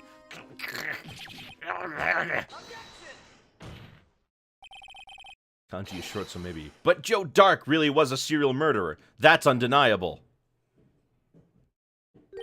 I'm afraid that's not important. Didn't you know we aren't defenders of justice? What? We're merely keepers of the law. Sentencing a man to death is no light matter, even if there wasn't any cover-up or evidence forgery. Ultimately, the responsibility falls on the prosecutor in charge. Despite what anyone may say, this fact cannot be denied. What's going on at the prosecutor's office may have sent an innocent man to his death. How could he just stand there knowing it's his fault? Order! Order! Order! Time for another recess.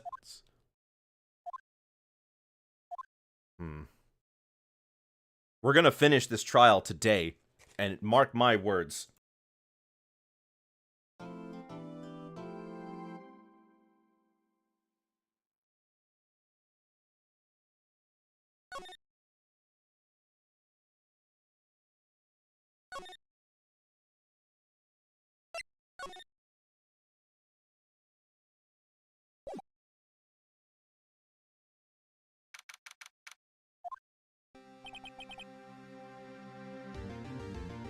Sorry, Edgeworth. I didn't mean to get you in trouble. Don't worry about it. This is my problem, not yours. Hope I'm not interrupting anything, pals. Oh, guess I am. I'll come back later. Wait, Detective Gumshoe, what is it? You've got a lot of nerve, pal, making a detective run around while on duty. And to top it off, you call me here. I've seen happier people at funerals. I take it Lana's having you run errands again? Let me tell you, this is the last time, pal. Here, she asked me to give you this to you if there was a break in today's trial. Victim leaves testimony added to the court record. What did I do? Evidence law. Edgeworth was just talking about this the other day. You must know the 2 rules of evidence law. No evidence shall be known without the approval of the police department. Is that right, Mr. Wright? Seems so. At least study some evidence law, really. The chief prosecutor also wanted me to give you a message. A message? She said, if you're planning on taking him on, you're gonna need this book. Him. I guess I'll need to give this book a thorough read. Doesn't look like that book will do you any good now, though. All that's left now is the chief prosecutor's sentence. That's where you're wrong, detective. Huh? Haven't you figured it out yet? Why I'm still sitting in that prosecutor's seat, despite all these allegations being thrown at me? Mr. Edgeworth, the real trial today hasn't begun yet. What? What else is there left to do? Your credibility has been all but ruined with this forged evidence you're unaware of. Emma Skye found out she's unwittingly caused a man's death, and now you're telling me you want to do more? You gotta be kidding me, pal. You're missing the point, detective. Lana didn't murder Detective Goodman. She merely stuck a knife into his dead body. That means the real killer is still out there. What? And we're gonna expose him. No matter what it takes. This case has hurt too many people. It's time to bring it to an end. Alright, let's do it. Mr. Edgeworth. Yes, Your Honor? The Inquiry Committee is planning to impose harsh penalties for your actions. Thank you for the news, Your Honor. Yes, well, normally this is where the prosecutor calls forth a witness, but, this isn't easy to say. You see, there is some concern that you, Mr. Edgeworth, may have, struck a bargain. You think I may have manipulated the witness. I didn't say that. It's just, you see, everyone has been talking, and... Very well, Your Honor. I have a solution. A solution? That being the case, the prosecution will allow the defense to call forth all further witnesses. What? But there's no precedent for what you're proposing. Undeniably, this is an unusual arrangement, but a very effective one. It would prove that I haven't struck any deals with the witnesses. Well, Mr. Wright, what do you say? Unbelievable. Edgeworth has found a way to continue the trial. Very well. The defense accepts the prosecution's proposal. Then it's settled. The defense may now call forth its net witness. Mr. Wright? You do realize this is your last chance. If you call the wrong witness, this trial is as good as over. The defense calls... Uh-oh.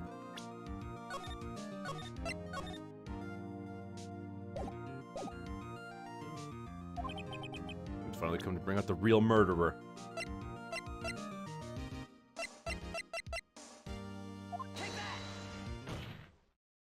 Damon Gant. The defense calls Damon Gant to the stand. Damon Gant? What does he have to do with anything? As the defendant's partner 2 years ago, Mr. Gant has first-hand knowledge of the crime. I feel we should hear what he has to say about it. As luck would have it, he should still be in the courthouse. He would also be the least likely to have been manipulated by me in any way. Wouldn't you agree, Your Honor? True. All right, bailiff. Please escort Mr. Gant to the stand. Oh, here we go. Witness, please state your name and occupation.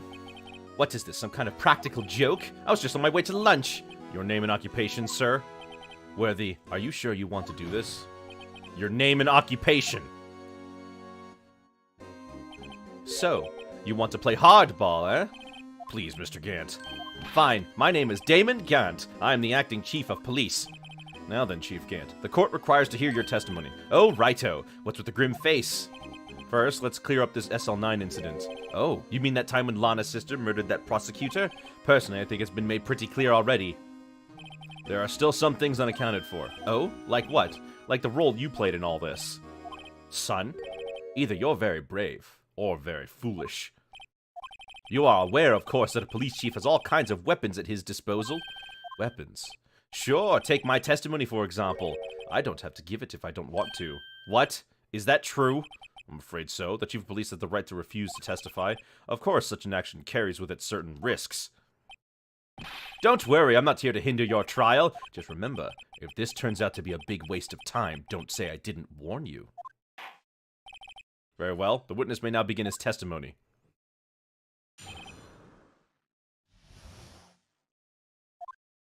As I recall, Neil and I were questioning him that day. To make a long story short, we slipped up. The power outage didn't help either. When I went to my office, I found Lana there. Apparently she had already arranged the crime scene. As you can see, I had nothing to do with the forgery. Is that when Dark was arrested? He was lying on the floor unconscious.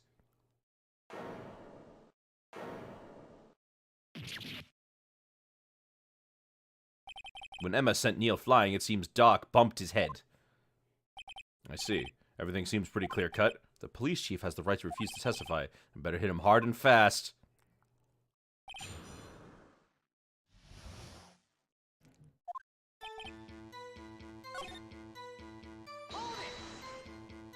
So the two of you ran immediately after him, right? That's right, but Doc made it to the elevator first. Gene and I split up. He went upstairs and I went downstairs. Guess you could say he got lucky. So what's this about a power outage? Oh, the elevator stopped all of a sudden. I got the shock of my life. Well, probably not as shocked as Neil was when that knife went into his heart, though. That's not funny.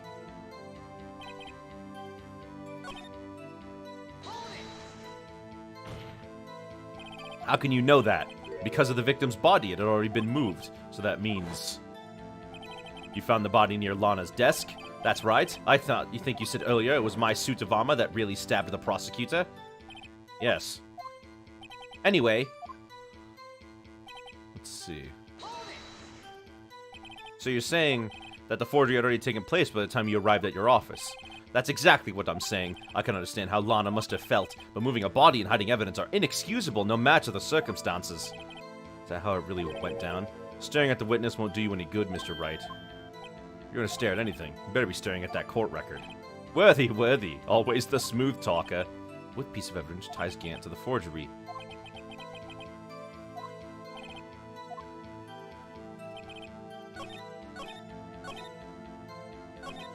Alright, so, save here. I can tell this is gonna be... There are a few pieces of evidence that I want to show off. First of all...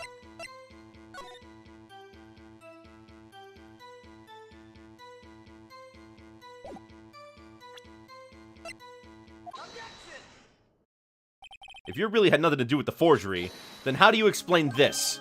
What's that? And what's that on it? A handprint? Chief Gant, your explanation, please.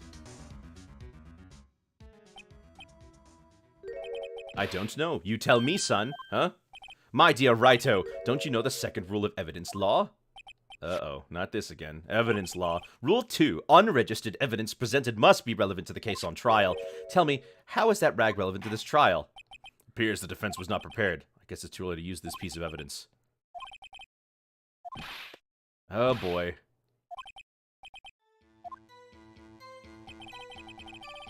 Okay, so I used it too early.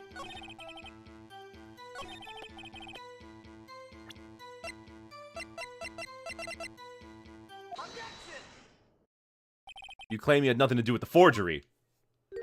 But I'm afraid there's a claim you cannot back up. Explain yourself? Several pieces of evidence were found in your office. Take this jar, for example. That's the blue badger you showed us earlier. A piece of this jar was discovered in your safe. Not only that, but the evidence list I presented earlier was actually found inside your desk. It was found where? You see, Chief Gant, these are articles of evidence uncovered in your office. Are both concrete proof that you also played a part in the illegal investigation. Chief Gant, what's the meaning of this? Ho! Here's a defense attorney who may even rival Worthy. So you admitted to it then, that you were involved in the forgery? Who, me? Or do you mean you? Me? Why would I have anything to do with that? Well, you were the one who snuck into my office when you found this evidence. Prosecutors aren't the only ones capable of forging evidence, you know. Defense attorneys can do so too. Isn't that right, Raito? However, Detective Gumshoe was present during the investigation. Worthy, my boy. Not even detectives are exempt from the law. Rest assured, Dick will receive his due punishment. What? Detective Gumshoe's salary drops any further, he'll end up paying to work. Yes, well, in light of the detective's presence, please give us your testimony regarding these pieces of evidence found in your office, and their relation to the forgery that took place at the crime scene.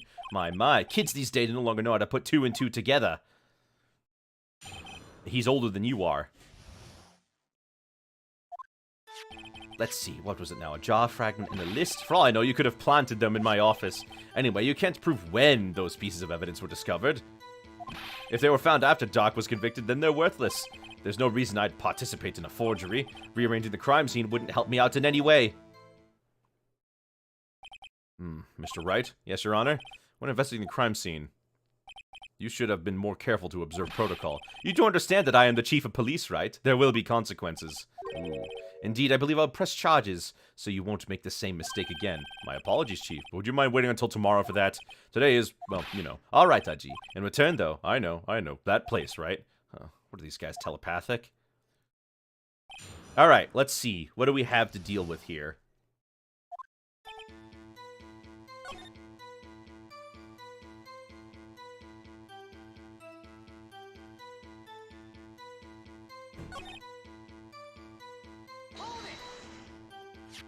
Are you saying this jar fragment wasn't discovered in the initial investigation?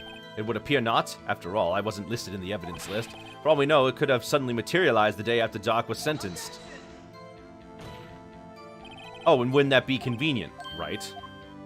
The Chief is talking about a possibility, as long as you can't rule that out. Your remarks, however, clever they may be, will only succeed in wasting time. Tell me something I don't know. Come now, Raito, think about it.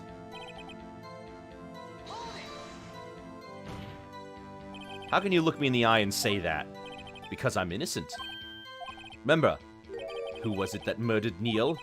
Not sure I care for the word murder here, but in the end, the person responsible for Mr. Marshall's unfortunate demise was Emma Skye. Well, now do you see? Really, Chief Gant. At the very least, there is one very large benefit you've reaped from all this. Oh? I wasn't aware. What is this benefit? That would, of course, be the position you have, Chief of Police. Oh, the resolution of the SL9 incident secured your promotion to chief. That in itself is a sufficient motive. Oh! Oh, that's a good one. Huh? Do you really think I'm that incompetent? What do you mean? Even without that case, I was already in line to become next chief. The resolution of SL9 merely sped up the inevitable a little. Is that true, Edgeworth? Yes. He was going to be made chief anyway. Gah. Careful when pointing that finger, you might wind up being the one pointed at. So that means there's only one possible motivation for you to commit forgery. You didn't do it for yourself, then you did it for someone else. Don't be silly, Worthy. You know me better than that. There are only 3 people I look out for. Me, myself, and I. There, it's out in the open now. Aji, would you mind if I change my testimony a little? By all means, please do.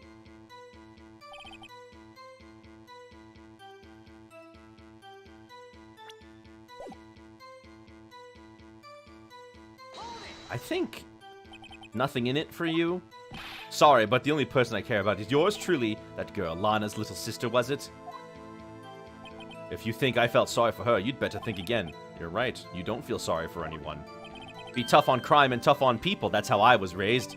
You seem to be lax enough on yourself, though. Ho ho ho ho! Oh, that's a good one, Worthy.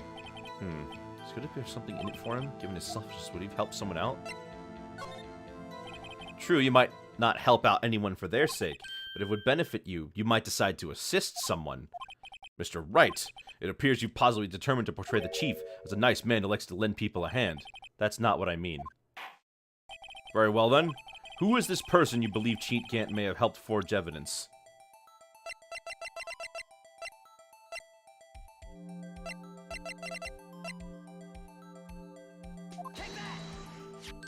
Chief Prosecutor Lana Skye, the defendant? I believe it's quite obvious in light of the circumstances. Emma Skye fell victim to an unfortunate series of events. Who would want to help her more than her own sister Lana? And as for Chief Gant, he would also have a reason to help Lana if she asked him to. That reason, of course, is self-profit. Self-profit? What do you mean? After the SL9 incident was resolved, Lana Skye was appointed chief prosecutor at the prosecutor's office. The person who arranged this job change was you, Chief Gant. But how would he profit from all this? He would be able to use the chief prosecutor as his puppet. Essentially, he would acquire unchecked authority over all investigations. Do you mean to tell me that despite the chief's formidable appearance, he plays with puppets? What? Oh, wait, you must mean puppet. Admit it, Chief. You assisted Lana Skye in forging evidence. Your motive to appoint her as chief prosecutor so you could control her. Righto, my boy, you have quite an imagination. Let me ask you something. What? Do you have any proof of this, that I controlled Lana? For example, is Lana testifying that I've done such a thing? Lana, she's keeping quiet to protect Emma. There's no way she'd testify against Gant. I'm afraid without any proof, this all amounts to nothing more than conjecture. Unless that is also what happened in this incident. This incident? Which one would that be? Of course I'm talking about the murder of Detective Bruce Goodman. The chief prosecutor has been acting strange throughout this entire trial, almost as if someone has been controlling her. Worthy, you better watch your tongue. I wouldn't want it to get hurt. Just what do you mean? What he means, Your Honor, is that Chief Gant is involved in the murder of Detective Goodman. Not only that, but the Chief is now making Lana take the rap to cover up for his involvement. What? Oh, we got him on the ropes. I said order! Mr. Wright, you can't be serious, huh? This is an affront to the highest-ranking officer in a law enforcement agency. To accuse the Chief of Police of blackmail and murder? That's impossible! Your Honor, I was merely reiterating what Mr. Edgeworth said in easier-to-understand language.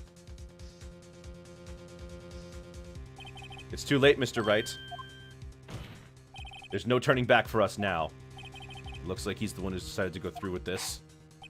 Can you prove this, Mr. Wright? That the Chief, a high-ranking officer of the law, is involved in this murder? Good question. Regardless of his rank or title, Chief Gant is just a man. The question is he a criminal? I believe the evidence will tell. I see. Alright then. Save. Save right here. Oh my gosh, this is the moment, guys.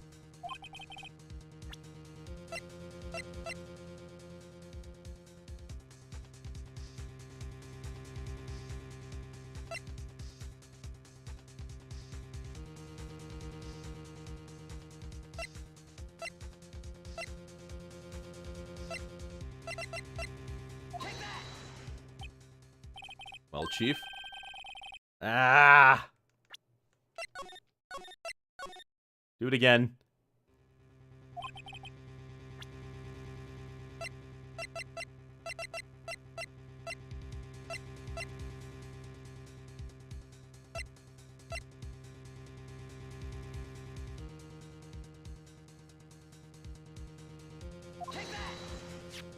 This is the ID card list. Yes, the one that shows who went to the evidence room on the day of the crime. There was one ID on the list we couldn't determine the owner of yesterday. 77777777. Sorry, but there's no way you can prove that's my card number. It's your number. What? How do you know that? The safe in Chief Gant's office requires a code to open. A 7-digit code. 7 digits? You don't mean... I'm afraid so, Your Honor. The code was all 7s. The same as the remaining ID card to that number list. Chief Gant, you entered the evidence room on the day of the crime. Oh, here we go, here we go. Order. Chief Gant, what do you have to say? Nothing.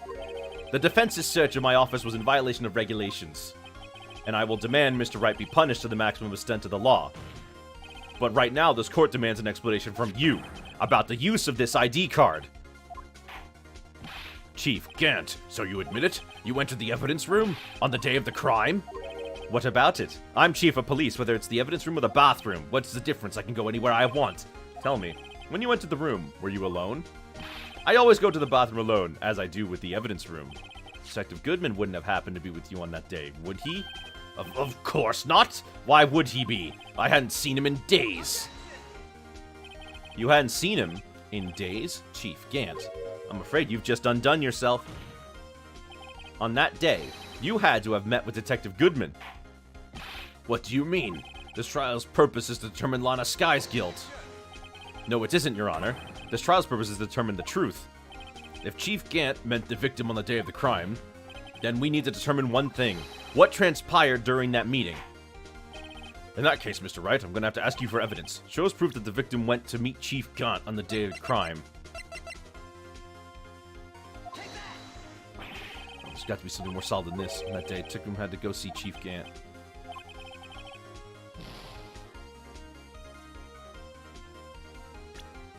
Save. Just in case. Write up your letter of termination.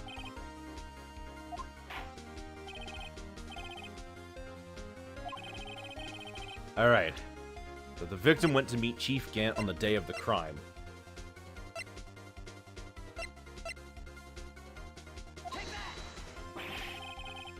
Oh, come on.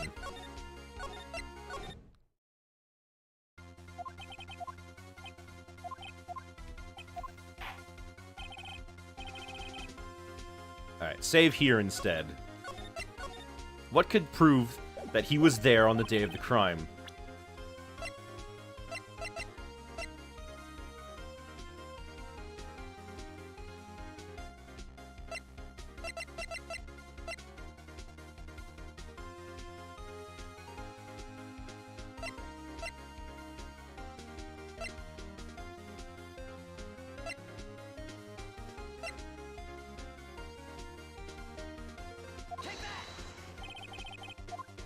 If Goodman lost an ID on the day of the crime, or to be more accurate, Jake Marshall stole it. So Detective Goodman filled out a lost item report. He would have had to give that report to the Chief of Police. Yet you are in possession of the report, which means you can't be sure if he filled it. He filed it. How do I know, you ask? Because he needed to enter the evidence room that day. He needed to? Yes, to transfer the evidence out. Oh. Detective Goodman took the form to you, Chief Gant.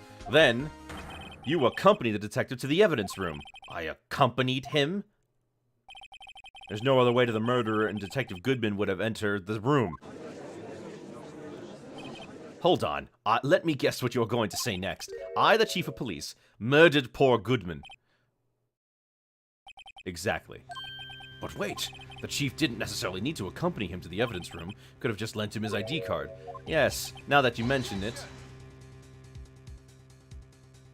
Sorry, but that's not possible. According to the record, your card was only used once. Yet you showed us your ID card earlier. If you had really lent it to Detective Goodman, it would have been found on his body. Oh my gosh. Chief Gant, you didn't. The murder was most likely a spur-of-the-moment crime, for no one in their right mind would choose the police department as a place to commit murder. After the murder, you contacted Lana at the prosecutor's office. Why? To dispose of Detective Goodman's body, of course. You're forgetting, Mr. Wright. The victim's body was discovered in the prosecutor's office's parking lot. How did he manage to move it there? I was at the police department the entire day, you know. And everyone's aware that Lana stayed in the prosecutor's office after the ceremony. Everyone except me, it seems. Still, you're chief of police. You have an entire police force at your disposal. Oh, so you think I just ordered an officer to do it? Hey, you, take this here dead body over to the prosecutor's office. I don't think so. Chief Gant, you left all the evidence we need to prove how you moved the body to the prosecutor's office. Listen, I thought it was just a useless clue that was taking up space. How could the chief have moved the body? To move the victim's body, Chief Gant used this.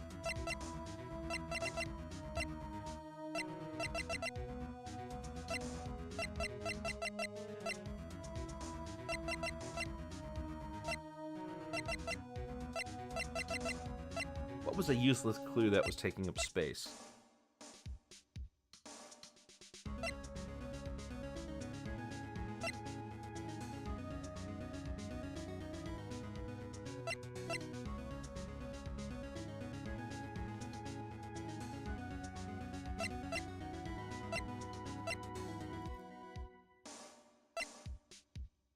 What was a useless clue that was taking up space?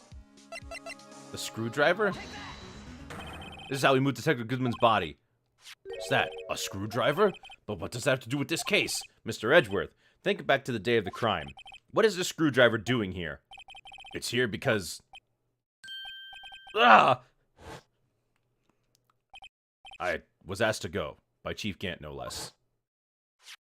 He told me he wanted me to keep it here in the prosecutor's office. In any case, on the day of the stabbings, I brought this back here.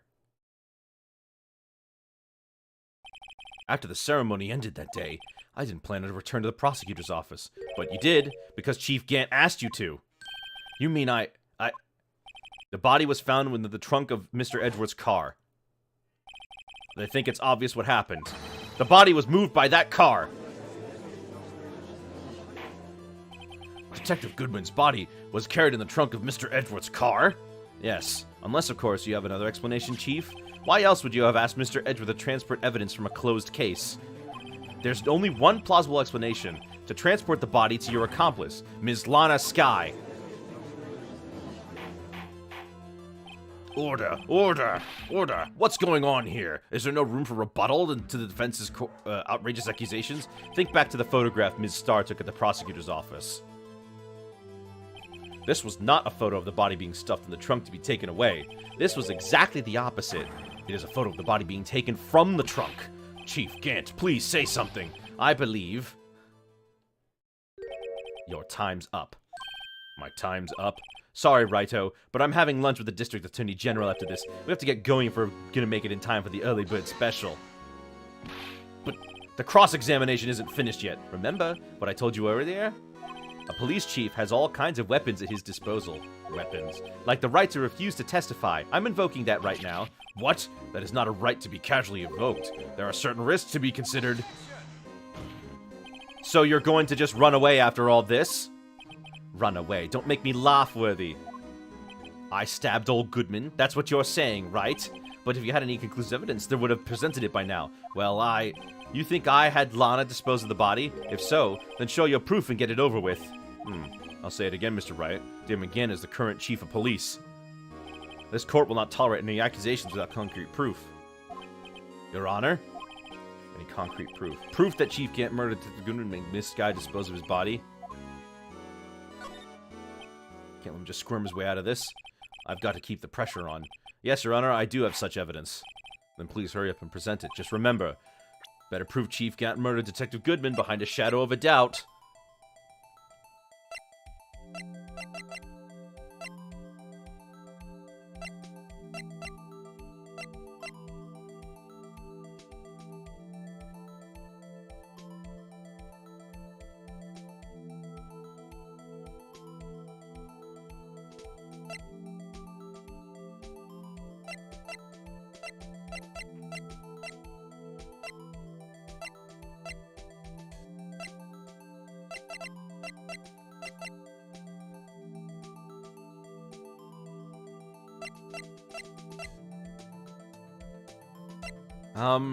Oh gosh.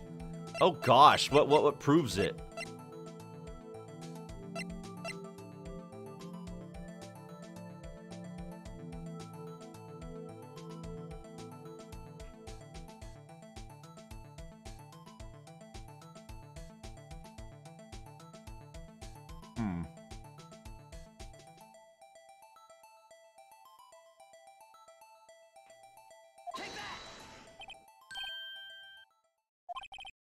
Proof. As whether or not it's enough to demonstrate the chief's guilt, I'll let you be the judge.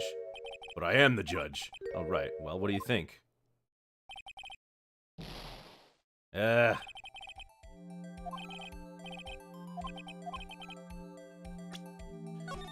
All right, let's do this one more time. Let's see what we got here. Current chief. So what we need to prove.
Oh my gosh, why can't I figure it out?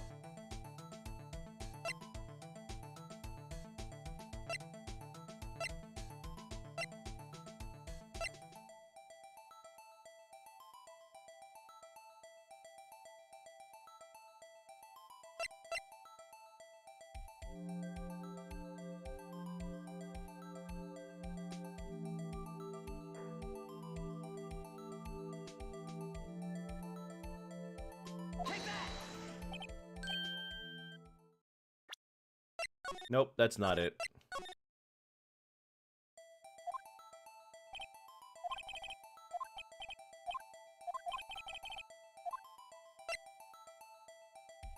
What if I say I don't have proof? No, you showing evidence, don't even share myself. No, Your Honor. Present, I have no conclusive evidence.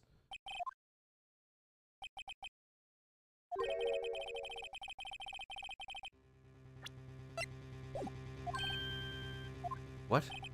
Everyone can't afford to lose, Raito. Lady Luck was on my side again today.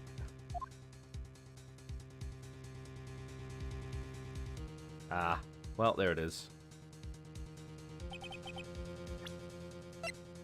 Yeah, all right. We're gonna get this. We're gonna figure it out.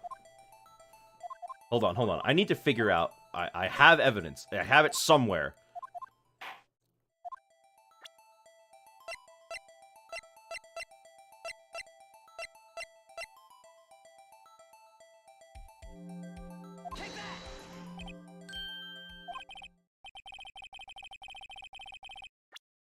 That's not it. Ah, come on. Come on.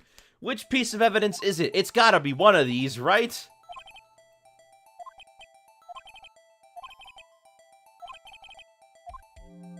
I have evidence. It's gotta be in here somewhere.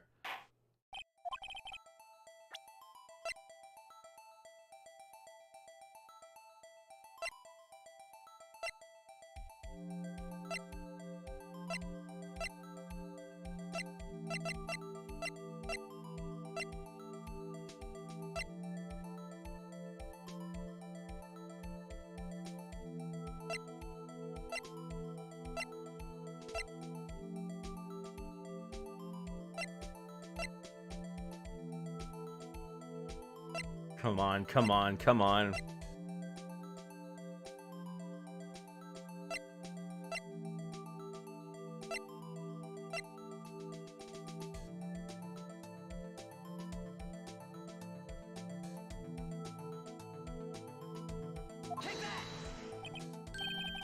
Oh, come on. Why is none of this working? What the heck is going on? Why can't I figure it out?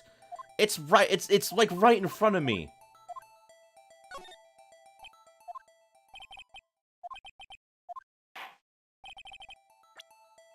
Save right here.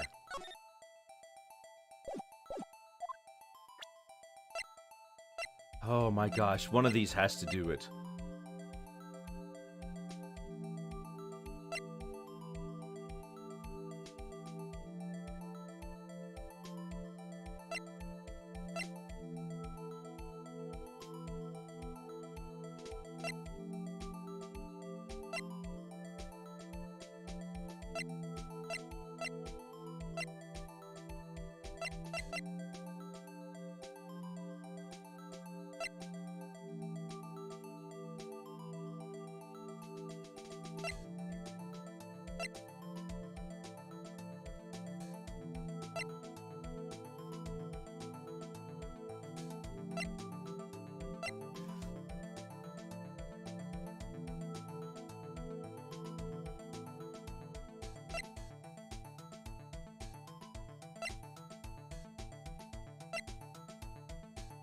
Where is it? Where is it? Why can't I find it?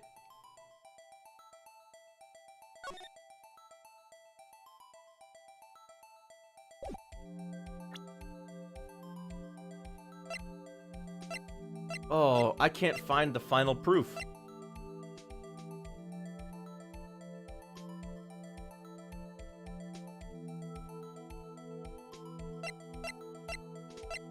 It's right here. It's gotta be one of these. Which is it?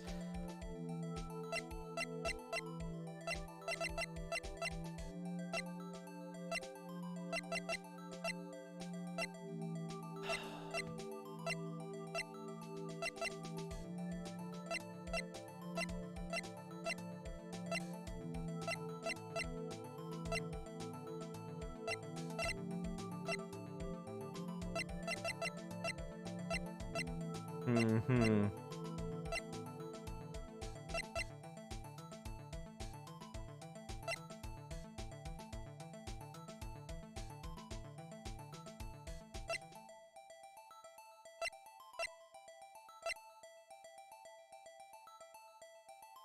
Did you follow saying you don't have proof to its conclusion?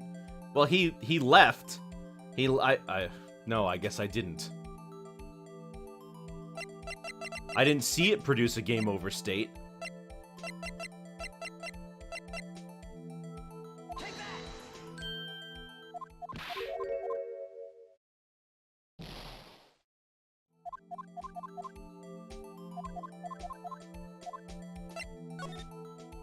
Guess I'll see what it says. See, Aji? In that case, we're supposed to penalize you. Here's a tip. Never gamble what you can't afford to lose, Raito. It seems that Lady Luck was on my side again today. I'll leave the rest to you.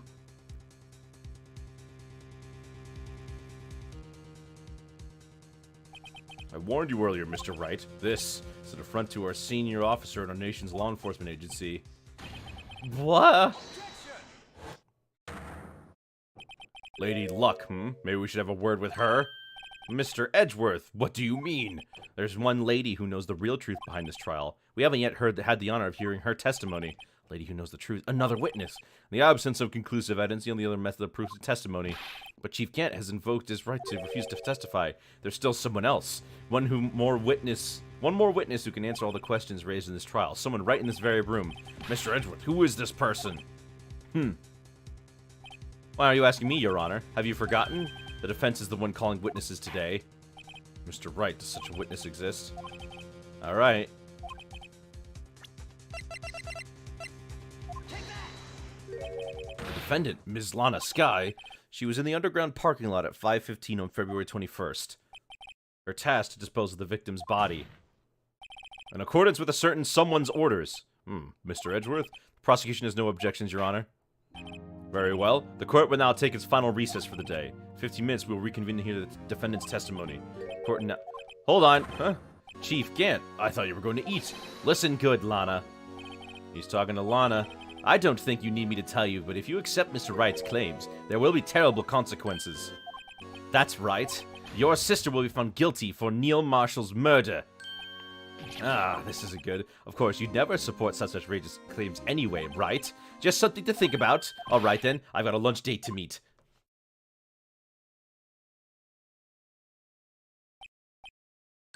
Okay, if there aren't any further objections, this court is now in recess. Oh my gosh, let's see what'll happen. Oh, speaking of lunch, I am very hungry myself. Oh, goodness, hold on.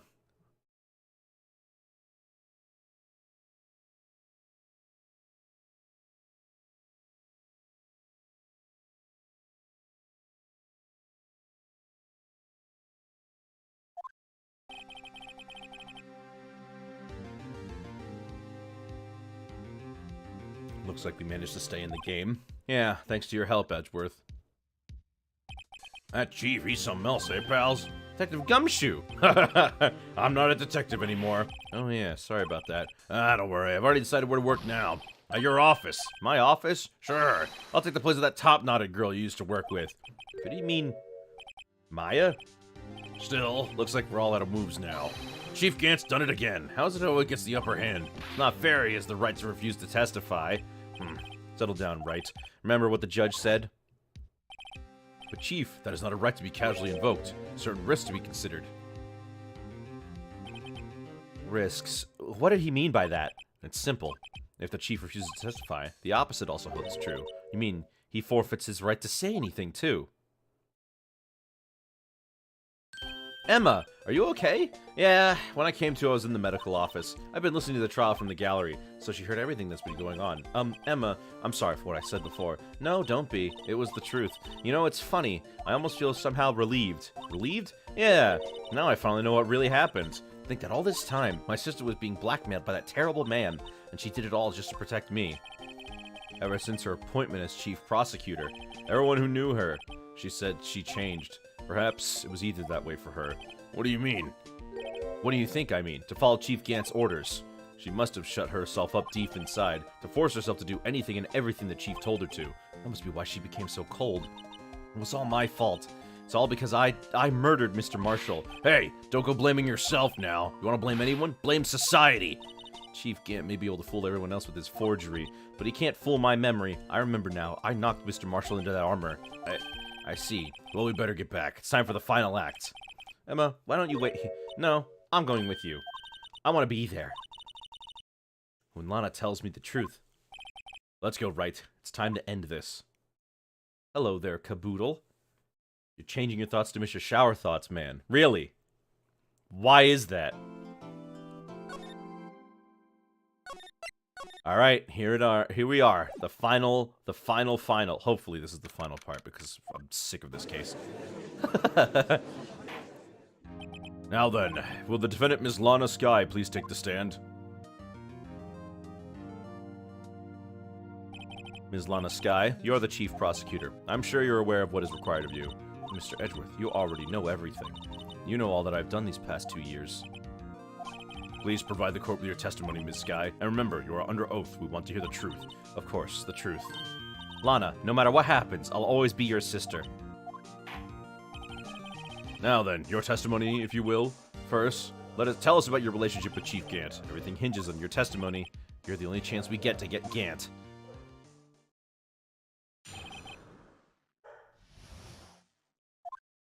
I worked alongside Gant for years. There's no truth to this blackmail theory. I fabricated the evidence 2 years ago all by myself. When I found Prosecutor Marshall's body, I rearranged the crime scene. My only motivation was to get Dark convicted. It had nothing to do with Emma. Are you sure about this testimony, Your Honor? I'm confessing to a capital offense. Of course I'm sure. But Lana! If this is true, then that means that Chief Gant has nothing to do with this. That's what I've been telling you from the beginning. Please, Mr. Wright, you've got to help her. She's sacrificing herself because of me. But if she's telling the truth, she's not. I know my own sister. Whenever she speaks stiffly like that, she's hiding something. Deep down, she's really screaming in agony. Yeah, this is no time to start second-guessing myself. Alright, let's do it. First things first.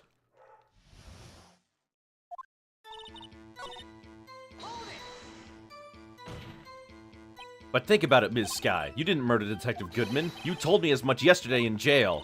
You still don't get it, do you, Mr. Wright? Any testimony you cannot present in court is as useless as idle gossip. I stabbed Detective Goodman with a knife. And?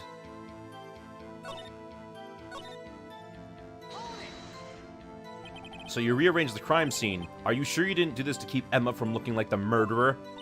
How many times do I have to tell you, Mr. Wright? Emma didn't do it, period. Are you so desperate to hide that fact? You're really willing to risk a death sentence? She's lying. She did it so I wouldn't be blamed for what happened.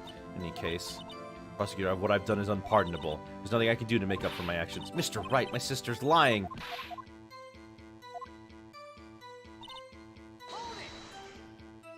How many years exactly? Ever since I made senior detective. Let's see, that was 24 then, so that'd be 5 years. Detective Skye were legendary partners. I personally saw them testify in numerous cases. Damon Gant was a respectable detective, that's why.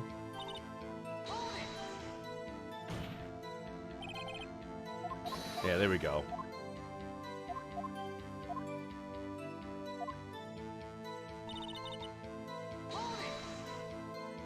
Do you do so to help your sister? Joe Dark was a serial killer. My sister almost became his last victim that day. I didn't want that incident to ruin her life. But what she did was justifiable self-defense. She wouldn't have been charged with anything. That's not the point. She was traumatized that day, all because of that creep. That's why I couldn't forgive him. Lana, so that's why you fabricated the evidence 2 years ago?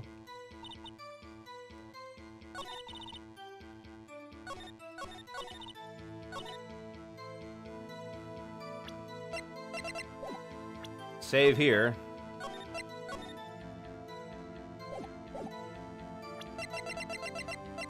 Let me try the cloth now. Nope.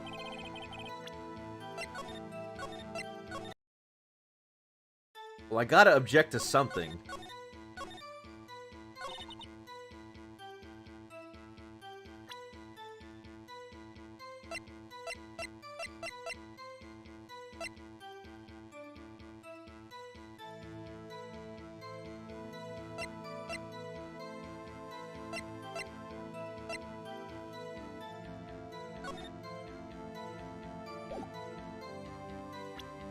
Why didn't Emma tell me what this call actually was and that I can...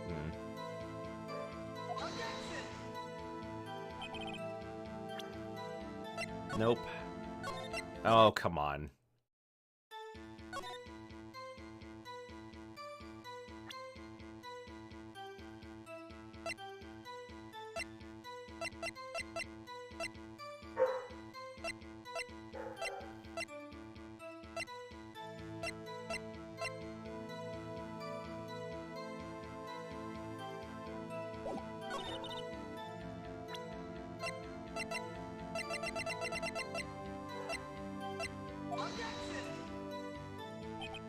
Nope.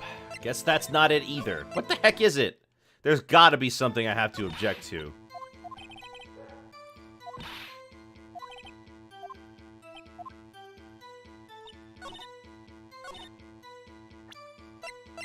Fabricated the evidence 2 years ago all by yourself.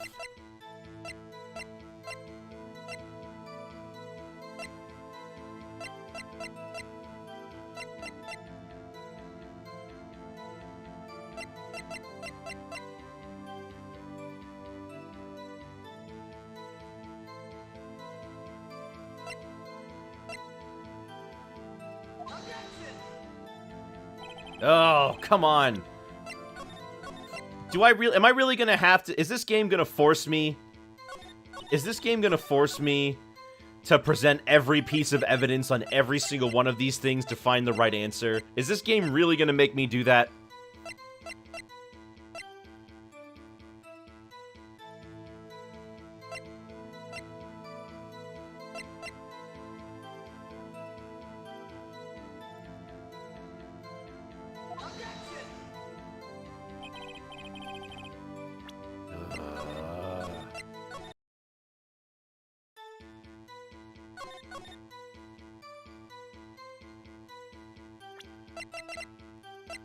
One of these things had to have done it. Oh my gosh, which is it? One of these things are totally...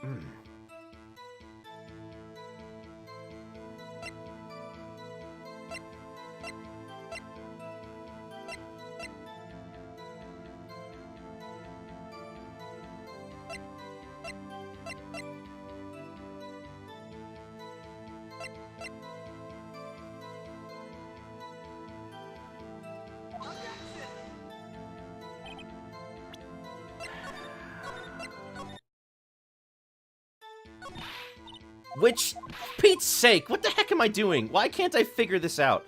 It's right there. It's like, ugh.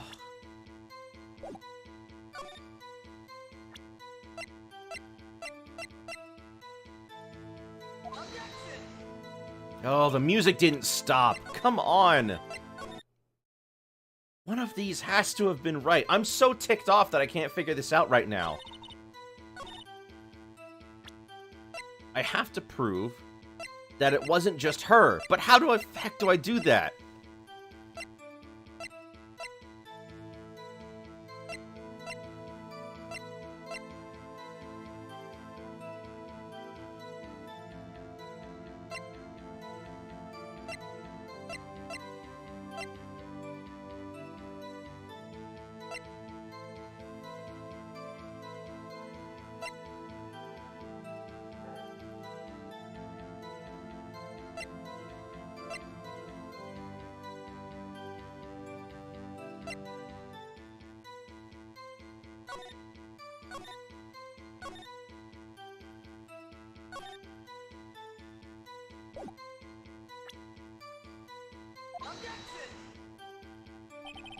Ugh. Which is it?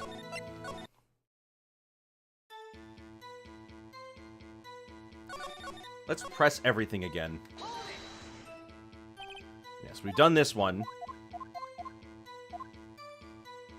This is like, this is the thing that's gonna unfurl this whole thing.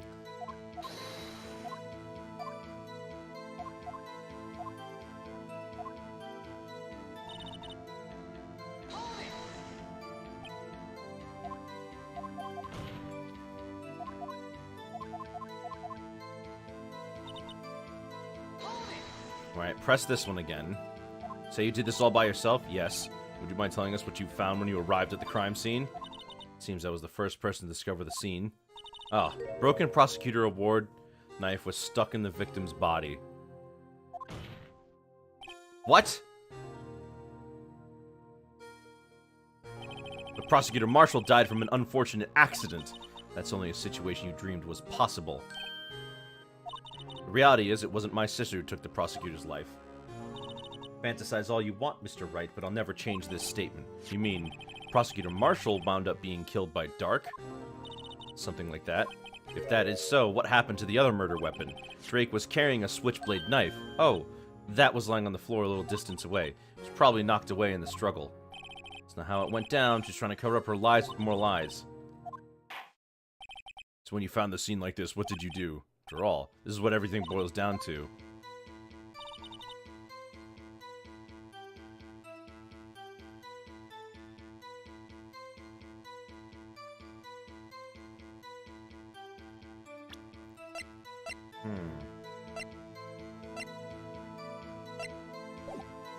How did you break it off?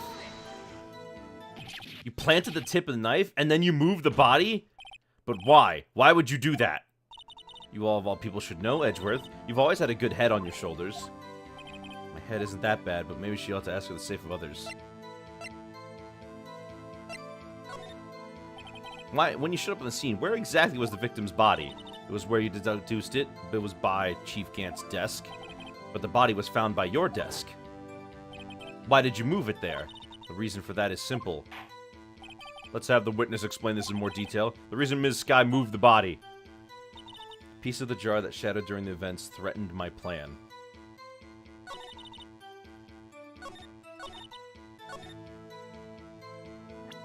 How?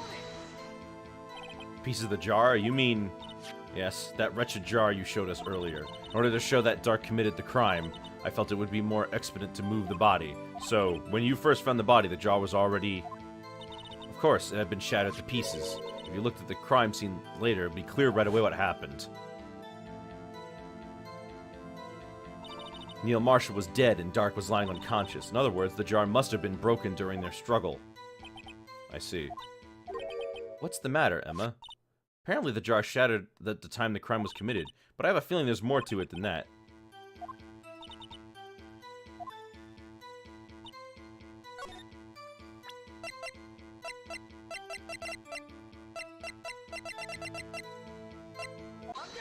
There we go. Ms. Skye, I understand how you feel. You committed that crime 2 years ago to protect your sister. I mean, the forgery at the scene when Neil Marshall was murdered. If that's true, with that truth be exposed now, the past years of your life will have all been in vain. Even so, I'm compelled to bring this to everyone's attention. A significant contradiction within your testimony. A contradiction in my testimony? You testified, and I quote, "The pieces of the jar that shattered during the events threatened my plan." That's right. Do you have a problem with that? It's simple oversight, really. You see, the message was written on this jar with the victim's blood. Yes, the prosecutor must have written it in his final moments. Exactly so. And that's where the contradiction lies. In order for the victim to be able to write this message on the jar, it must not have yet been broken before he died. He couldn't have written Emma's name on a shattered jar. Order. Your Honor, it would appear more information is needed in regard to this jar and its bloody message. We may be missing something critical here. Something critical? Chief Prosecutor, it seems you're as in the dark as we are about the truth towards which we're headed. What? Just tell us exactly what you saw. We'll piece together the information to arrive at the truth. Very well. The witness may now continue their testimony.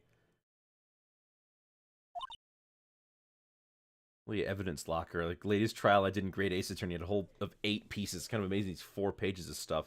Oh my gosh, it's so annoying, though. It's 3 pages, actually.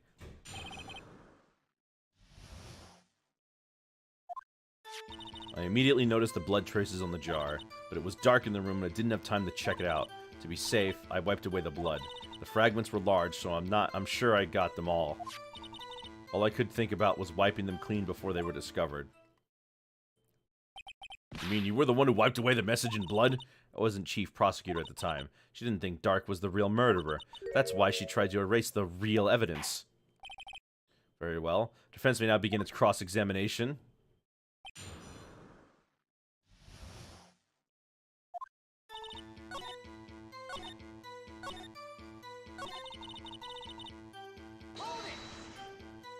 So you illegally rearranged the crime scene. Yes, I don't have any excuse for my actions. So sorry, Lana, I didn't know. I treated you so badly all this time.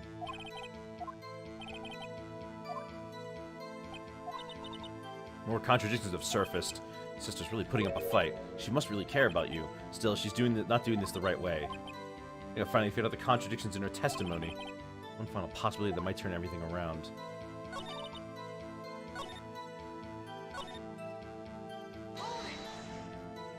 But how could you see with the power? It should have been pitch black in that office. Detective is always prepared, Mr. Wright. Even now I always carry a pocket light and umbrella with me. Even I carry a bottle of emergency luminol wherever I go. Never miss anything. I got every last piece.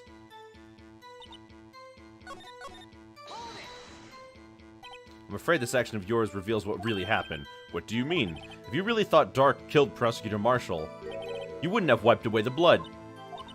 What else could I have done in that situation? Lana, I only had a few moments.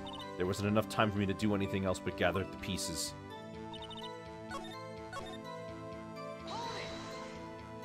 So you didn't know your sister's name was written on the jar?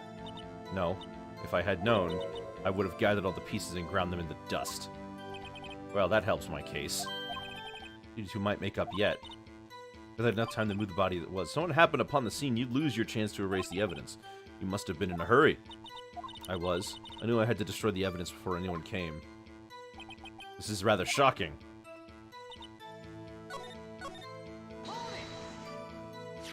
So the jar was already broken. It's a miracle that thing hadn't broken earlier. It certainly looks as feeble as the defense's case, but not as feeble as the judge's judgment. You're an ace detective who never missed a detail. Do you really expect us to believe you didn't investigate what was written on the jar pieces? Normally I would have.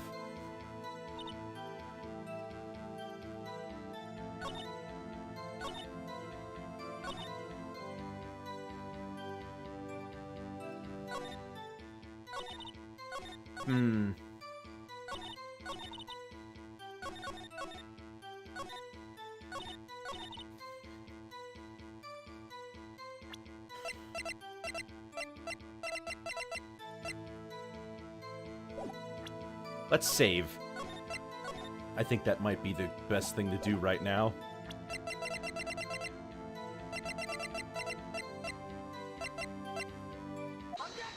Ah!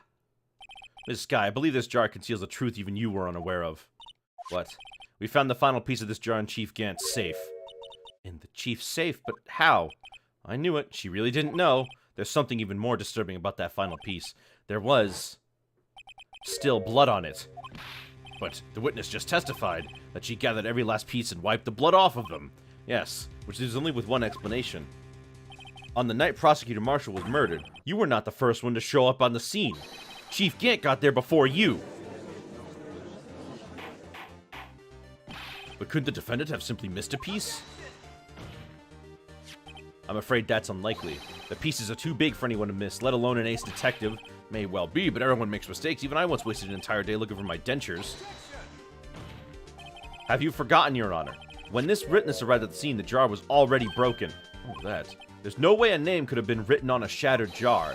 Another person discovered the scene prior to the witness. Hope you're not implying this person was Chief Gant. At the time, he was looking for Drake downstairs. The question is, if he did arrive there first, why did he hide that fact for 2 years? Well, Your Honor, can you answer us that? No.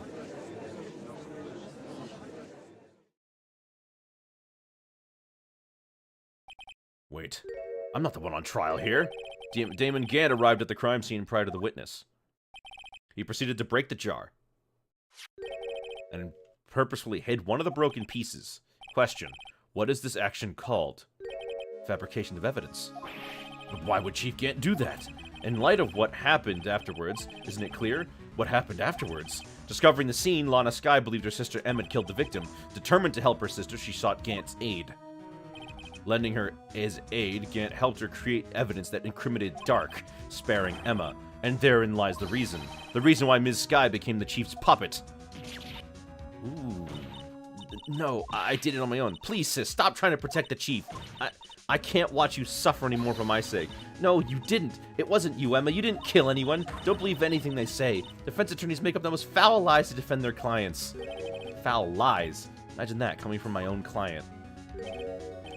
I guess you do seem like the type who likes to twist the truth. Wait a minute.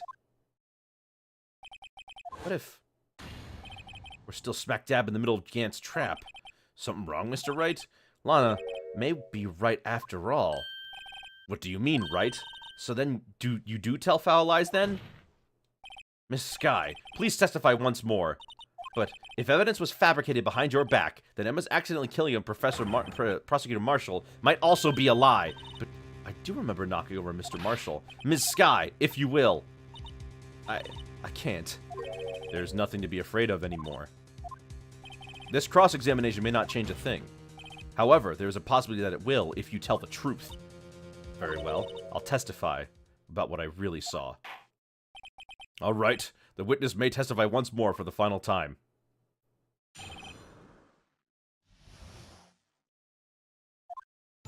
When I arrived, I found Mr. Marshall's body impaled on that suit of armor sword. Emma and Dark were lying unconscious on the floor nearby. When I saw what had happened, I thought she did it. That's why I erased all the evidence that linked her to the murder. I had Chief Gant help me remove the body from the sword and carry it. But if it all really was a fabrication, Emma might be innocent. Unbelievable. The body was impaled on the armor sword. You were the only one who saw that. If only you had proof. Actually, I do have proof. I gave it to Mr. Wright just this morning. What? To me? It's a picture I took of the crime scene as I encountered it. I thought it might be needed.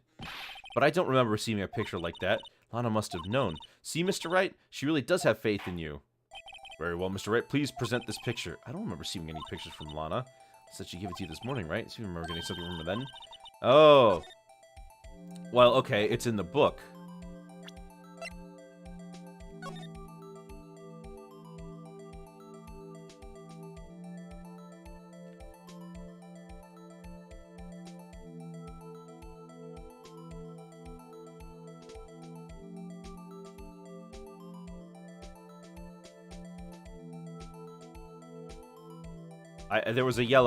There was a bit of yellow earlier. Hold on.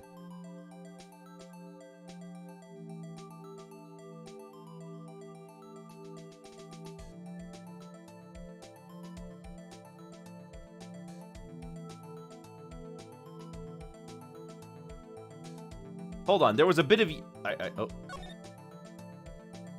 There it is.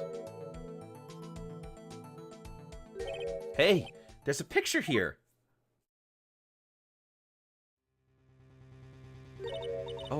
Oh my, this is the actual crime scene. No other detective saw the crime scene like this, because I contacted Criminal Affairs only after I had rearranged everything. Mr. Wright, that piece cut out from his vest, could that be the cloth we found inside Chief Gant's safe? What's this? Oh my gosh. This is a handprint, isn't it? That cloth, it had fingerprints on it. Whoever's fingerprints those are must be the real murderer. What? But those fingerprints, they're yours, Emma. Why are your lips turning all purple, Mr. Wright? Anyway, let's get on with the cross-examination. So long as you tell the truth, you should be able to flesh out the real murderer. Very well. The defense may now begin its cross-examination.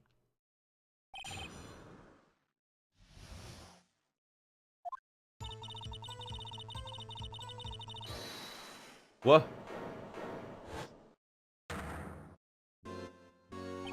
Come now, Aji, this is the poorest excuse for a trial I've ever seen. Chief Gant. What, now you want to make me out as the bad guy too? If so, I'd like to put in a word or two in my defense. I'm afraid it's too late for that. What? You already declined to testify. That means you forfeited your right to make statements of any sort.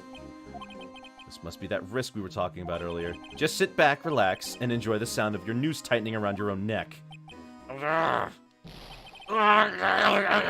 That's so what? You think... Sorry to disappoint you, but I don't need to make any statements. What do you mean? The evidence will do all the talking for me. Even if I can't testify, I can still present evidence.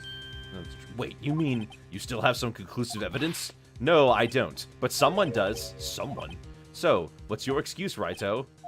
Why have you been keeping quiet about it? You do have something to show us, right? Something that proves you knocked over Neil Marshall? Conclusive evidence that leaves no room for doubt. Is this true, Mr. Wright? Say don't? Show that piece of evidence now. It's sure to be made out as the murderer. Mr. Wright, no, if you try to conceal anything, be the one appearing before the Board of Inquiries. Why should I say don't? I guess I could see what happens when I say don't.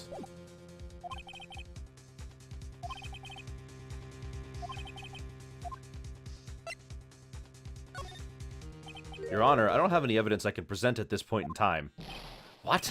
You lie! Chief Gant. You opened my safe! I know what you took. You took what was inside. The conclusive evidence.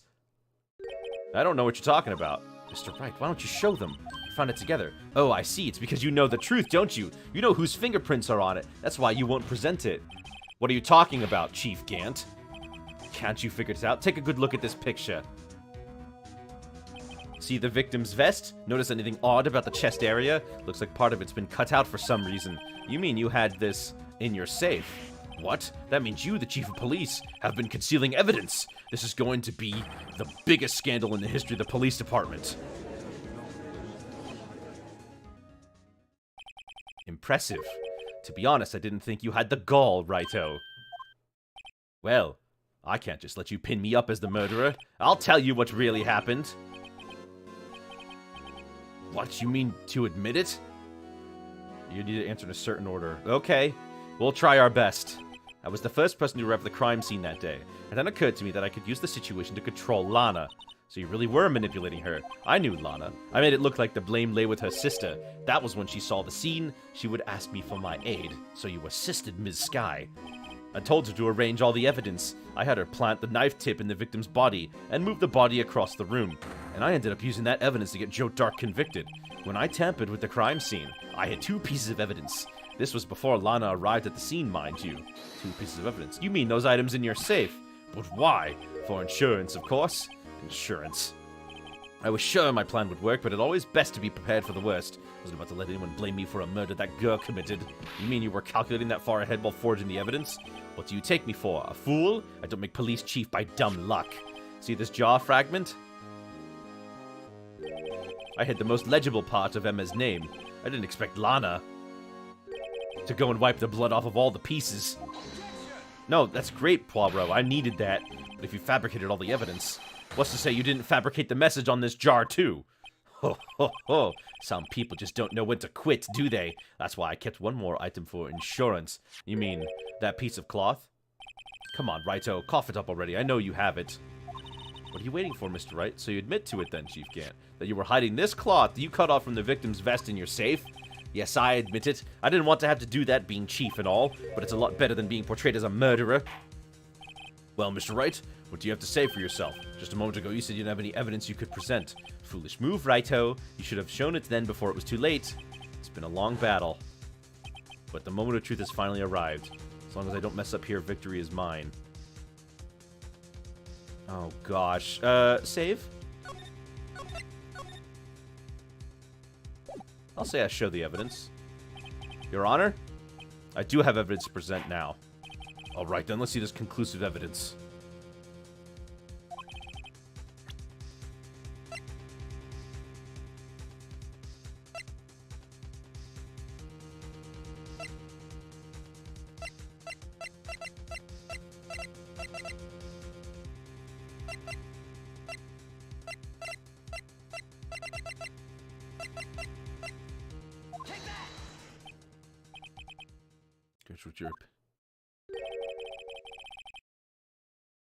How do you stream for so long?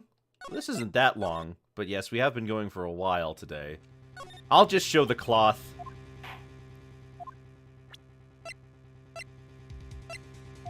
See what happens. Let me verify this once more. On the day of the crime, you personally cut out this part of the victim's vest.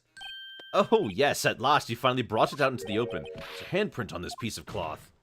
Your Honor, the prosecution requests that it immediately be sent to lab for analysis. This handprint on the leather. There must have been a strong impact for it to be left so clearly. You mean, it could not have been forged. It must be authentic, conclusive evidence. The funniest game I've ever played. Well, it's not this one. You're as slow as the uptake as ever, Worthy. What? Think about it. Righto had all this time to present the evidence. Yet he would be reluctant to do so. Why would that be? You mean you already know? You know whose fingerprints are on that? Mr. Wright, do you really know? Whoever these fingerprints belong to must be the real murderer. Whose fingerprints are they? Very well. I'll tell you. Should be okay now. Everything's proceeding as predicted.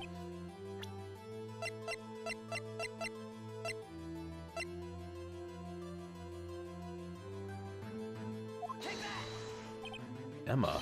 Emma Skye? What? They're mine? I'm sorry, Emma, but why? Why didn't you tell me? Oh, ho, ho. You're really something, Raito. You knew this girl did it all along, and you still tried to pin the murder on me. So it's true. Tragic, but true. This girl really did shove Prosecutor Marshall to his death. How could you? You monster, Ms. Skye. You knew whose fingerprints were those all along, yet you acted like she really didn't. Ms. Skye, it's not over yet. What? I said this trial isn't over yet.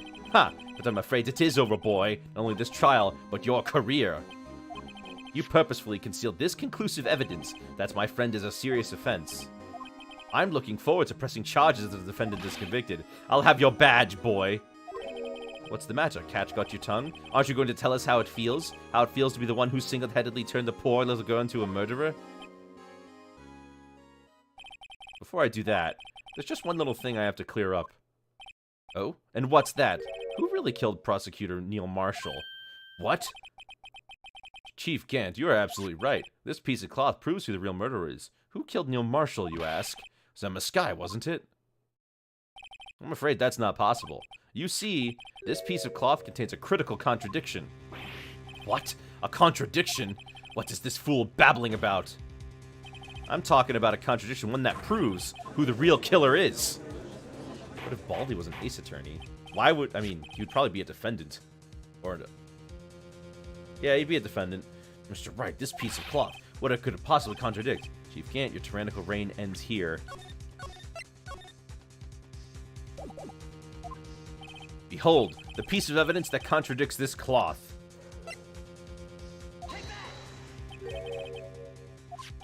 This is the picture Ms. Skye took. Take a good look at it.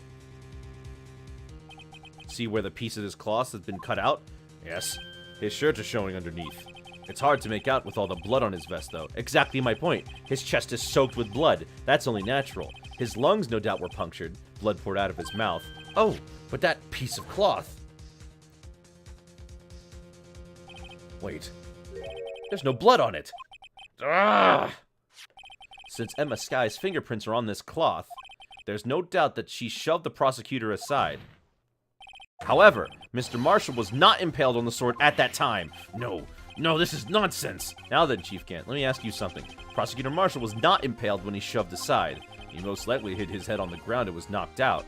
If so, then tell me, who could it have been? Who could have arrived at the scene before Ms. Lana Skye, picked up the unconscious prosecutor, and impaled him on the armor's sword? Ugh. Then, to make it look like Emma was responsible for the prosecutor's death, said person proceeded to write her name on the jar with the victim's blood, a jar that they then broke on purpose to leave it behind a clue, and make Lana believe her sister did it. Remember what you admitted only moments ago? That you personally cut out this bloodless piece of the victim's vest? Ironic, isn't it? Through the very act of creating insurance, you proved that you were the actual murderer. No! Oh man, he covered up his tracks. Finally all over. But how does this prove that he killed the other guy?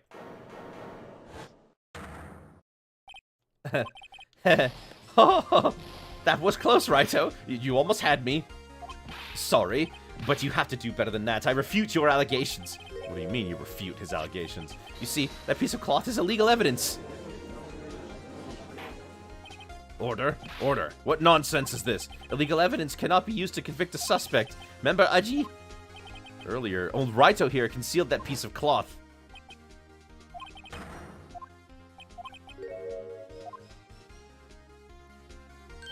Well, that's true. The defense did refuse to produce evidence. At the moment, that piece of cloth ceased to be legal evidence. But that's not fair. Do you actually think you could best me in court? Looks like the laugh's on you, son. I'm afraid Mr. Gant's claim is legally correct. Well, Mr. Edgeworth? True. Illegal evidence cannot be used to convict a person, assuming, of course, that the evidence is indeed illegal. Well, Mr. Wright? It seems at last. The time for me to reveal my plan has finally arrived. Mr. Wright, do you admit to it? That you purposefully and illegally concealed this piece of cloth? I admit, I refused to present it at one point. Aha! So the evidence is illegal! No, it isn't, Mr. Gant. Huh? It's not that I didn't present evidence then. It's that I couldn't. What do you mean you couldn't? There are certain procedures involved when presenting evidence. No, Aji, don't listen to these lies. He's nothing but a coward. You can't really... There is only one issue left to be resolved in this trial. Is this evidence legal or not? Very well. Let us settle this once and for all. Earlier you refused to present evidence. You can prove your conduct was not in violation of the law, then do so now. This is my proof, Your Honor. Evidence law. What's this? I've done my homework too, Chief. Indeed, Emma Sky's fingerprints were on this piece of cloth. However, at that point in time, this was merely a piece of cloth, nothing more. What? You see, this is written right in the book, the second rule of evidence law. Rule 1. No evidence shall be shown without the approval of the police department. I found this piece of evidence myself, inside your safe. It goes without saying I did not have the approval from the police department. Rule number 2. Unregistered evidence presented must be relevant to the case on trial. And, here's the crux of the matter. You see, at the time it was impossible for me to prove the evidence, because the cloth in the SL9 incident... What? What kind of nonsense is this? You want relevancy? Just take one look at this picture and... Sorry, but you recall when that picture was presented? That was shown only a few moments ago. No, he's right. At the beginning of today's trial, that piece of cloth was still meaningless. The person who gave it value as evidence was you, Damon Gant. You yourself confessed to a certain truth. Let me verify this once more. On the day of the crime, you personally cut out this piece of the victim's vest? Oh, yes. No! It was then that you approved this cloth as conclusive evidence. Yes, you, the chief of police, personally approved this cloth. The only person who could have cut out this from the victim's vest is the one who stood before Prosecutor Marshall in his final moments. In other words, the real murderer. And the only one person who could that be... Damon Gant? The killer was you. I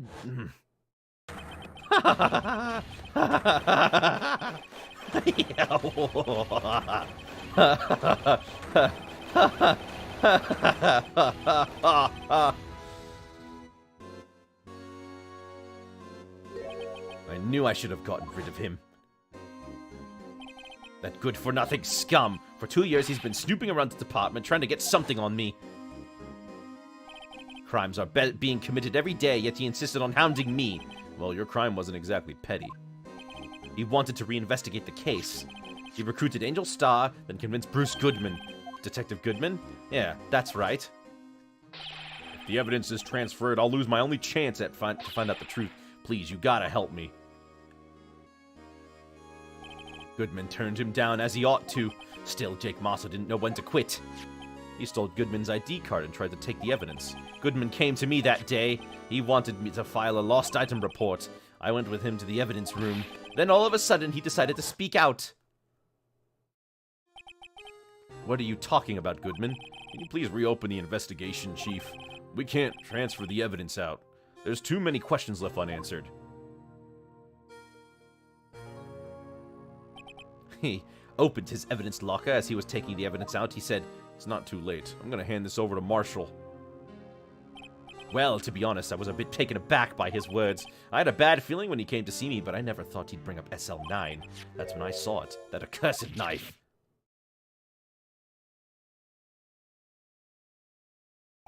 I couldn't just pull it out. Doing so would have only led to more blood, making it near impossible to hide your crime. Even so, the blood was just pouring out. I didn't know who might stumble in, so I hurried to wipe it up. I was worried so much about the floor, I didn't realize my fatal mistake. A bloody handprint. Detective Gumshoe's locker. I used to be known as the crime computer. Everyone has to start somewhere, I guess. I was too nervous. I had no business doing any of it. You put the body in my car? I'm sorry, I couldn't think of any other way to move the body. I broke your trunk, but what's the big deal? You make a lot more than us detectives ever will. Ugh. Leaving the prosecutor's car aside. How? How could you get Ms. Sky involved in all this? Well, she had as much to lose as I did if the truth came out, so you took the evidence from Detective Goodman's locker. I felt bad for having her to do it. I also didn't have the time to pick and choose what to take. So, you left the jar fragments and the glove. Yeah. It looks like I was better off being an investigator of crimes rather than a committer. They all did their best to get in my way. I've got to hand it to them. They do their jobs well, much to my dismay. Fake evidence doesn't hold up very well upon close examination. You must have known that. Tell me, Worthy, why do you stand in court? Me? You despise criminals. I can feel it, you and me. We're the same. One day you'll understand. Oh, believe me, you will. You're just one man. You'll see what it really takes to bring them down once you try to go it alone.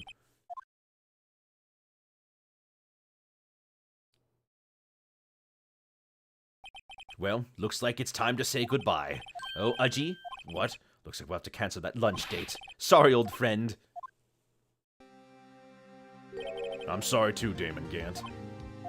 I knew you as you used to be long ago. You were once a fine investigator and an example to others on the force. I'm sorry to learn that you are no longer that person. Those days are gone now, Aji. Thanks for all the memories, though. Don't worry, you'll be fine. Now you have Raito here. And Worthy. With these two around, you can't go wrong. In fact, I can hear them already. The melodious sounds of a new beginning.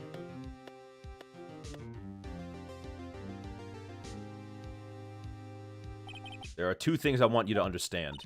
Yes? First, your sister never hurt anyone. Second, Damon Gant betrayed you from the very beginning. You see, Ms. Sky, you no longer have any reason to keep silent. You're right. When this trial is over, I'll tell everything.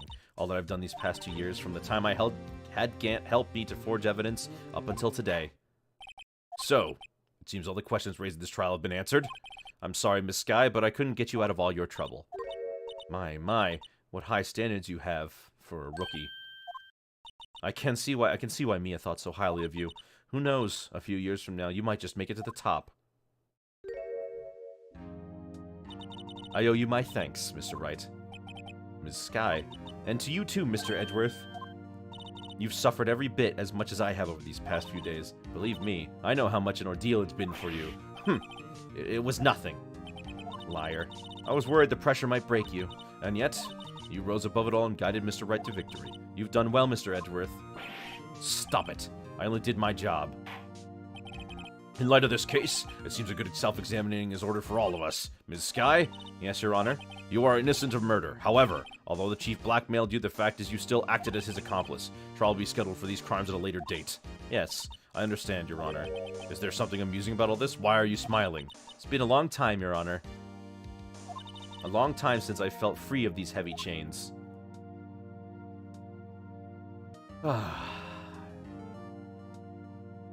Well, this trial's gone on far too long already. Regarding the charge of murder, this court finds the defendant, Ms. Lana Sky, not guilty. Oh my gosh. He's done 5 trials. Why is he still called a novice? Because 5 trials isn't a lot. That is all. This court is adjourned. Long last, it's finally over. Emma? Why the long face? I'm sorry your sister didn't get completely off the hook, but at least she wasn't convicted for murder she didn't commit. No, that's not it. Just now, after the trial has ended. I can see why Mia Fey thought so highly of you. I owe you my thanks, Mr. Wright. And to you too, Mr. Edgeworth. You've suffered every bit as much as I have over these past few days. You've done well. You know, I did my best too, but Lana didn't say a single word to me. I hope not I'm interrupting anything. Oh, guess I am. I'll come back later. Wait, Gumshoe!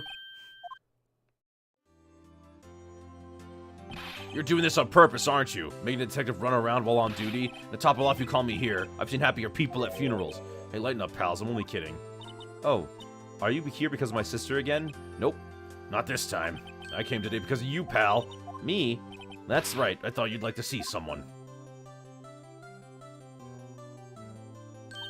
Lana!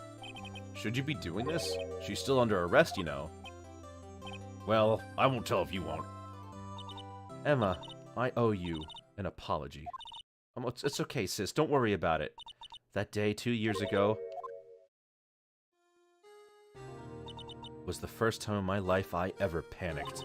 It was all I could do to keep myself from screaming. All I could think about was keeping you from getting wrapped up in that mess. Sis, I asked Gant to help me cover up the truth. I thought I was doing it for your sake, but now I realize I was wrong. I changed it after that day. I had to. It was the only way I could make it through those past 2 years. I knew how much I was hurting you by distancing myself, but I couldn't bring myself to tell you what I did. I was scared. Scared that you'd look at me with someone with those eyes of yours. I was scared of how you'd react if you knew. But sis, you were only doing it for me. No. Huh? I turned my back on you that day, in hiding what I believed to be the truth. I was deceiving you. Sis, I'm such a fool. It took me all this time to realize it. Emma, I'm so sorry. But sis, you don't have to apologize. I'm happy now. You're happy? Of course. You know, sis, I always knew that one day you'd come back, and now you have. Oh, Emma. Emma. And they made up and they hug. No one can change the past. The only thing we can do is strive to make up for our mistakes. Why must we make up for our mistakes, you asked? Because in so doing, we could find a way back to our rightful path. It is from there that we can move on towards a brighter future. Very inspiring words. At least that's what I felt watching those two sisters make up. Mr. Wright, Mr. Gumshoe, me? Thank you both for all that you've done. I'm sure we'll meet again someday. Isn't that right, Edgeworth? Edgeworth? Stop hiding and come over here. Where was he hiding? I just came to say, congratulations. Thank you. Thank you, Mr. Edgeworth. Right. Well, I'll be going now. Oh, so tsundere. Mr. Edgeworth, I hope you don't blame yourself for what happened. We were the ones who acted corruptly, not you. It's too late for me. No matter what anyone may say, I realize today that I can't correct my mistakes. Mr. Edgeworth. Not only that, but I don't even trust myself anymore. Chief Gant was right. You despise criminals. I can feel it. You and me, we're the same. One day you'll understand. Oh, believe me, you will. You're just one man. You'll see what it really takes to bring them down once you try to go it alone. I do despise criminals. I plan to dedicate my entire life to fighting them. But in order to fight crime on my own, I'd need a weapon. It's scary, but I've known that to be true for quite some time now. But Edgeworth... Who knows? Given enough time, I might have tried to pull something like Chief Gant did. That thought baffles me. Edgeworth, don't you understand? Damon Gant and your mentor, Manfred von Karma, were both the best of the best when it came to fighting crime, but they both made the same mistake. You said, in order to fight a crime on my own, I'd need a weapon. That may be true, but think back to today's trial. You weren't alone. You were working together with Mr. Wright, and because of that partnership, you were able to present evidence that otherwise would have gone undiscovered. Isn't that right, Mr. Wright? What? Oh, yeah. What is this, a pop quiz? Come on, Mr. Wright, show them what Lana's talking about. Evidence, huh? Something that neither Edgeworth nor I would have been able to find on our own.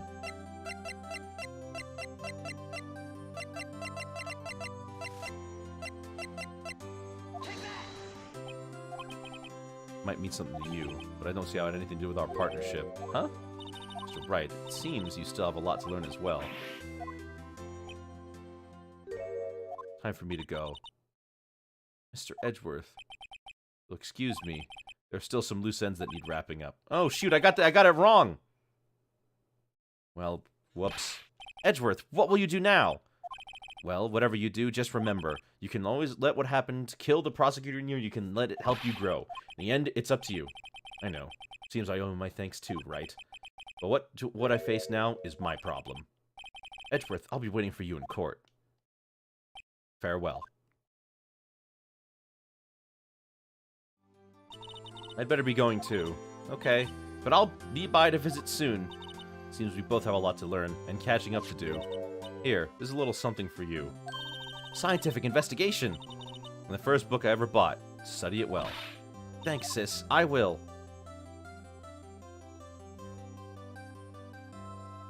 And so, another case came to a close. As for the sisters, I have faith. Faith that their lives have only just begun. As for me, I think it's time I started a new journey of my own. A journey to rediscover myself.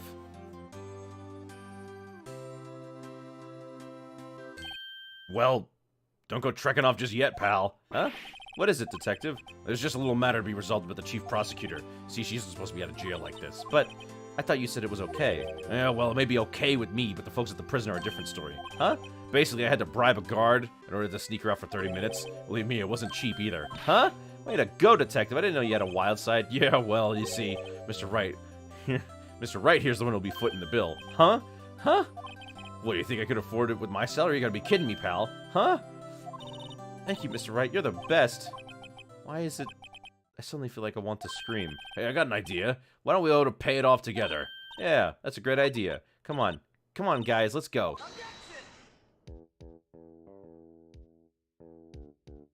Well, there's also secondary credits for this, but I did show you guys the credits for the beginning of the game.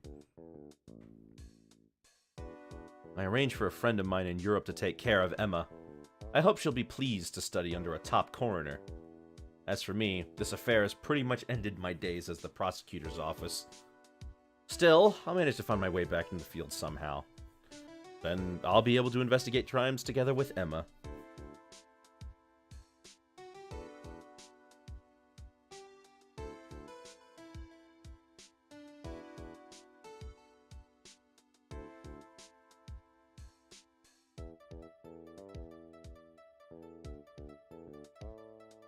Yikes. I thought it was a goner for a moment there. In the end, though, they overlooked my unauthorized investigation of the chief's office. If we penalized you anymore, it'd be worse than firing you. Yep, that's what they said. It just goes to show, you can't shake me off that easily.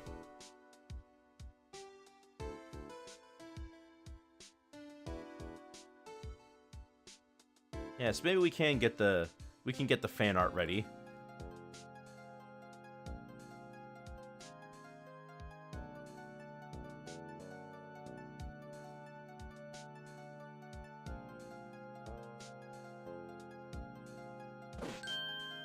My new mission is to guard the main entrance and take care of Billy. Can you believe it? I've been demoted to a security guard. My partner's keeping an eye on the entrance for me today. I'll show them, though. Someday I'm gonna make detective. Yes, sir, then I can be just like that Dick Gumshoe.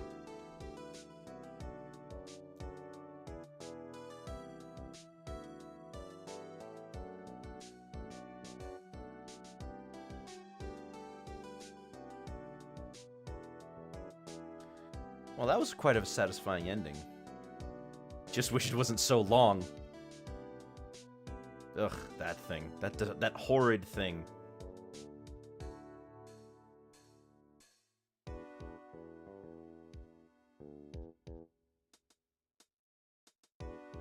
Yeah, it broke.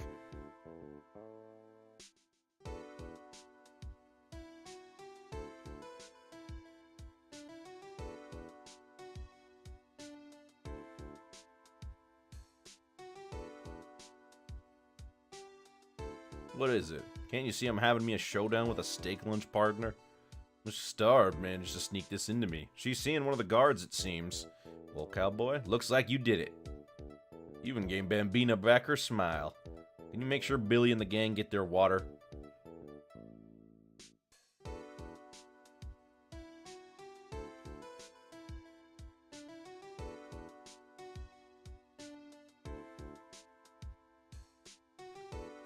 Looks like we won't be seeing each other for a while. As a farewell gift, I put a new meal on there. The top layer tastes as bitter as defeat, but the bottom layer is as sweet as victory. Kids seem to dig the turnabout theme. It's a hot seller around exam time. Just make sure not to eat it backwards. Eat it backwards? How do you eat food backwards? Oh, pizza. You can eat pizza backwards. Brandon Gay. Kari Funakoshi. I'll never forget what that young defense lawyer said after the trial. Let's see, what was his name again? Mr. Left? Anyway, he said he's been doing something or other for how many years? Well, anyway, I've got another trial to get to, so I'd better be... Huh? Oh no, I forgot my gavel. Sorry, gotta go. The judge.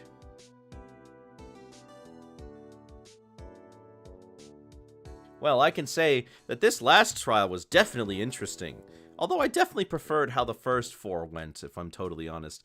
This 5th one took a lot longer and required a lot more trial and error than the last ones. I only hope that the next games aren't quite so challenging. Nothing soothes the soul like fresh country air. Still, sometimes I do miss hearing you and your objection. Still, I can't go back until I'm a full-fledged spirit medium. Mystic Maya, afternoon training's about to begin. Coming. Well, see you around, Nick.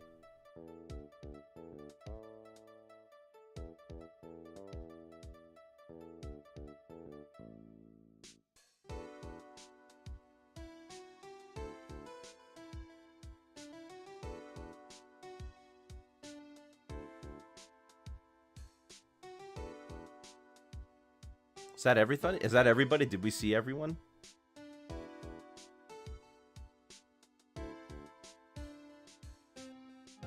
Mr. Edgeworth? Mr. Edgeworth, I brought you your tea. What's going on? A letter? What's the letter for? Oh my gosh, what's the letter for?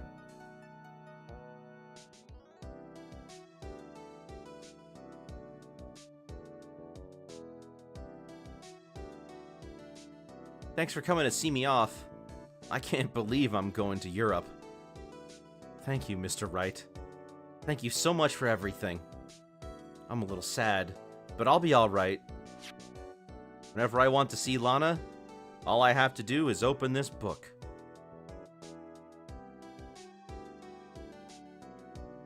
Oh, I have to examine it, huh?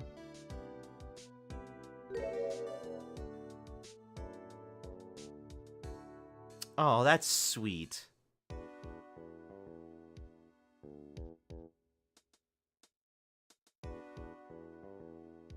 That's sweet.